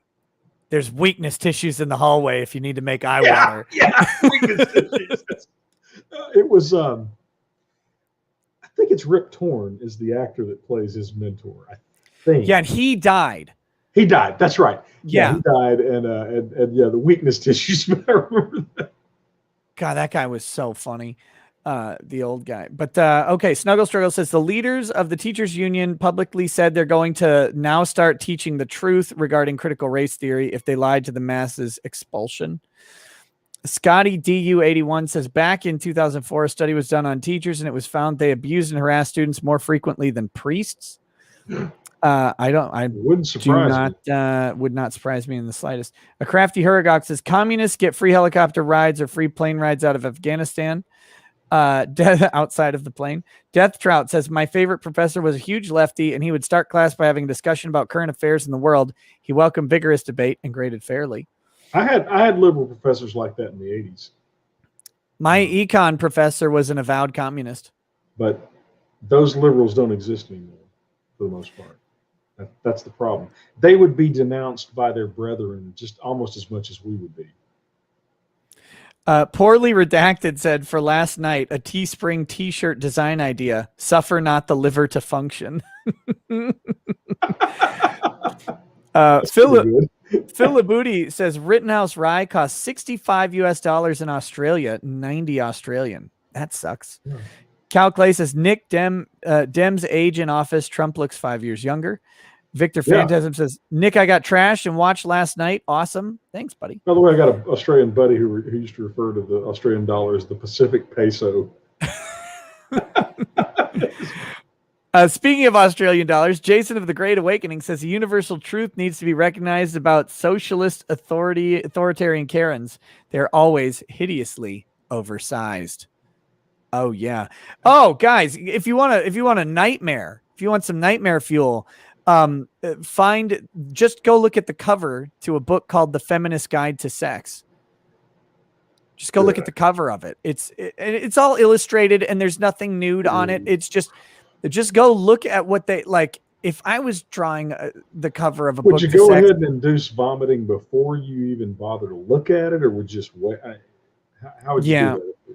Well, I just have a bucket. Just get some syrup of Ipecac and just Jack of the Dead says the theory is that Dr. Jill has been the foreign relations background director. Do you think that this whole pullout situation is her mess? It certainly looks like somebody did that from one end to But the it could other. just be Biden because Biden I think is it's also Biden. an idiot. Biden and the feckless group of clowns that he surrounded himself with. I don't think they know anything about anything. Yeah. Calclay says Tim Pool lately has grassy knoll vibes when he's mad. And Calclay also says, Ty, have any of us introduced themselves to you yet? Yeah. I've had I got a couple of clients actually who saw me on the show, and I feel probably once a month we'll get a call from somebody that saw me on your show about a legal issue. A lot of times, unfortunately, it's a state law matter in a state that I don't practice and that I don't really have any connections to. Oh, shit. I missed 2 of these bigger chats earlier. Jason of the Great Awakening says, seems to be a lot of awakenings happening lately. I'd just like to point out some people prefer the red pills in suppository form. It's true. And then Shinobu Tezuka says, that drawing will be worth millions once Nick dies from jihad. Anyway. Anime Moon says, what if Biden croaks before 2022, though, Nick? I don't think he's gonna.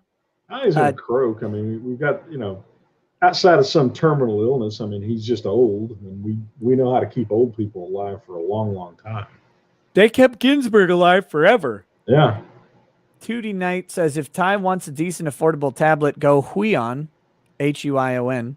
Yep, I looked at those. The only reason Huion? Yeah, the only reason I didn't get one of those is because they don't, if I remember right, they don't come color calibrated out of the box. So you got to have someone calibrate the colors. Yeah, that I don't care about because I didn't want to do that. I don't calibrate a monitor. I print. I do it through printing because I've always thought color calibration is bullshit. I wanted color calibration because I'm editing photos. Well, the problem with color calibration is your monitor uses a completely different color model than print. And anything that print is reflected light, your monitor is shining light through. So your best thing is to print it out and adjust and print it out again and adjust again. Only if your goal is to have something in print. True. Fair enough. Cause see, I was adjusting, I was doing photo, color adjustments and stuff like that. That's fair. And then I would post, or I would put the photos in, like I'd send them to my parents on Facebook or whatever. And I'm looking, I'm like, that's not the photo I just made on my monitor. Yeah. Right. So I need. No, well, I mean, that addresses my comment, right? That print and monitor completely different imaging models. But if you're just doing it for the monitor, yeah, I can see that. Malik Foxon says, want to press the red launch button? Yeah, Nick. Yes. Who doesn't? If it means glassing a couple places, sure. Snuggle Struggle says, Ty, tell your friends in border enforcement to spread the word. Keep collecting pictures of all the empty Plan B packages. Hammer, nail, coffin, done. Parahelion says, you need art lessons from Shadman? No. Snuggle Struggle says, Nick, capture your picture as an NFT and put it up for sale. Inshallah, we've witnessed a miracle. Jack of the Dead says, also hesitant to ask, but can I get some prayers for my aunt? Her health is very precarious right now, and it all helps. I'll be honest, it's bad. Absolutely, brother. Mega Briss SF in the chat. Yeah, color pre-press geek too. We reach. Speaking of racism, says, hate to burst your bubble, but Islam is tight about women. Was a 4chan troll supported by Dank, Arch, and Sargon 2016. It was trending on Twitter. Okay. There you I go. think I actually came up with it on my own. It was way too glib, but yeah. Jackson, but you can still wind liberals up by facing it with that. Oh yeah. Well, the funny thing is the liberals have been supporting Islamic views of women for decades, just not here, just not in the U.S. Right. They're fine with them when the Islamists do it, because all liberals are liberals first, then they're whatever-ist, feminist, whatever, way second, and they will sell their own ist out to further liberalism in general. A liberal feminist doesn't really give a shit what happens to women. Jackson Kai says, liberal first. Masks were never meant to protect you. It was supposed to stop you from koofing on others. They said they help because otherwise people wouldn't wear them. Real quick on that thing. They also think that with the glories of liberalism, that all the other cultures will immediately change and adopt what their worldview is. Right. They're like, well, if we just support them and show them that liberalism is the way, then they'll become feminists too. It's like, Yeah. it doesn't work that way. It hasn't actually happened anywhere, and there's it's not even an intellectually justifiable reason to even think it might. But that's the beauty of liberalism. It's pure bullshit. And Eldon Bainling says, Nick says Agents of S.H.I.E.L.D. is a good show. I didn't say it was a good show. I said I enjoyed watching it. There's a difference. That last season was pretty rough. Oh, real quick. Speaking of TV shows, I meant to do this earlier. Okay, you guys out there that have got women in your lives, go ahead and watch Heartland. It's actually acceptable for men. That's all I'm going to say about that. Okay. My bona fides are solid on these things. Snuggle Struggle says, with the control our overlords wield, they can manufacture an insurrection to lock us down. Jan 6 was the test. 11 days into September is the start. Rajveer Sohoda, welcome to paralegal status, Rajveer. Hey, congratulations. Good to have you. Good to have you. I'll tell you what, if you've got a really good paralegal, and we do, we've got probably the best in town. Oh, no, I mean, they joined my channel as a paralegal. Oh, sorry. So sorry. As a member. Sorry, I was too considerate for you, man. Parahelion says, the Apple CSAM algorithm is hacked now. You can create fake images that trip up the detection. 4chan is already creating memes that trip it and report you without having any CP, making the detection useless. There you go. Good to know. No one important says, why aren't you talking about OnlyFans banning dirty stuff? We did earlier. Won't someone please think of the thoughts? I think it's hilarious, but you know, they'll just go thought somewhere else. Yeah, I was going to say actually, that. no. The worst is these guys will keep paying. That's the true tragedy. Even they don't thought.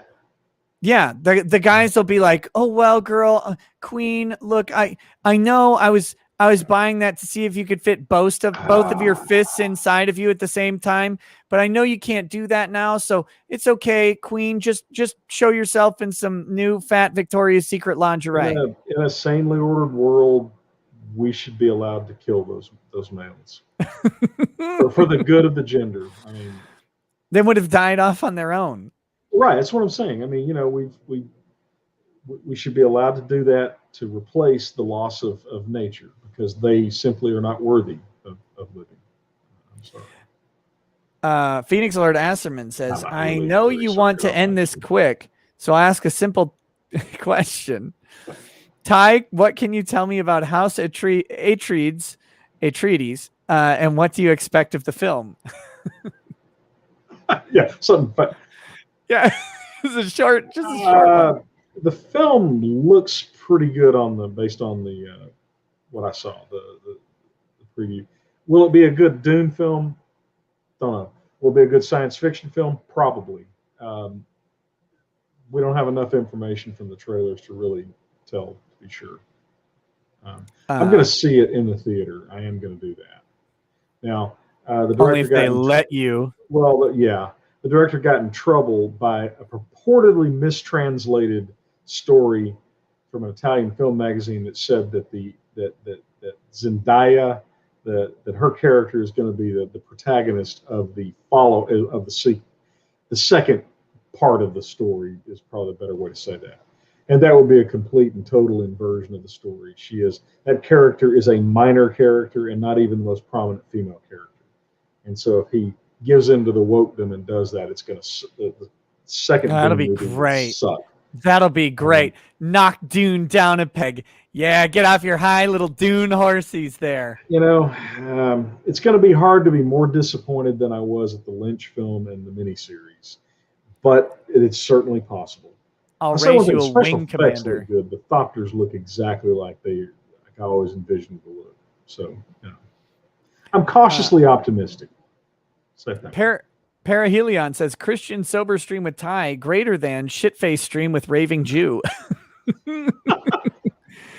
That's a little intense. Voice of a Free America says, Nick, check your Facebook. I sent you a pic. It's the only social media I'm not deplatformed on. Joel Reese says, unrelated to anything, translate bassoon, yes, the instrument, into Portuguese and Google Translate. I love my language. And also, hello, Thai. That sounds way too tempting. Nick's Hex says, you're wrong, Nikki. Equality does exist. Some people are just more equal than others. That's true. Yes. Death Trout says, speaking of Afghanistan, whatever happened to needing only 2 bombs? Is that a Japan joke? I think that's a Japan I joke. think so, yeah. Cal Clay says, Happy Nick, if you belated Nagasaki Day, by the way. I put that up. when is that, today? No, it was a week or so ago. Oh, okay. All the angsting and whining, I put it up on Facebook. Happy Nagasaki Day, the day that the United States ended a bitter, destructive war and saved arguably 20 million plus Japanese from extermination. Nick, Cal Clay says, Nick, have you listened to Warham's Bust Your Gut Comedy? Never heard of it. Dawn Wanderer says, how long before the CDC suggests we start wearing burqas? It protects you from all kinds of, it doesn't just protect your mouth and nose. I mean, it's the whole There shebang. are plenty of people that I am perfectly happy with being masked. That's true. Plenty. Saint Umu says, these thoughts can sell their stuff on RuneScape, Lamau. Joel Reese says, simp armor strapped them to tanks like in South Park. Yeah, the simps. Snuggle Struggle says, internal investigation has exonerated the officer who shot Ashley Babbitt, like Keith Ellison after his election towards a credible sexual accusation. Yeah, the government investigates itself and finds that it did no wrong. Yeah, it's amazing how frequently it's able to do that. No surprise. surprise. Notice, but now that these people are actually being tried and have real defense counsel, the whole narrative of the insurrection is collapsing in real time. Oh yeah, it's I think the feds had to admit that they have scant evidence of any organization. Well, the FBI flat said there is none. I mean, they say yeah. And then you're running the problem. The prosecutors keep not wanting to turn over the footage of the guards inviting the people in. Well, one judge, I was talking about this with someone the other day. One judge is pissed at how long it's taking them to prosecute because basically every time they make an arrest, the discovery file gets bigger because then there's, all of the information they use to track down that person. And so then the people who've been sitting on, waiting for trial for like 7 months, they request the new files from each person because there might be something in there that helps them. And the prosecutors are complaining that that this is taking so long. And the judge is like having to comply with the law. And the judges are like, we're going to start dismissing cases soon. I mean, well, they should. Speedy trial is out the door. Some of these people have been in jail for 7 months for the trespassing. Prosecutor's argument is literally, we shouldn't have to follow the law because it's inconvenient. I mean, that's literally the argument they're making. I don't even start it. Fizzmeister says, be here all night. Fizzmeister says, Ty, I played the Count of Mountjoy in The Mouse That Roared in my high school's theater production of it. It was great. There you go. Yes, the Duchy of Grand Fenwick tried to get into a war with the U.S. in order to get Reconstruction money. There you go. I didn't realize that was a play before it was a movie. I guess it was, but yeah, it's a funny little movie. Kalinka Pavlova says, did you read my other super chat? I think so, but I'll go grab it again in just a minute. Vacuous Imago says, Home Alone 5 left in Afghanistan. Why hasn't a single anti-Taliban picked up anything we left behind to use against them? I haven't heard of any progressive gangs or rebel groups. Because I think the reality of Afghanistan is at the end of the day, they didn't want what we were offering. Like people of Afghanistan are happy to be ruled by a brutal Islamic regime. It's a tribal bandit culture. There is no Afghanistan. Afghanistan is not a nation. It's just a region that has a whole bunch of squabbling, vicious, savage tribes. And that's all it's ever going to be. I'm looking forward to the Chinese swinging in there trying to exploit it because, that's going to work out for them about as well as it did for the Russians. So, we'll get some Schadenfreude out of that. Kalinka, yes, we determined that they will ruin the Silmarillion. Amazon will ruin the summer Olympics. Absolutely. Yes, we read that one. Based only on this, based only on the fact that they ruin everything else. Here's the thing. Here's the incentive for China. China, if you're watching, go into Afghanistan. Go do it because you're sitting on the largest lithium deposit in the world. Knock go yourself get that out. lithium. Listen, just because every other nation that's ever gotten involved in that shithole has failed, you guys can make it work. Actually, you know what's scary? I think they might be able to because they might be willing to be brutal enough to do it. They're over. You can't be brutal enough to occupy. No, I mean you really can't. That's the quote of the year for Ty. You can't be brutal enough. No, you really just out of context. When you read the tactics that the Soviets attempted to employ, little dolls with explosives in them, so Afghan kids would pick them up and be mutilated. I mean, the Russians tried to be as brutal and as barbaric and as savage, and they failed. Chinese are no better at that than the Russians. You just have to get rid of all the people. That's what you would wind up having to do. That just might be the worst place on the planet to try to actually depopulate because of the terrain. You fly over Afghanistan, it actually looks like the surface of the moon. It's what's the old adage? If we bombed Afghanistan into the Stone Age, it'd be an improvement. Yeah, no, that was and that's absolutely true.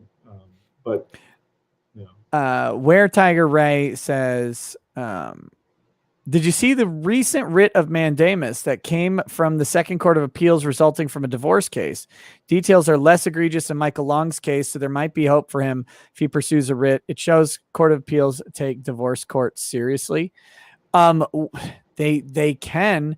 I think the entire problem with Michael Long's mandamus was that, and I think this is my assessment of the Fifth Court of Appeals opinion on it, was they said the standard for a mandamus is abuse of discretion, and basically his brief didn't argue the standard. It didn't lay it out and didn't argue it. If you don't lay out the standard of review, the Court of Appeals just says, nope, we're not going to do it. How is it an abuse of discretion? They didn't tell the court how it was, so the court just ignored it. And I think that's what happened on that case. I think that if Michael wants to keep fighting, I think he's got a shot, because there's some other weird stuff going on that maybe I'll get to talk about at some point. But that case is wild.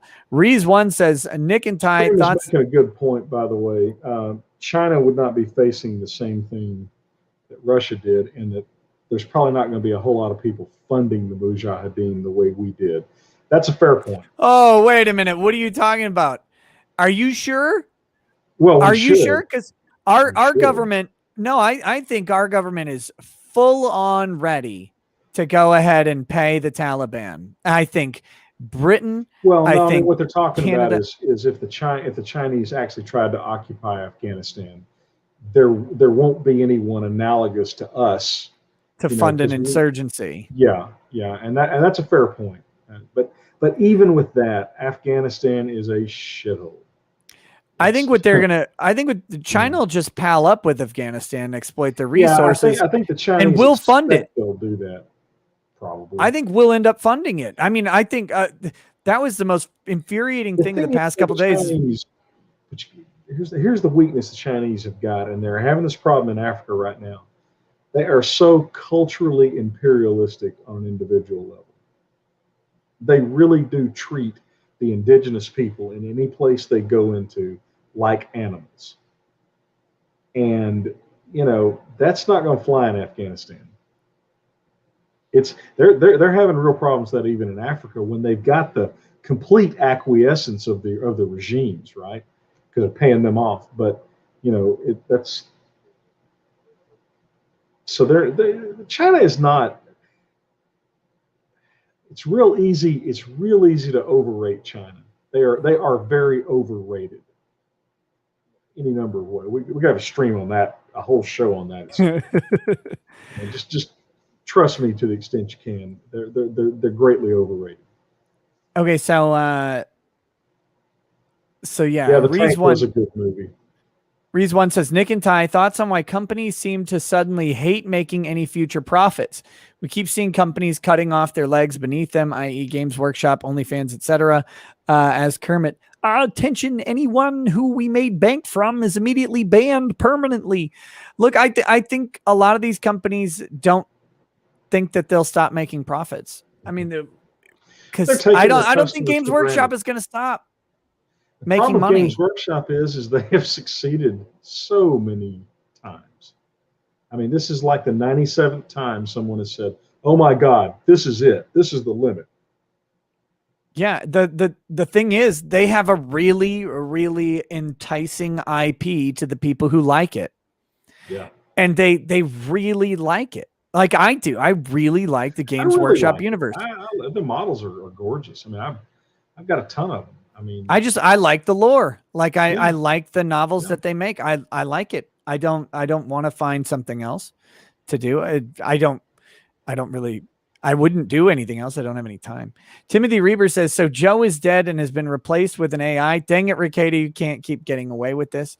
Well, my Joe AI needs some work. Ken's counseling couch says, having a rough day, stressed out by people in chat, or do you struggle with being late and gay to your streams? Help relieve that stress with a Lovense Hush vibrating butt plug. Comes in 2 sizes. Go to supportken.com/toys and get one today and help Ken. Yes, that's real, by the way, guys. Ken has a partnership with Lovense. He has a affiliate program, and so if you want to buy your personal gratification toys, buy them through Ken and support him. I'm glad we got that tied down.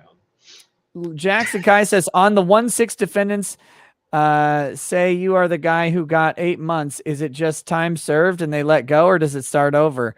It depends. Probably a lot of them are going to get time served. Yeah. They have to credit you for the time you actually served. And that'll, Cal Clay says, solution for Taliban, flood Afghan, label Bible flood. Snuggle Struggles says, as I understand it from fellow vets who served there, China's paid for the locals to mine there since we first went to Afghanistan. Select Uyghurs of the CCP will subvert the Taliban leadership. Eclipse Warlord says, have you seen the military videos for China and US? Yep, we did those a long time ago. Zurindu says, say what you want about the recruitment videos. Yeah. Yeah. Zurindu says, say what you want about Afghanistan. It's freer than Australia and New Zealand right now. Well, yeah, it's like an anarchy at the moment. And I think that's the last one. I'm double checking, and we're going to end this stream. All right. So, all right, guys. Thanks for hanging out tonight. Yeah, I was going to play Mortal Shell, but it's 3:30 in the morning. So I think I'm going to wait. We never end early, do we? No, because you're dune pilling everybody, and you're like, well, listen, in the Civil War, if they would have disrupted supply line, they would have disrupted supply lines around Antioch. I told you many, many times that I believe firmly that everyone has the right to my opinion. Yep, they do. They do. And I mean that. Well, let me tell you about how if House Atreides would have been involved in Vietnam back in oh man, I always appreciate you coming on. Parody stream, but I don't know that anyone can tell the difference. Yeah, no. You know, we might have to do a stream this coming weekend, right? Like, we could. I'll bring stuff. Bringing us, yeah. Is there anything I can bring to help, or I don't know. Yeah, let's talk about it. Yeah. We have a very special thing we're working on. So. Yes, but we'll be in proximity in the same place. It'll be terrifying. Don't tell anyone, or the missiles will come.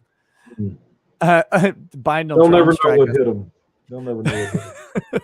All right, guys. Thanks for hanging out with us tonight. We'll catch you later. I still don't have my outro up, so I'm just going to end this stream. We'll catch you next time. You should end your streams with a record scratch. Oh wait, no, I have something to end the stream. You'll like this. Okay, here's the outro for tonight, guys. System, the company store, the paradigm of absolute control.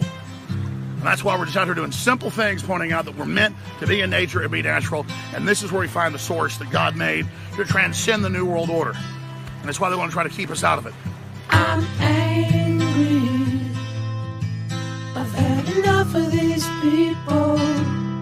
They're a bunch of Christian murderers scum. They're on giant death factories keeping babies alive and selling their body parts. What more do you need to know about these people? I go out and face these scum. They literally crawl out from under rocks. They have green looking skin and they run around screaming, we love Satan, we wanna eat babies. I have them on video. Hillary's in the creepy weird sick stuff, man. She sleeps in the same room with that creepy weird woman whose mother wears a hood over her head. What the hell? That woman number one is ugly. Imagine how bad she smells, man. I'm told her and Obama just stink. Obama and Hillary both smell like sulfur.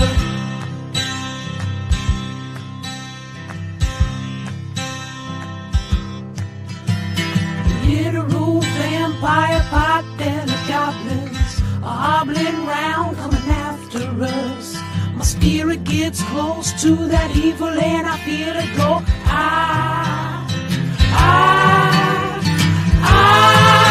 We're such self-centered crap. We don't even notice hell itself rising up against us. Millions of pointed people of the very worst type, and I'm so pissed. We're gonna stare your daughter at the mall. We're gonna stare your wife, your son. We're gonna stab you with a butcher knife, and then the police chief is gonna say, we love our Somalis, we love our Muslims. Oh, they're so good, oh, they're so sweet. I was watching Fox News as I worked out this morning.